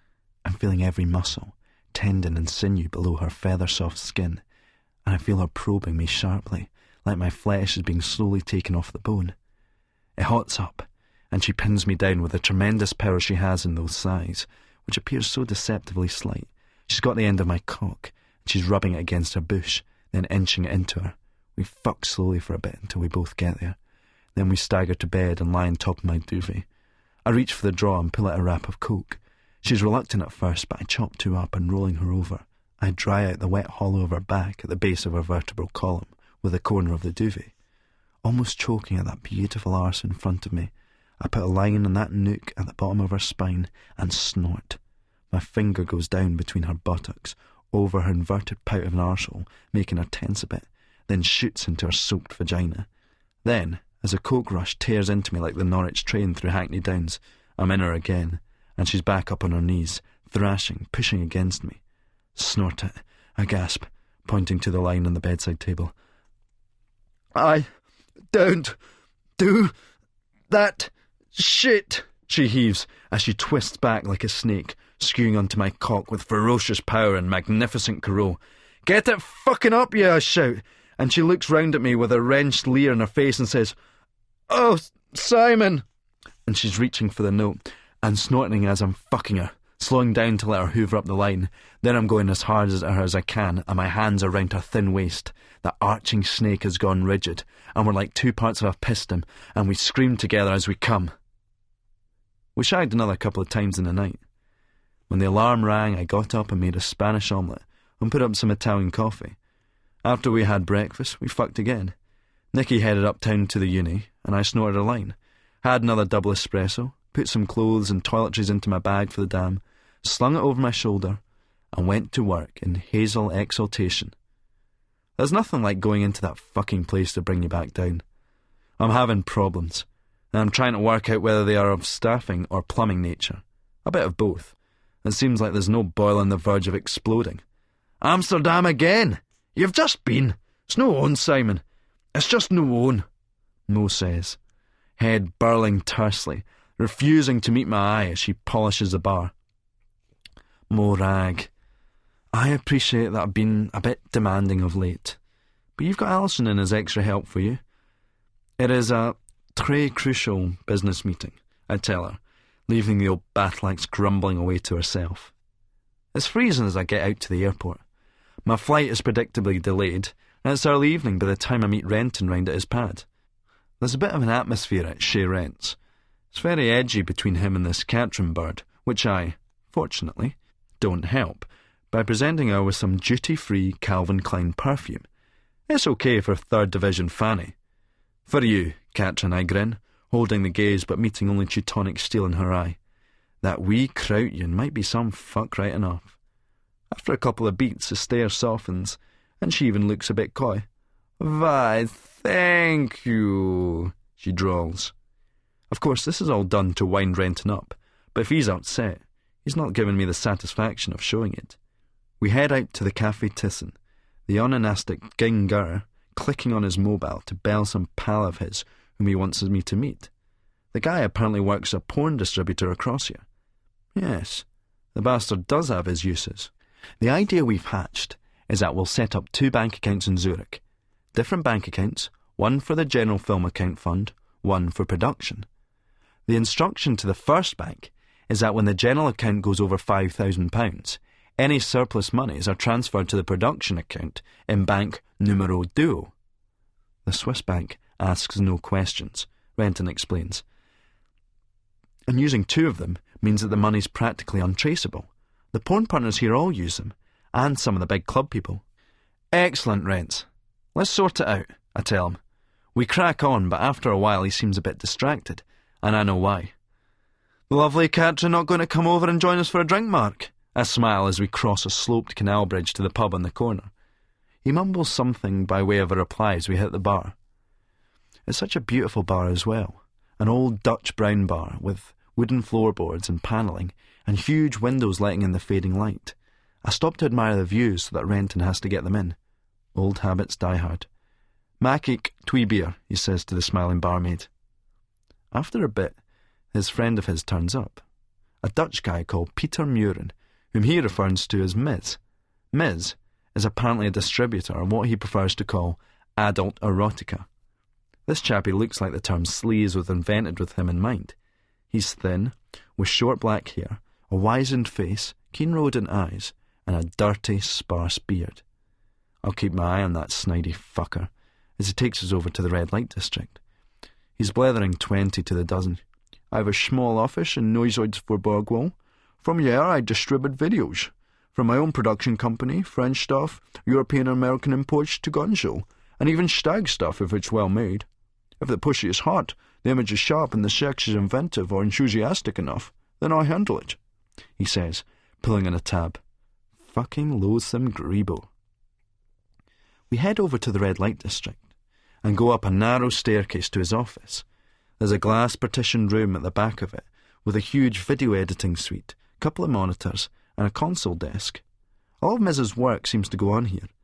He explained to me that he imports loads of American DVDs and pirate edits them, cutting and pasting the scenes to make new films. It's all in the editing, he says nonchalantly. That and the packaging. I use my French desktop publishing facility. Mrs. trying to pass himself off as a big shot, but I've seen all this kind of shit before in London. It's impressive enough in the dosh it brings in, but it's hardly challenging. After a while it bores me, and I suggest we adjourn for another beer. We head out, passing the red neon-bordered glass-fronted Hoover's shop windows. I'm starting to recollect things about this place now. Mind when we first came here when we were 16, Rents? I turned to Miz. We had a shot each of this dirty big Hoover. We flipped a coin and Rents went in first. I waited outside. When it was my turn, she goes, "I hope you're up for lasting longer than your friend. He finished so quickly, but then he asked me if he could sit here for a while, so I made him a coffee." So when I get out, a couple of hours later, leaving the lassie shagged like she'd had a Japanese bullet train up her, I laugh as old Ginger Pubes snorts something about it being as quick as a Japanese bullet train, but I press on over his pathetic aside. I says to this wanker, "Did you enjoy your coffee?" We go on to a club. Rents breezes in, nodding away to everyone like his cock's at least 4 inches bigger than that skinny white thing which hung out of those ridiculous ginger pubes in the pictures we used to put down the back of bus shelters. Being with him again seems strange. It feels horrifically good. There's no sad case nostalgia about it, and still not trusting each other gives the enterprise a hell of a buzz. I have a few bops and a couple of beers, but I'm taking it easy. After a bit, Rents pulls me aside, and just like in days gone by, his weakness is, for all his stoical observation of things, when he gets to a critical mass of alcohol, he just can't stop talking. He seems worse than ever, as he tells me he hardly drinks now, and seldom does Class A's. Fortunately for him, you're usually too pissed yourself to remember what he said. But not this time, Rent Boy. "It's no working out with Catherine," he tells me. "I'm definitely going to come back over for a bit. I like this scam. Might even work." He hesitates for a second. "Begbie's still inside, right?" "For a good few years yet, they tell me." "On a manslaughter charge? Fuck off," Renton scoffs. I shake my head slowly. Franco was hardly a model prisoner. The cunt did a few people over inside, and a couple of screws. The key has been flung away. I sweep the back of my hand through the air. "Good. I'll give it a go then. Good news for Simon de Bourgeois, or Simon the soon-to-be Bourgeois here." The night picks up after that, as Miz provides some coke which he's procured from those Moroccan fags, one of whom is simpering at me as if I'm interested in his slimy arse. I hit the toilet with a gear, and take a line up each hooter. After a discussion about race and drugs, in which Renton accuses me of making a racist point, we head through and sit down beside Miz. "Don't do the anti-racist thing with me, Renton, 'cause I wrote the script. I haven't got a racist bone in my body, I tell him." I note that Miz is in conversation with a girl who has an outsized nose. It seems to start in the middle of her forehead and ends just on top of her chin, where a pretty little mouth sits. She seems so fucking... I want to make love to her so crucially, not talk with Renton who's now gibbering something about cocaine in my ear. And that lassie with the lovely big conk has vanished. I turn to Miz and ask her who she is, and he says, "Just a friend," and I say, "Does she have a boyfriend?" "Find her. Tell her I fancy her. Tell her I want to fuck her." He looks all hurt and serious and says, "Hey, that is a good friend of mine you're talking about, man." I make a transparently insincere apology, and having no sense of irony, he grudgingly accepts it. I get up to look for this girl at the bar, but instead I find myself talking to Jill from Bristol. I don't know if she can read, write, or drive a tractor, but I reckon that she can bang like an outside lavvy door in a gale. I'm subsequently proved correct as we spend most of the nights cheerfully doing just that back at our hotel. I call Renton his mobby, and he gives me a sulky. "Where did you get to?" I inform him that I've met a nice young lady, while he can go back home to his nutty bird and enjoy the only kind of fuck he ever gets, one of the head variety. For Catherine, substitute... What was that screwball lassie went out with in the bygone days? Hazel. Yes, the more things change, the more they stay the same. This Jill's a goer. A totally unpretentious lassie on holiday who does what totally unpretentious lassies on holiday do. And thank fuck. The next morning we go through the stilted motions of swapping phone numbers. I'm a bit miffed that I don't have any time to freeload a breakfast from the hotel, as I have to get to Renton's flat and pick up my holdall. When I get there, I half expect to find Rents in a cosy foursome with Miz and the Moroccans. But it's Catherine who answers the door in a dressing gown and lets me in. "Simon," she says, in her tenebrously dramatic way. Renton is up, draped on couch in an orange toweling bathrobe, channel-hopping as usual. The carrot visuals are overwhelming. "Mark, my mobile's down. Can I borrow yours? I just need to text a message off to this hot chick." He gets up and digs the phone out of his jacket pocket. I punch in the text. "Hi, dollface. Can't wait to get loose on your pretty ass again. Hope prison hasn't slackened it too much. It'll be mine again soon. Your old chum. I fish at my address book and punch in Franco's number. Message sent. Just call me Cupid. I quickly say my goodbyes and head round to the station where I catch the airport train just in time. On the train, I sweat just in case Renton has taken anything valuable and check the contents of my bag. My excellent Ronald Mortison sweater's still there. More important, has he seen anything incriminating? I know his mentality. He'll have been through the lot with a fine tooth comb. Nope, everything still seems to be there. I get off the flight, into a taxi and down to the pub. Rab's there with a couple of student mates and loads of equipment. Beta cams, DVs, 8mm cameras, a monitor, sound stuff and lighting. He introduces the students as Vince and Grant, and I let them upstairs. Our set is minimalist. A load of mattresses on the floor as they set up the equipment, and the talent starts to file in. The air is crackling with excitement. My heart skips as Nicky dances in, stealing up to me and purring. How was Amsterdam? Excellent. More of which later, I smile, turning to wave at Melanie as she walks in. My second leading lady is a very sexy girl, in the sense of a deep-sea fish supper being exactly what you want on occasion, but hardly haute cuisine. She should be beautiful, but economic and social circumstances have made her handle herself differently to Nicky. When I start to think like this, I thank the Lord I've got an Italian mother. My cast, my crew, and what a bunch they are. Apart from Mel, Gina and Nicky, there's Jane, her sauna-hoor pal, and the Swedish, or is it Norwegian lassie, Ursula, who isn't as good-looking as she sounds, but is a total fuck machine. There's also Wanda, Mikey's whore, who looks a bit deranged with her smacked-out eyes sitting cross-legged in the corner. Myself, Terry, and his shagger mates Ronnie and Craig are present. Rab and his student chums are looking a bit uncomfortable. It becomes evident in rehearsal that I'm going to have problems with Terry and his firm. The sex parts, they're not bad at. They get enough practice. But they don't understand the difference between shagging for the camera and making a porn flick. Moreover, the acting is atrocious. Even the most rudimentary lines, and they are very fucking rudimentary indeed, are invariably fluffed. My idea is to build their confidence by starting off with what they can do. So we'll shoot the sex scenes first, starting with the orgy, which is the end scene, but which will give them encouragement and should help with building a sense of esprit de corps. There's so many basic problems. I've cast Melanie in a teenage role, which should be roughly appropriate to her age, but I'm looking at her arms with Brian and Kevin tattooed on them.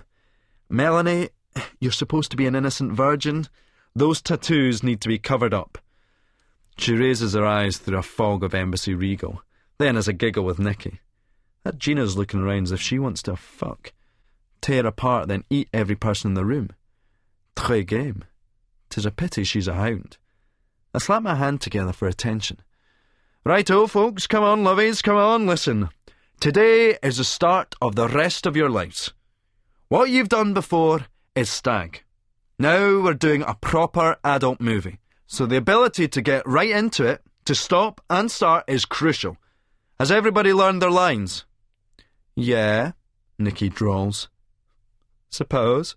Melanie sniggers. Terry shrugs in a manner that tells me that cunt has learned fuck all. I feel my eyes rolling and my head scanning the ceiling for inspiration. It's as well we're starting with a shagging. Melanie and Terry are raring to go. The kit comes off unself-consciously, and Rab's mates are busying themselves with the equipment. It is weird watching just Terry in the buff, as Rab shows me the shot through the Betacam's monitor. I switch on one of the digital video recorders and pull out to get them both in frame. Grant fusses a bit over the lighting, getting burnt out of the shot, and Vince tells that we're running up on sound. Action! Come on, Tez, take your cleaver to that beaver, I say. Know that he needs any encouragement in that direction, 'cause he's straight on her, working her with his fingers and his tongue.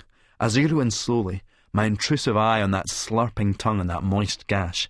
She's a bit stiff, though, so I stop the action. You seem a little bit tense, Melanie, love, I observe.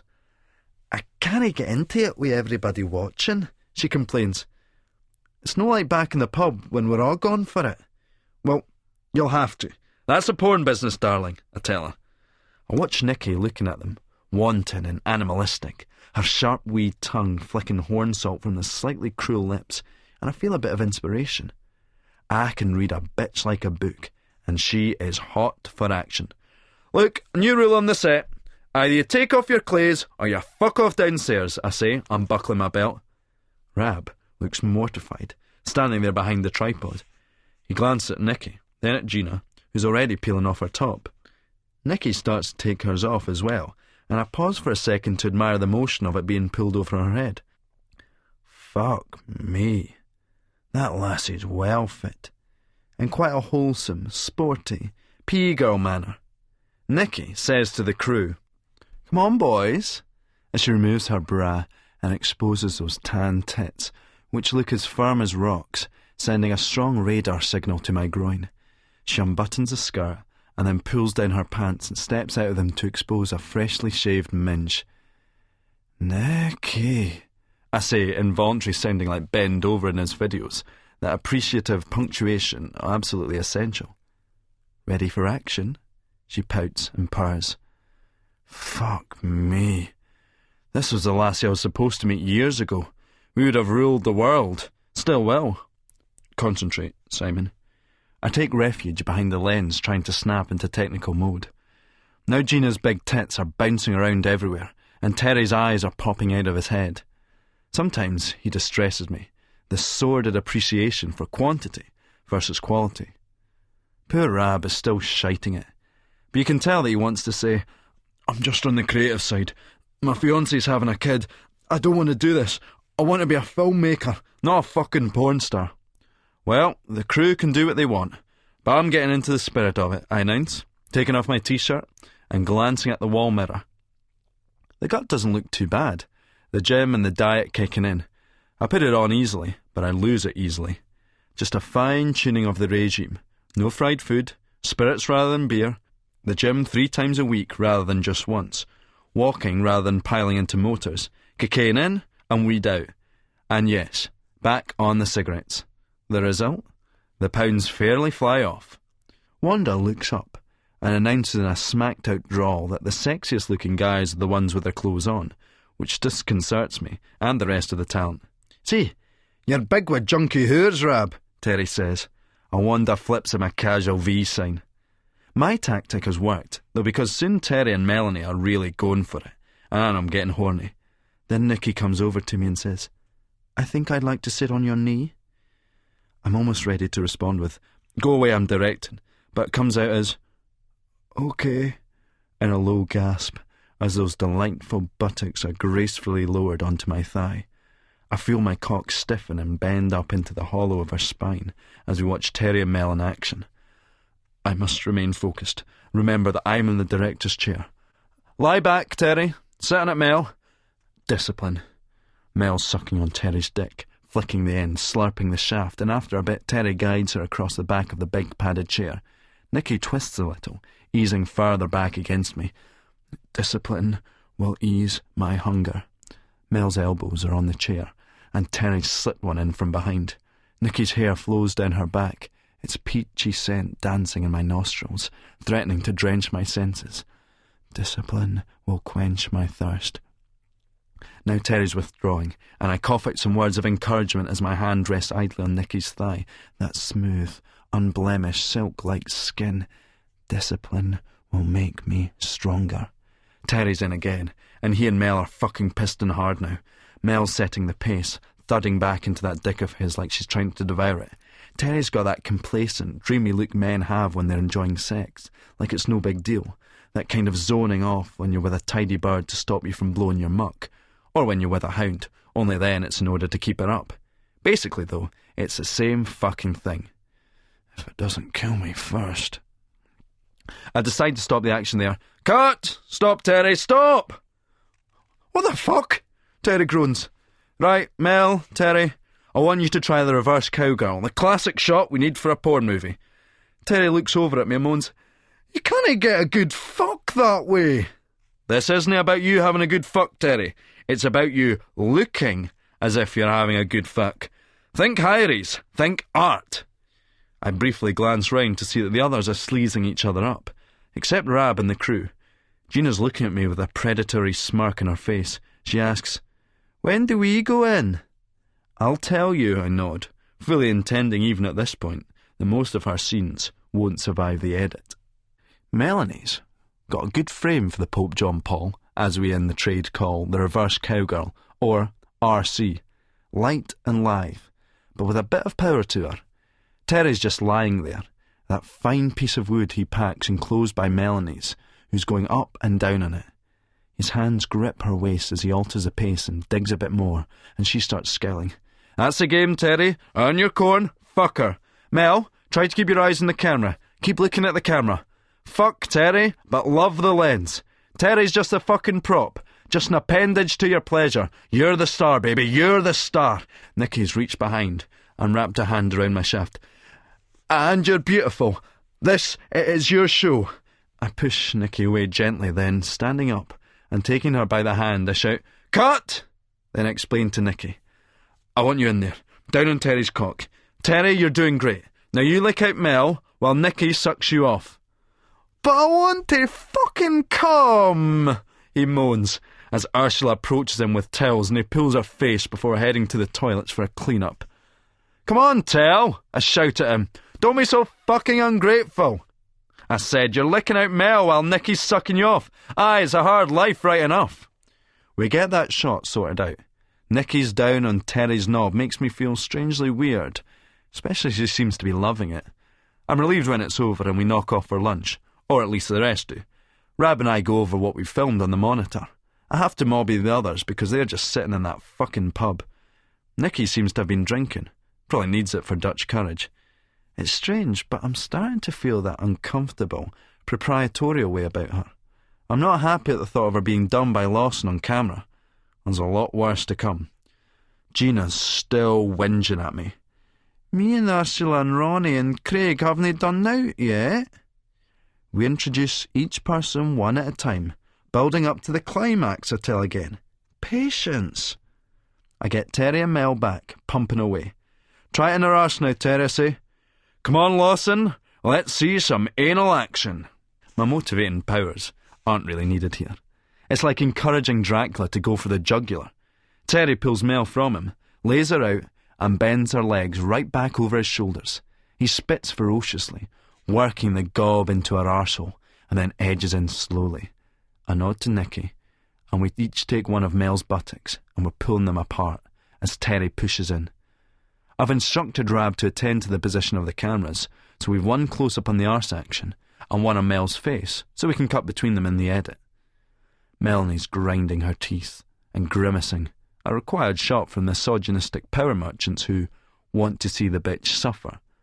But as she gets into it, and starts finding the space to accommodate him, goes off in that dreamy way, required shot for the lazy, transgressive, romantic yuppette who's had a hard day at the office and just wants to lie back, enjoy a relaxing butt-fuck. It's so important that the expressions cover all emotional bases. That's what porn is, essentially. A social and emotional process. Anybody can do genital interaction. Nikki kisses me hard on the lips, and she's going down on my cock. And I can see Rab standing by the bar, and Gina still looking at him, and then looking annoyed, and Craig sucking on Wanda's nipples, and I'm thinking that none of them will control me ever. Then I realise that there's something missing. "Cut!" I shout, as Nikki starts to suck my cock. "What?" Terry's still pumping away. "You're fucking joking!" Nikki takes my dick out of her mouth and looks up at me. "No, Terry, no. Come on. We need to do this in the cowgirl position. RAC. Reverse anal cowgirl." "Fuck!" he says, but he's pulling out. Nikki looks at Terry, then at Mel. "How was that?" she asks. Mel seems happy enough. "It's sore at first, but then you get into it. Terry's really good. He always puts it straight in.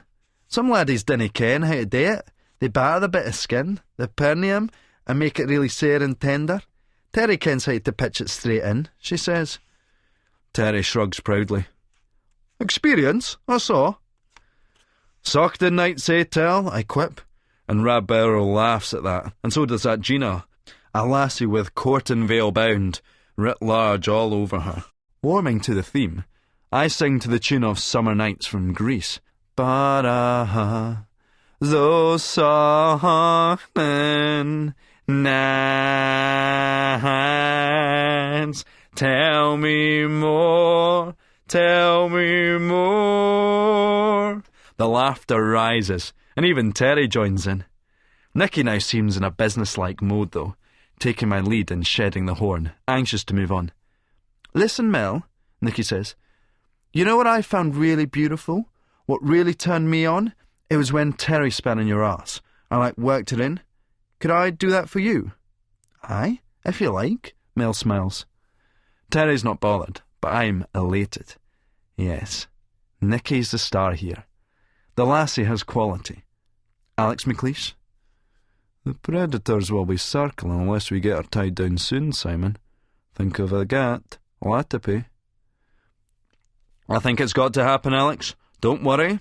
I'm moving on that one. There's a lot going on behind the scenes. But right now, it's back to the coaching. As I remind Terry that it's a team game, and we need to keep our discipline and our shape. Mind, Terry, don't shoot your duff up, Mel. It's got to be a withdrawal, then a wank off and a cum over her face. Remember the narrative of pornography, our sequential journey. Blowjobs, frigging, licking out, fucking, different positions, anal, double penetration, and finally the cum shot. Remember that old training ground routine? Terry looks a bit doubtful at all this. I'm not into shagging a bird without blowing my muck in her. Remember, Terry, this is not sex. This is acting. This is performance. It doesn't matter whether you're enjoying it or not. Of course I'm enjoying it. It's a spice of life, he says. 'Cause you and me, we're just cocks. That's all we are. The lassie's rule. In the background, I've got Ronnie and Ursula going through routine in Craig's fucking Wanda, who's lying like a corpse. They're just wallpapers I'm setting up the main action to the fore. I'm ready, Terry says, finding wood, as Rab looks unscrutably on. That cunt Grant is holding things up with a light. Then we're ready to go. He nods at Rab and Vince and announces that we're running on sound. Action! So we're rolling, as Nicky gobs hard on Melanie's arsehole and whacks it in. Gina sucks Terry's knob and Mel, crab-like above, is ready to lower herself onto it. Then just as she descends, the door goes and Big Moorhead comes in. Simon! Oh! She gulps, her eyes popping out of her head. It's, the man for the Sunday Mail's here. They've a photographer. She turns on her heels and heads out, slamming the door. Sunday fucking Mail? Photographer? What the... At the back of my mind, I'm thinking that I've a Leaf business against drugs meeting tonight, but that's a while yet.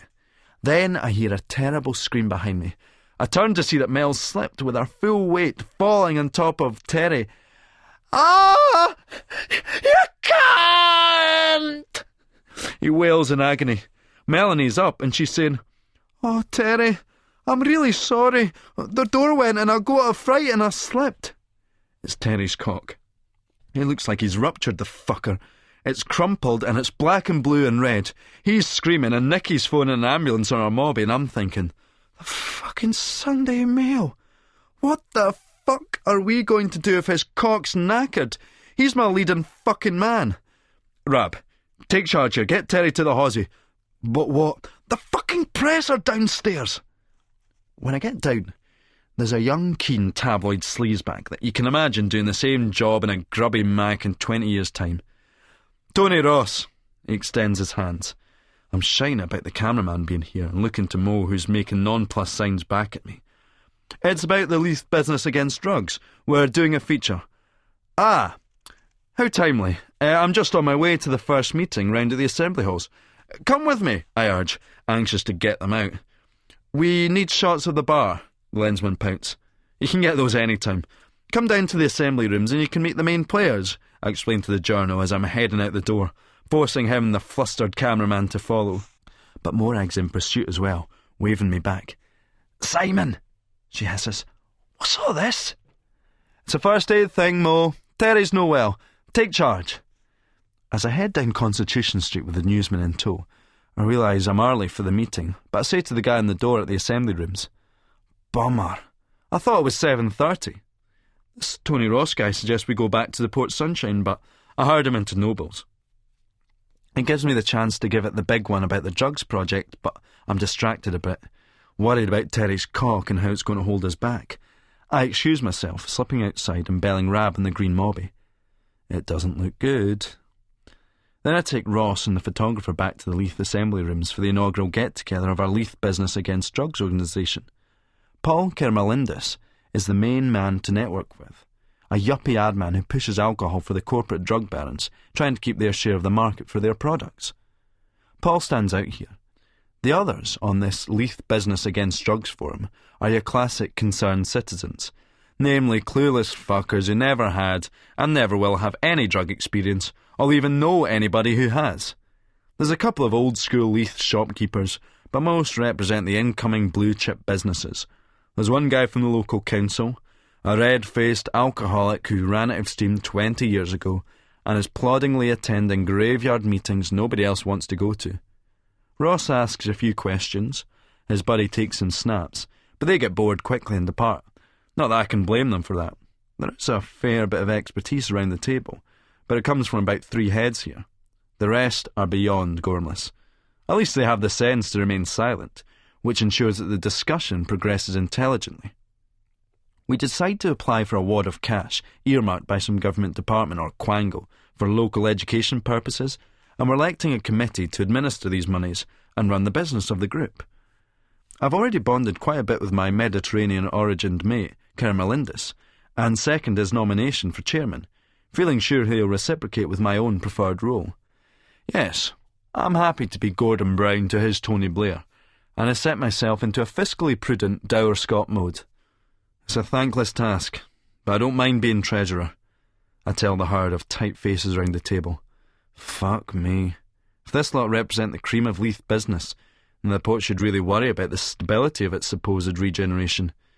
I mean, I strongly feel that it should be someone in a cash-handling industry. I think it's important with public money that not only is everything above board, but that it's seen to be above board. There's a lot of enthusiastic nods all around. Very sensible. I propose Simon for treasurer, Paul says. It's seconded and carried. After an interminably dull meeting, I take Paul over to Noble's bar for a drink, managing to shake off the councilman, who's hanging around in the hope of being invited. The nips flow quite freely and we get a bit pissed. That jumper, he asks, is that a Ronald Mortison? It certainly is, I nod in brisk pride, but no, Shetland lambsfool, not Fair Isle. There's a young, attractive-looking lassie behind the bar, and I give her a flashbulb smile. Not seen your face in here before. No, Pa, I just started last week, she tells me. We engage in some banter, Paul enthusiastically joining in, without him realising I was initiating all this for his benefit. Unlike in my teen and 20s days, I usually now only make the effort to do a serious chat-up if an obvious financial, as well as sexual gain seems likely. It's closing time too quickly in Nobles, so having established that Paul both likes a bevy and is a fanny rat, I take him back to the Port Sunshine and open up upstairs for a late drink for the both of us. I was a smashing bird in the pub back there. I reckon you could be in there, mate. I'll show you something better, I tell him. Paul's eyebrow raises involuntarily, giving me away as a total sex case. Good. I nip off into the office and switch on the pub's video security system, making sure there's a blank cassette in. Then I find a tape we shot earlier today and take it through, putting it into the vid below the big bar telly. Nicky's gorgeous arse fills the screen, and we pull away to watch her sucking Terry's knob as he's lying back licking Mel's fanny, her crouched over him. The corkscrew hair seems to merge with her pubes at one point, and she leans back across him. This is incredible, Paul gasps. You do this here? Yeah, we're making a full-length film, I say, as the camera cuts to Nicky going down on Terry's knob in close-up, her hungry eyes devouring the viewer's soul as surely as her mouth does his knob. She's a total fucking pro, a real star. That was a good shot. That bird is tidy, eh? Paul sips at his nip, his eyes bulging over like he's a papillon getting shagged by a Rottweiler. His voice goes thin and wispy. Yeah? Who is she? He croaks. Her name's Nicky. You'll meet her. She's a good friend, a nice girl, educated like. A student at the uni, the proper uni, Edinburgh Uni, not hairy twat or one of those basket-weaving colleges that got made up back in the 80s. His eyes hood, and a little grin creases over his face. Does she, does she do other things? I'm sure I could talk her into something for you. That would be appreciated, he says, an eyebrow rolling heavenwards. I start racking at the line of posh, just to see what this cunt says. Ching time. Paul looks at me in that startled, uncomfortable manner like a young bird in one of those gonzo porn movies, just at the point they suddenly realise that they're getting up the shitter for the first time, and the world is potentially watching via the digital video camera and the internet, and it wasn't quite what they had in mind. Do you think we should? It may not be what you'd call appropriate in the circumstances. And here's me giving him the "you love it" routine. If this cunt's not a chinger, then I'm Mr. Daniel Murphy's fashion consultant. Come on, Paul. I smiles her chop up. Then he start playing funny fucks. We're businessmen, educated guys. It's not like we're schemies. We know the score. We know where to draw the line. And yes, pun intended. I smile. Well, I suppose a discreet little one, he grins, and raises a pensive eyebrow. Too right, Paul. As I said, we're not like the underclass. I see some of them in here, mate, I can tell you. We know when to call canny. It's just a wee tickle, for Christ's sake. I snort down a beauty. Then Paul shrugs and follows suit. And they are big lines. More lamb's torsos than poodle's legs. I thought the onanist would see the security camera filming him, but obviously not. Oh, that's good gear, Paul goes, and his hands are all over the shop and he's gabbing away like fuck. My boss at the agency, he gets his stuff over on the Rock. A guy flies out from Botafogo in Madrid, then over here, straight out the guy's arse in a wax seal. I've never had anything like it, but this is excellent. It certainly is, old chum. Now, mission accomplished. I decide to draw the night to a close in almost indecent haste. Right-o then, Paul, you'll have to excuse me, buddy, I say, showing him the door. I've got certain things I need to do. I fancy carrying on a bit. I'm buzzing. Have to be on your own, Paul. I'm meeting a lady friend, I smile. And Paul nods back with a grin, but he can't hide his disappointment that he's been left a bit high and dry. I escort him outside and shake his hand. This poor bastard is wired to fuck. He waves down a taxi and heads off. I would have let Paul stay, but he played his hand too soon. My old man used to habitually use that old line from a Cagney movie. Never give a sucker an even break. And it turned out to be the best bit of advice he gave me. It's positively cruel to do so. If you let them get away with it, they won't learn. Therefore, in the future, they'll be even more comprehensively done, and by someone more ruthless. Cruel to be kind, as Shaky said. Or was it Nick Lowe? Paul. What a fool. Introduce that to Nicky. To my Nicky. You have to be kidding. Minge like that comes at a premium price. And it's too rich for a sad case like that. I've been thinking about her all day. Some lassies get inside you because it's so hard to nail down exactly what it is about them that ignites you. She's like that. Beautiful, yes, but capable of showing you something different every time. Contacts or reading glasses, hair loose and flowing or ponytailed or pigtailed or tied up, clothes vampishly designer expensive or sporty casual, stance and body language warm, then distant, knows exactly what buttons to push in men, does it without even thinking about it. Yes, she's my girl. "41. Leith will never die." Saturday morning, man, and Ali's still asleep, so I heads up to the library. I've been better with the collies 'cause I'm writing to this book, but it still isn't looking good with me and her likes. I'm sure somebody's putting poison in her ear. Dinna ken whether it's her sis or more likely sick boy we are working at that pub now. That sneaky cat just used us to work that scam with cousin Dode. Didn't he want to ken after that? At least he's no blabbed to Franco about renting's cash, but, and probably will now 'cause we've got stuff on each other. At least having nae mates is pure good as a chance to get on with my Leith book. Saturday's a bad day for temptation, with loads of cats and drugs around the streets, so I gets up to it and heads to the Edinburgh Rooms. That microfiche stuff is weird. All that info, all that history, even if it's selectively written by top cats to tell their tales on one roll of film. But I reckon that there's other stories that can be teased out. Leith, 1926, the general strike. You read all that, and what they all said then, and you pure see what the Labour Party used to believe in, freedom for the ordinary cat. Now it's like get the Tories out or keep the Tories out, which is just not a nice way of saying keep us in, man, keep us in because we like it here. I takes tons of notes, but and the time just whizzes past. When I gets back down the road to the port, something's up. I bounces into my flat with my notes, all full of cheer. Andy's got his cabs away strip on, and then I look at Ali standing there with a couple of bags packed. And aye, it looks like they're playing away all right. "Where you been?"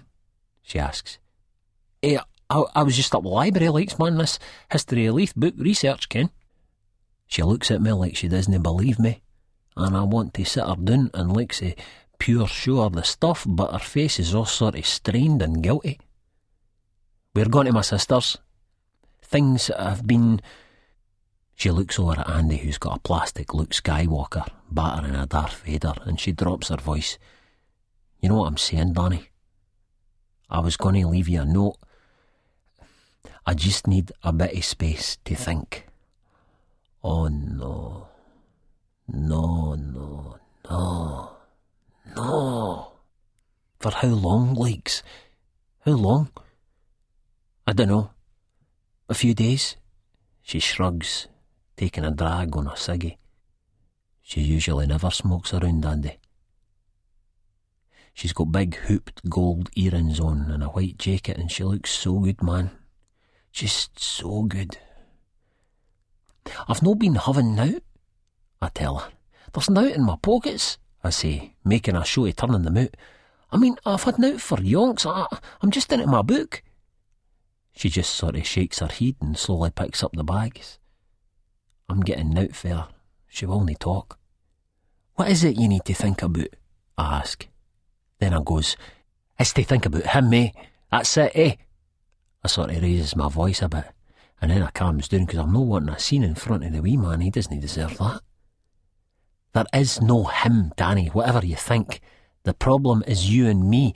There isn't much you and me either, is there? Your mates, your group, now your book." It's my turn to say nowt now. The wee man looks up at me and I force a smile. "You know where I am if you need me," she says, and steps forward and kisses us on the cheek. I want to grab her in my arms and tell her dinna go, tell her that I love her and I want her to stay forever. But I say now, because I just can't, I just pure can't. Hell would freeze over before I could drag the words out of my mouth, and I want to say them so much. It's like I'm just physically incapable of doing it, man. "Show me you can cope on your own, Danny," she whispers, squeezing my hand. "Show me you can keep it together." And wee Andy looks back at us and smiles. "Cheerio, Dad." And they're away, man. Pure gone. I looks out the window and sees them going down the road towards Junction Street. I slumps down in the chair. Zappa, the cat, suddenly jumps up on the armrest, shitting us up. I stroke his fur and I starts grating, and dry, tearless sobs like I'm having some kind of fit. At one point I can hardly breathe, and I gets it together a bit. "Just you and me now, Gadge," I tells the cat. "It's easier for you, Zappa, man. You cats didn't get emotionally involved. It's just you're on the roof and that's it. Wham bam, thank you, ma'am," I says to the boy. Then looks into his slitty green eyes. "You're well out of this, but man," I goes. Then I laughs. "I mean, sorry about the nuts and that. Out of order, really, but it's for your ain good, man, Ken. I did feel bad, but when I took you to get done, but..." The cat opens his gob and mews, So I gets up to see what's for nosh. No much for either Homo sapiens or feline. The cupboard's pretty bare. The old shit tray is minging and all, and we're out of cat litter. Thanks, man, I say to Zappa. You've helped us. Instead of sitting here feeling sorry for myself, 'cause of you, I'm forced to get out for cat grub and cat litter. Engage with the world and that. I'll head down the Kirk gate and maybe get some of that catnip shit and offer you, man. Get you stoned. Aye. The wee ants are pure digging in, so I can't settle. I gets down the road and hits the Kirk gate and does my shop at Quicksave, coming out of the Queen Vic statue at the foot of the walk. It's busy down here, 'cause it's a surprisingly mild day for March. Wee guys hang about, playing hip-hop on their beatboxes. Wifeys and kids munch at sweeties. Loads of the political cunts have stalls set up urging you to buy revolutionary papers and that. It's funny though, man, but they political gadgets all seem like they come from posh hames, students and that. Not that I'm knocking it, but I think it should be the likes of us that agitate for a change, but all we do is drugs. No liking a general strike and that. What happened to us? Joey Park's coming down the road and he catches his attention. "All right, Spud, how goes it? You going to the group on Monday?" "Aye," I tell him. I didn't ken we were meeting on Monday. And poor Parky gets it all, man. I tell him that Ali's away, she's taking Andy to her sister's. "Too bad, mate. But she'll be back, eh?" "She says it's just for a few days she needs to sort her head out. Wants to see if I can cope on my own." That puts us on a right downer, man, Ken. She's working at the pub, Sick Boys pub and all. Thing is, man, if I cope well on mine, then she'll say, "He's alright," and leave us. If I fuck up, then she'll say, "Look at the state of that waster," and leave us. It's looking pure grim, like say. The Park boys got things to do, so I gets the litter up to the Zappa felly and sorts the boy out with some grub and a fresh bog. I wraps the cat shit and piss in a newspaper and sticks it in a placky bag. I sorts him out with the cat gear, watching him scratching that patch on the flare, then running round in circles, rolling over, and I'm thinking, I could do with some of that in action, man. So I'm on my own in the house and totally desperate for company. I starts thinking that maybe art can save the day. So I get out the notes I've already taken on the history book and read through them again. My handwriting's no really all that hot, Ken, so it takes a while to read it all. Then the door goes, and I think it might be her come back, thinking, "No, it's silly Danny boy, I can't go through with it, I love you." So I open it up all excited, and no, it's no Ali. It's as far from Ali as it's possible to get. It's Franco. "All right, Spud, just came round for a fucking blather, eh?" I thought I wanted company, any company, but it was really like, say, almost any company I meant. I was never really that keen on jail tales when I was inside my cell. In the house they're a total nightmare, so I'm trying. And it's hard with Franco to keep the subject on other things like my History of Leith book, so I'm telling him about it. I says to him I should interview the likes of him about Leith, but like say, I've said the wrong sort of thing to Franco, 'cause the cat isn't happy at all. "What the fuck do you mean? You trying to take the fucking piss?" Whoa, feral boy. "No, Franco, man, no, it's just that I want the book to be about the real Leith, Ken, about some of the real characters like you, man. Everybody in Leith kens you."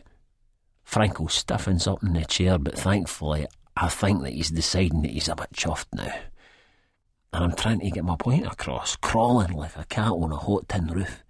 'Cause it's all changing, man. You've got the Scottish office at one end and you've got the new Parliament at the other. Embourgeoisement, man, that's what the intellectual cats call it. 10 years' time there'll be nae gadgets like you and me left down here. Look at Tommy Younger's, man, it's like a cafe bar now. James, they call it. Mind you some of the nights we had, some of the mornings we had there. Franco nods and I ken I'm getting on his tits, but it's like I'm nervous, and when I get nervous, I just pure talk, man. I can't stop. Shy, you say now. Nervous, you just spraff. It's like the saber-toothed tigers, man. They only want cats with cash in toon. I mean, look at what they're doing to Dumby Dykes. They just want us out in the schemes on the edge of toon, Franco, man. I'm telling you. Fuck off. I'm going to nae fucking scheme out of toon, he tells me. Was out at Wester Hales for a bit when me and her got together. Only one fucking pub, you cunt. What the fuck's going on there? Ah, but very soon, Franco, old Leith'll be gone. Look at Toll Cross, man. It's a finance centre now. Look at the south side. Student village. Stockbridge has been Yuppiesville for donks, old Stockery. Us and Gorgie and Dalry will soon be the only places left in the inner city for working class cats, man. And that's just because of the football clubs. Think fuck they stayed in town. I'm no fucking working class, he says, points at his cell. I'm a fucking businessman, he goes, raising his voice. But Franco, what I'm saying is, you fucking got that. This is like, man, an old route I've been doing before that many times. So if there's one thing I've learned, it's how to slip onto the back foot in such situations. Aye, man, aye, sure. I raise the mitts and surrender. The beggar boy seems a bit pacified by this, but he's one stroppy uptight gadge, that's for sure. Tell you something else for now, Leith'll never fucking die, he goes. The cat's no getting my drift here, but maybe no Leith, man, but Leith as we ken it will, I tells him. I'm no taking it further, 'cause I ken the score. He goes, no it will nae. I says, aye it will, man, it's dying already, how will it know? And he says, 'cause I fucking well says, and that'll be it. He rexes up 2 big lines of coke, and I'm minding him my promise to Ali. But well, I says I'd keep off the gear, and to me that means smack. And I said I'd keep off base, but no ching, man. You can't mention ching. Also, it's Franco, so you can't really refuse. Pure buzzing we head down for a beer, and I steer Begbie away for the Port Sunshine, which is easy, 'cause he aye drinks in nickels. Frankie gets a text on his mobile. He stands looking at it in disbelief. What's up, Franco, man? Some cunt's trying to get fucking wide, he shrieks, and 2 lassies with pushchairs passing us just about shit ourselves. What's up? A fucking text message. Doesn't say it way. The cat is not amused. He's fiddling with the buttons on the phone. We get into the pub, and he's still playing with the phone as I get the drinks up for Charlie behind the bar. Begbie's mobile goes off again, and he answers it all cagey this time. Where's this? There's a pause, and he lightens up, thank fuck. Alright, Malky, sound. He switches it off and tells me, Caird school up at Mikey Forrester's. With Norrie Hutton, Malky McCarn and that. Let's get a carry out. I tell him that I'm skint, which isn't true, but a Caird school with Begbie means you pure play until he wins all your money, no matter how long it takes the cat. So I'm just not into that. Just come up for a drink, but you cunt, he goes. Well, you can't really refuse, so we hit the offie, and Begbie's still going on about Mark Renton and how he wants to kill him. I'm no that happy with his mood, man, and I'm no that keen on the likes of Malky and Norrie and Mikey Forrester. They're sitting round the table and there's loads and loads of ching on the go and bottles of JD and cans of beer. I bows out the hand after losing 30 quid. You keep on putting the sounds on, Spud, Begbie goes, but you can't really put on what you want, 'cause he pure tells you, put on Rod Stewart, you cunt. Every day I spend my time drinking wine, feeling fine. Didn't think I've got any Rod Stewart, Mickey goes. Used to have a bit, but when she moved out she took loads of my records. Frankie looks at him. Get them fucking back off the cunt. Can't you have a fucking Caird school without Rod Stewart? That's what you do at a fucking Caird school. Get pissed, sing Rod Stewart. You can't fucking beat it, you cunt. You see the pictures of Rod Stewart on the inside of that CD? Norrie goes. He's done up in draglet and old tart in one of them. And there's one where he's dressed up like a poof. I pure minded the pictures. Rod Stewart had his hair slicked back with a moustache and a pair of glasses. I'm saying now, but 'cause I can see the reaction for Franco. What are you fucking saying, Norrie? It's just this album, this greatest hits album. He's dressed up like a bird in one picture and done up as a poof in the other, yen. Begbie's just shaking. What do you mean dressed up like a poof? You ain't Rod Stewart's a fucking poof. Rod fucking Stewart, is that what you fucking think? I didn't ken if he's a poof or no. Norrie laughs. Malky sees the signs and all. Come on, Frank, deal the cards. Mikey says, Rod Stewart's no a poof, he shagged that Brit Eklund. Did you see her in that film with the Callan boy that they filmed up in the Highlands? Franco's no hearing anything but. He says to Norrie, so if you think Rod Stewart's a poof, you must think that cunts that like Rod Stewart are poofs and all. No, I'm... It's too late, man. I look away but I hear the crash and some shouts, and when I turn round, I can't see Norrie's face. It's like he's got a black mask on. But it's just a cowl of blood, 'cause Franco's went and broke the bottle of Jack, or he said. Oh, Franco, man, there was some nips in that bottle. Mikey moans as Franco stands up and heads toward the door. Malky's helping Norrie through to the bathroom. I just follows Frankie out the door and down the stair. Fucking white cunt with his snidey remarks, he goes, staring right at me, but I'm not looking at him. I'm just thinking, get to Nichols, have a pint, chill him out, then pure vanish him. You didn't want company that bad, man. You never want it that bad.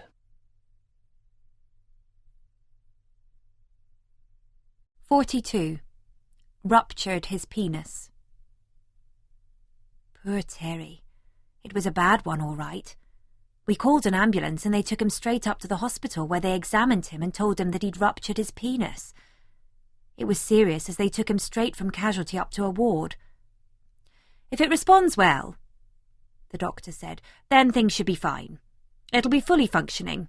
There can be complications, though, but at this stage we shouldn't be thinking about amputation." "What?" Terry said, absolutely terrified, realising that they didn't give beds away unless it was an emergency. The doctor looked grimly at him. "That is only a worst-case scenario, Mr. Lawson, but I can't emphasise how serious this is." "I ken it's serious. I fucking well ken that. It's my cock." "So you must rest and avoid any strain. The medication we've given you should prevent you from getting an involuntary erection while the tissue hopefully repairs itself. This is one of the worst ruptures I've seen." "But we were just—" "This is far more common than you think," the doctor tells him. Rab's mobile goes, and it's Simon. Rab says he's very upset, but it's obviously because of the problem that this presents for the film rather than Terry. Even Rab and I are finding it hard to joke. Eventually he turns to me and says, "I always thought Terry's cock would get him into trouble. Everybody in the scheme used to say that. We never thought that he would get it into trouble, though." But we just can't find the humour in it. Gina, Ursula, Craig, Ronnie and Melanie are stunned in disbelief, and Mel feels terrible now that the reality is settling in. "I couldn't help it." "It was an accident," I say, rubbing her back. I kiss them all and head home, where I'm telling Lauren and Diane the story. Diane raises her hand to her mouth, and Lauren's little face can barely conceal its glee. She's made some vegetarian lasagna, and we sit down to eat. "So that's put paid to your porn film plans, then?" Lauren says, pouring herself a glass of white wine. It's almost a shame to deflate her, she looks so happy. "Oh no, darling, the show must go on." "But—" Lauren looks really distraught at this news. "Simon's determined. We're still shooting the movie. He'll find a replacement." Now Lauren explodes with anger. "You're being exploited. How can you? They're using you." Diane puts a forkful of food into her mouth and looks at me with a strained expression. She swallows hard and shrugs evenly. "Lauren, this has nothing to do with you. Please calm down." This is doing my head in. I have to try to make her see through her own neurosis here. "I'm fed up of studying film when I've got the opportunity to make one. Why are you getting so head up about it all?" "Because it's pornography, Nikki. You're being used." I let my breath out slowly. "What do you care? I'm not stupid, it's my choice," I tell her. She looks at me with a quiet, composed rage in her eyes. "You're my friend. I don't know what they've done to you, but I'm not going to let them get away with it. What you're doing is against your own sex. You're enslaving and oppressing women everywhere. You study this, Diane. Tell her, she urges. Diane grabs the wooden forks and pulls some more chopped salad onto her plate. It's a wee bit more complex than that, Lauren. I'm finding out a lot about this as I go along. I don't think porn per se is the real issue. I think it's how we consume. No, it's not, because the people at the top are always men. Diane nods in assent as if Lauren's proved the point she wants to make. Aye, but probably less so in the porn industry than any others. What about girl-on-girl action filmed by women for the consumption of women? Where does that fit in with your paradigm? She asks. It's false consciousness, Lauren bleats. I'm too busy to debate, even if I had the notion. You're no fun, Lauren, I tell her, rising from the table and picking up my hold all. Leave the dishes, girls. I'll do them when I get back. I promise. I'm running a little late. Where are you going? Lauren asks. To my friend's place to practice some lines, I tell her, leaving the sad, frigid little bitch choking on her hang-ups. She even stands up, but Diane grabs her wrist and yanks her down, talking to her like she's the child she has evidently become. Lauren, that's enough. Sit down and eat your food. Come on now. I hear some noises as I leave and head downstairs and out into the cold. I take the bus to Wester Hales and Melanie's place. It takes me ages to find her flat. When I get there, she's just put her son to bed. We practice our lines, then we practice a little action as well, and I end up staying the night. Next morning we wait for her mother to come before getting the 32 bus down to Leith. There's a spray of fine rain, which soaks us through by the time we reach the pub. The shaggers are looking somewhat upset, and I realise there's not a camera in sight. Instead, a tall, lean man of about 35 with curly hair, sideboards and piercing eyes is sitting in a chair. This is Derek Connolly, Simon explains to me. Derek is a professional actor, and he's going to coach us. You might have seen him on the box as a Scottish villain in The Bill, Casualty, Emmerdale or Taggart. Actually, I was an advocate in Taggart, Derek says defensively. We start off doing some role-play exercises, then working on the script. If he's frustrated at our attempts at acting, he doesn't show it. It has me wishing that I'd done more in the university drama groups. Nothing is wasted. After, I head up to Simon's flat with him and tell him that I was practicing with Mel. Should have invited her up, he says. But no, that won't do. I'm having him all to myself. 43. Scam number 18,746. Even though it's now spring, it's still nippy. It's not easy to pull myself away from Nicky. Additionally, I'm starting to dread facing Mo and Ali at the pub. I put it off, taking her breakfast, then out to the editing suite in Niddry, run off a few copies of the tape of Paul having his fun. What's all this about? Oh, just a wee bit extracurricular, I tell her, belling the Leith ad man on my green mobile phone. Nicky announces that she has to go to classes, and she'll call me later. I'll watch her getting ready to go, her arse moving elegantly in that long skirt.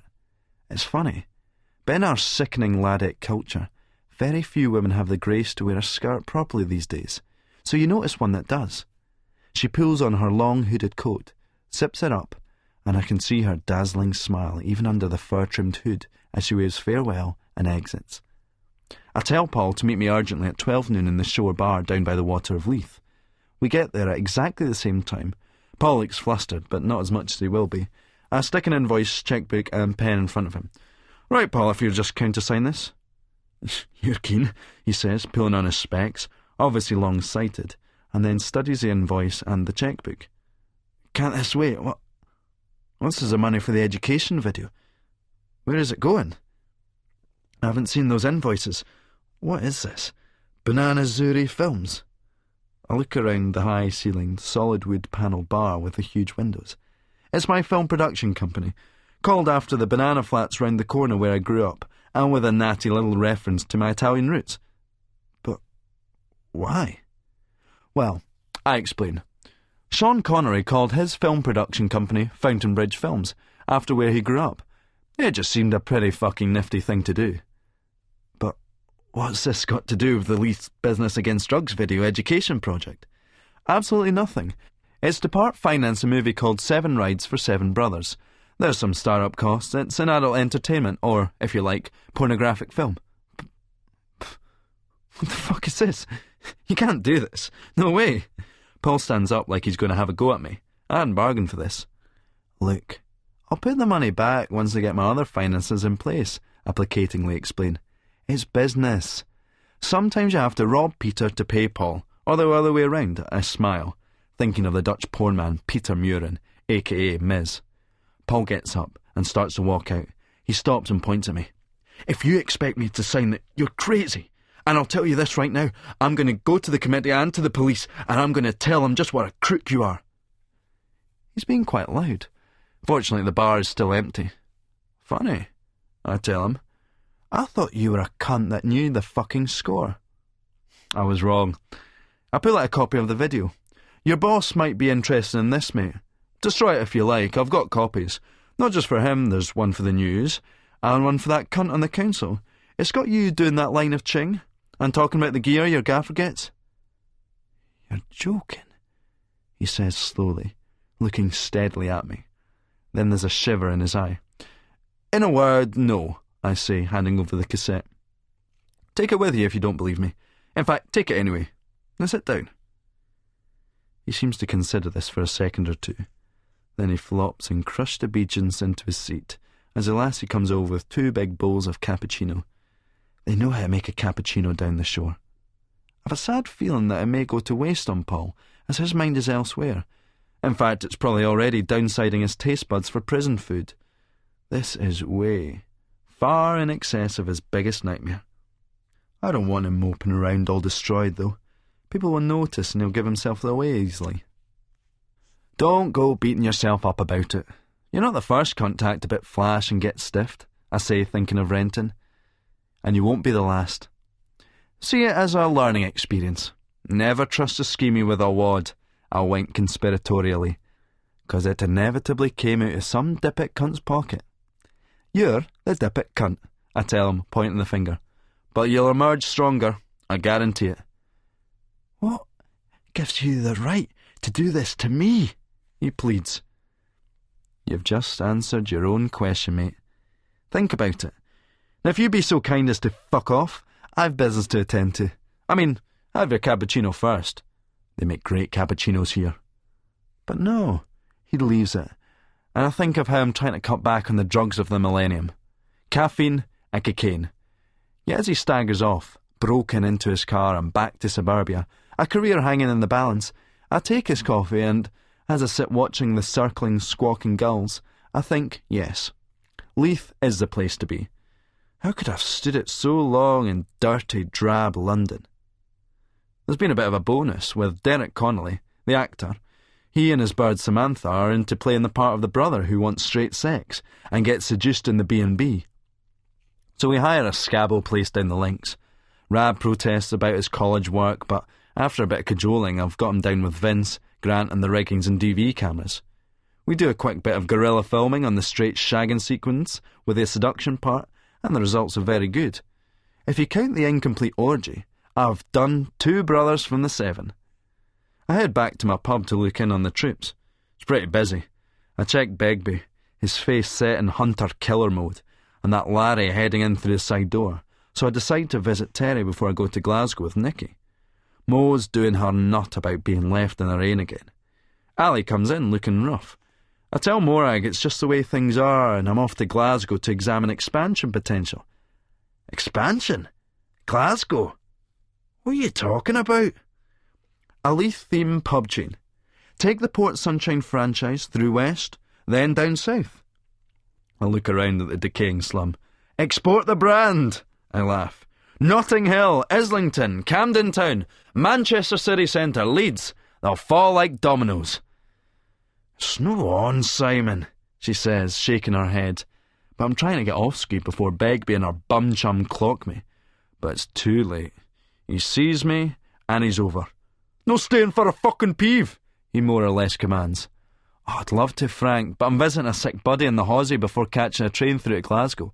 Bill me on the mobby in the week and we'll hook up for a gargle. Aye. What's your fucking number again? I spell out the green number, and Begbie punches it into his phone, obviously noting that it's not the one that the text message came from. Is that the only mobile you fucking got? No. I've another one for business. Why? I inquire. I actually have 3 mobiles, but the ones for chicks are nobody's business but mine. I got a fucking text message from some cunt trying to get wide. It was like going on a broad number. Didn't work when I called it back. Oh, aye? Abuse of phone calls, eh? You'll be getting stalked next, Franco, a joke.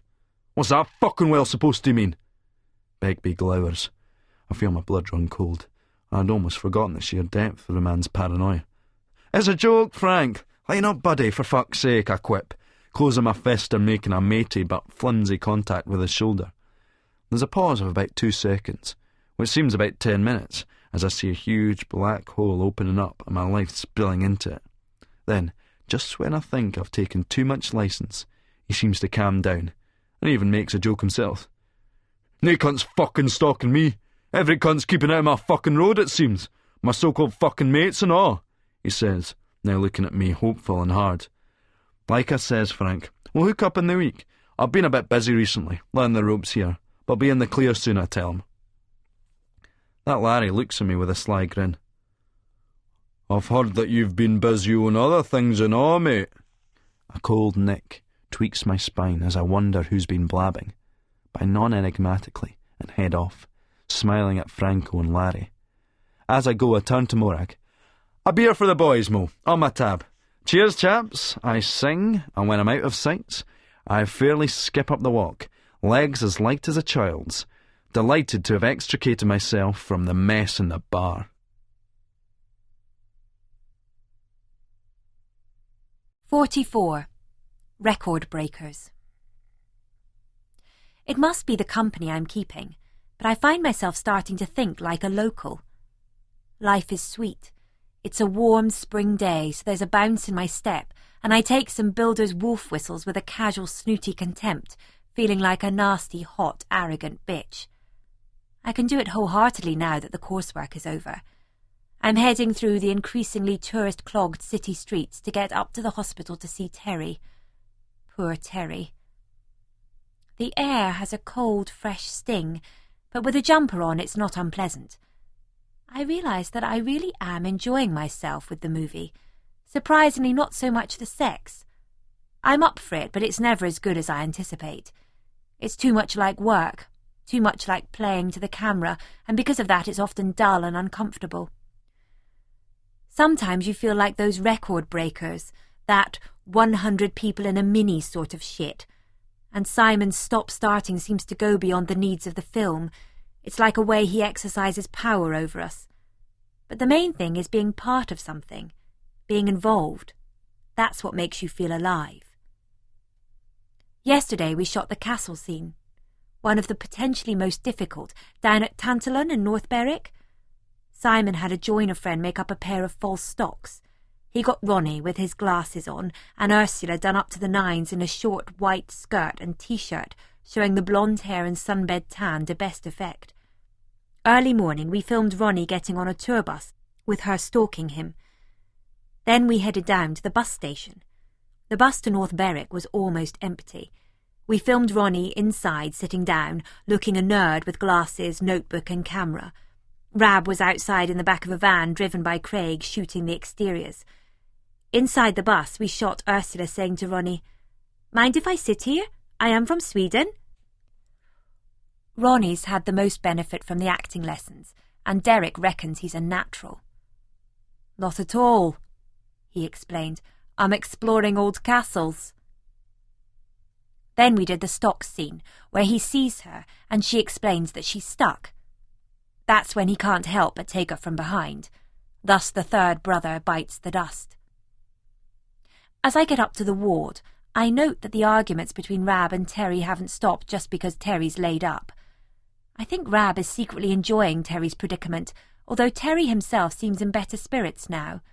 His bedside locker is piled up with fruit, which you can tell won't be eaten, and all sorts of tinned foods and takeaway cartons. There's a frame around his hips which bulges out under the bedclothes to protect his damaged penis. This fascinates me. Is it in plaster? Or a splint or what? I ask him.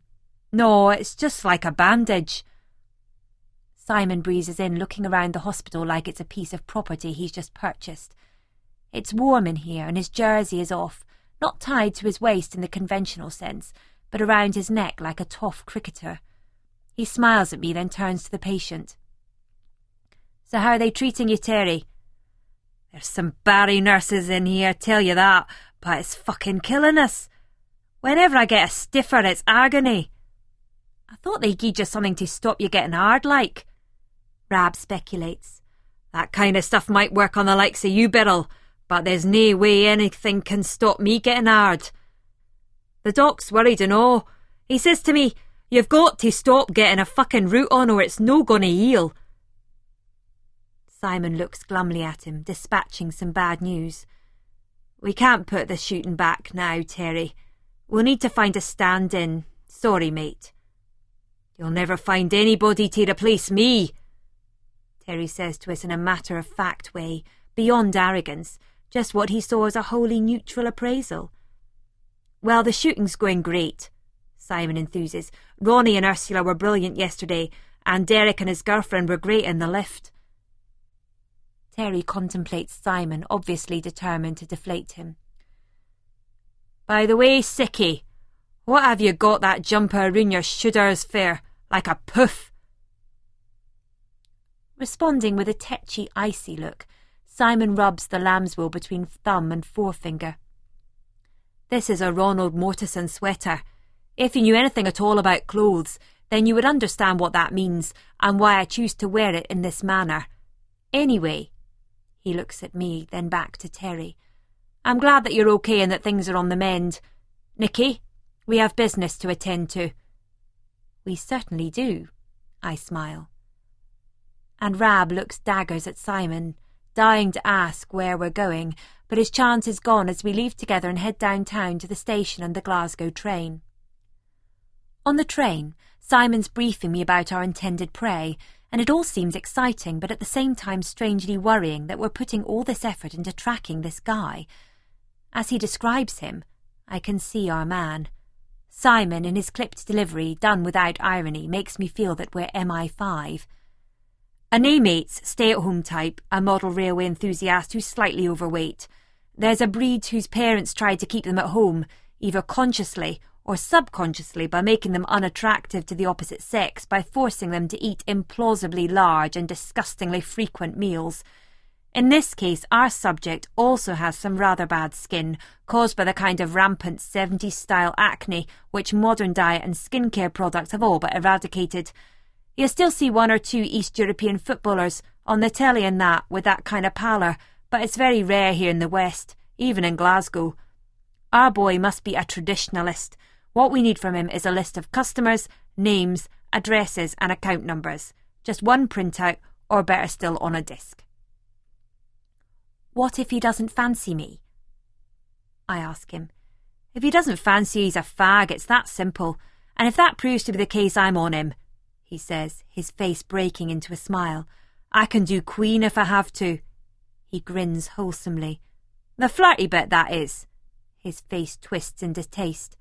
Not the sex. What you say is rubbish, though. Not every straight man fancies me. Course they do.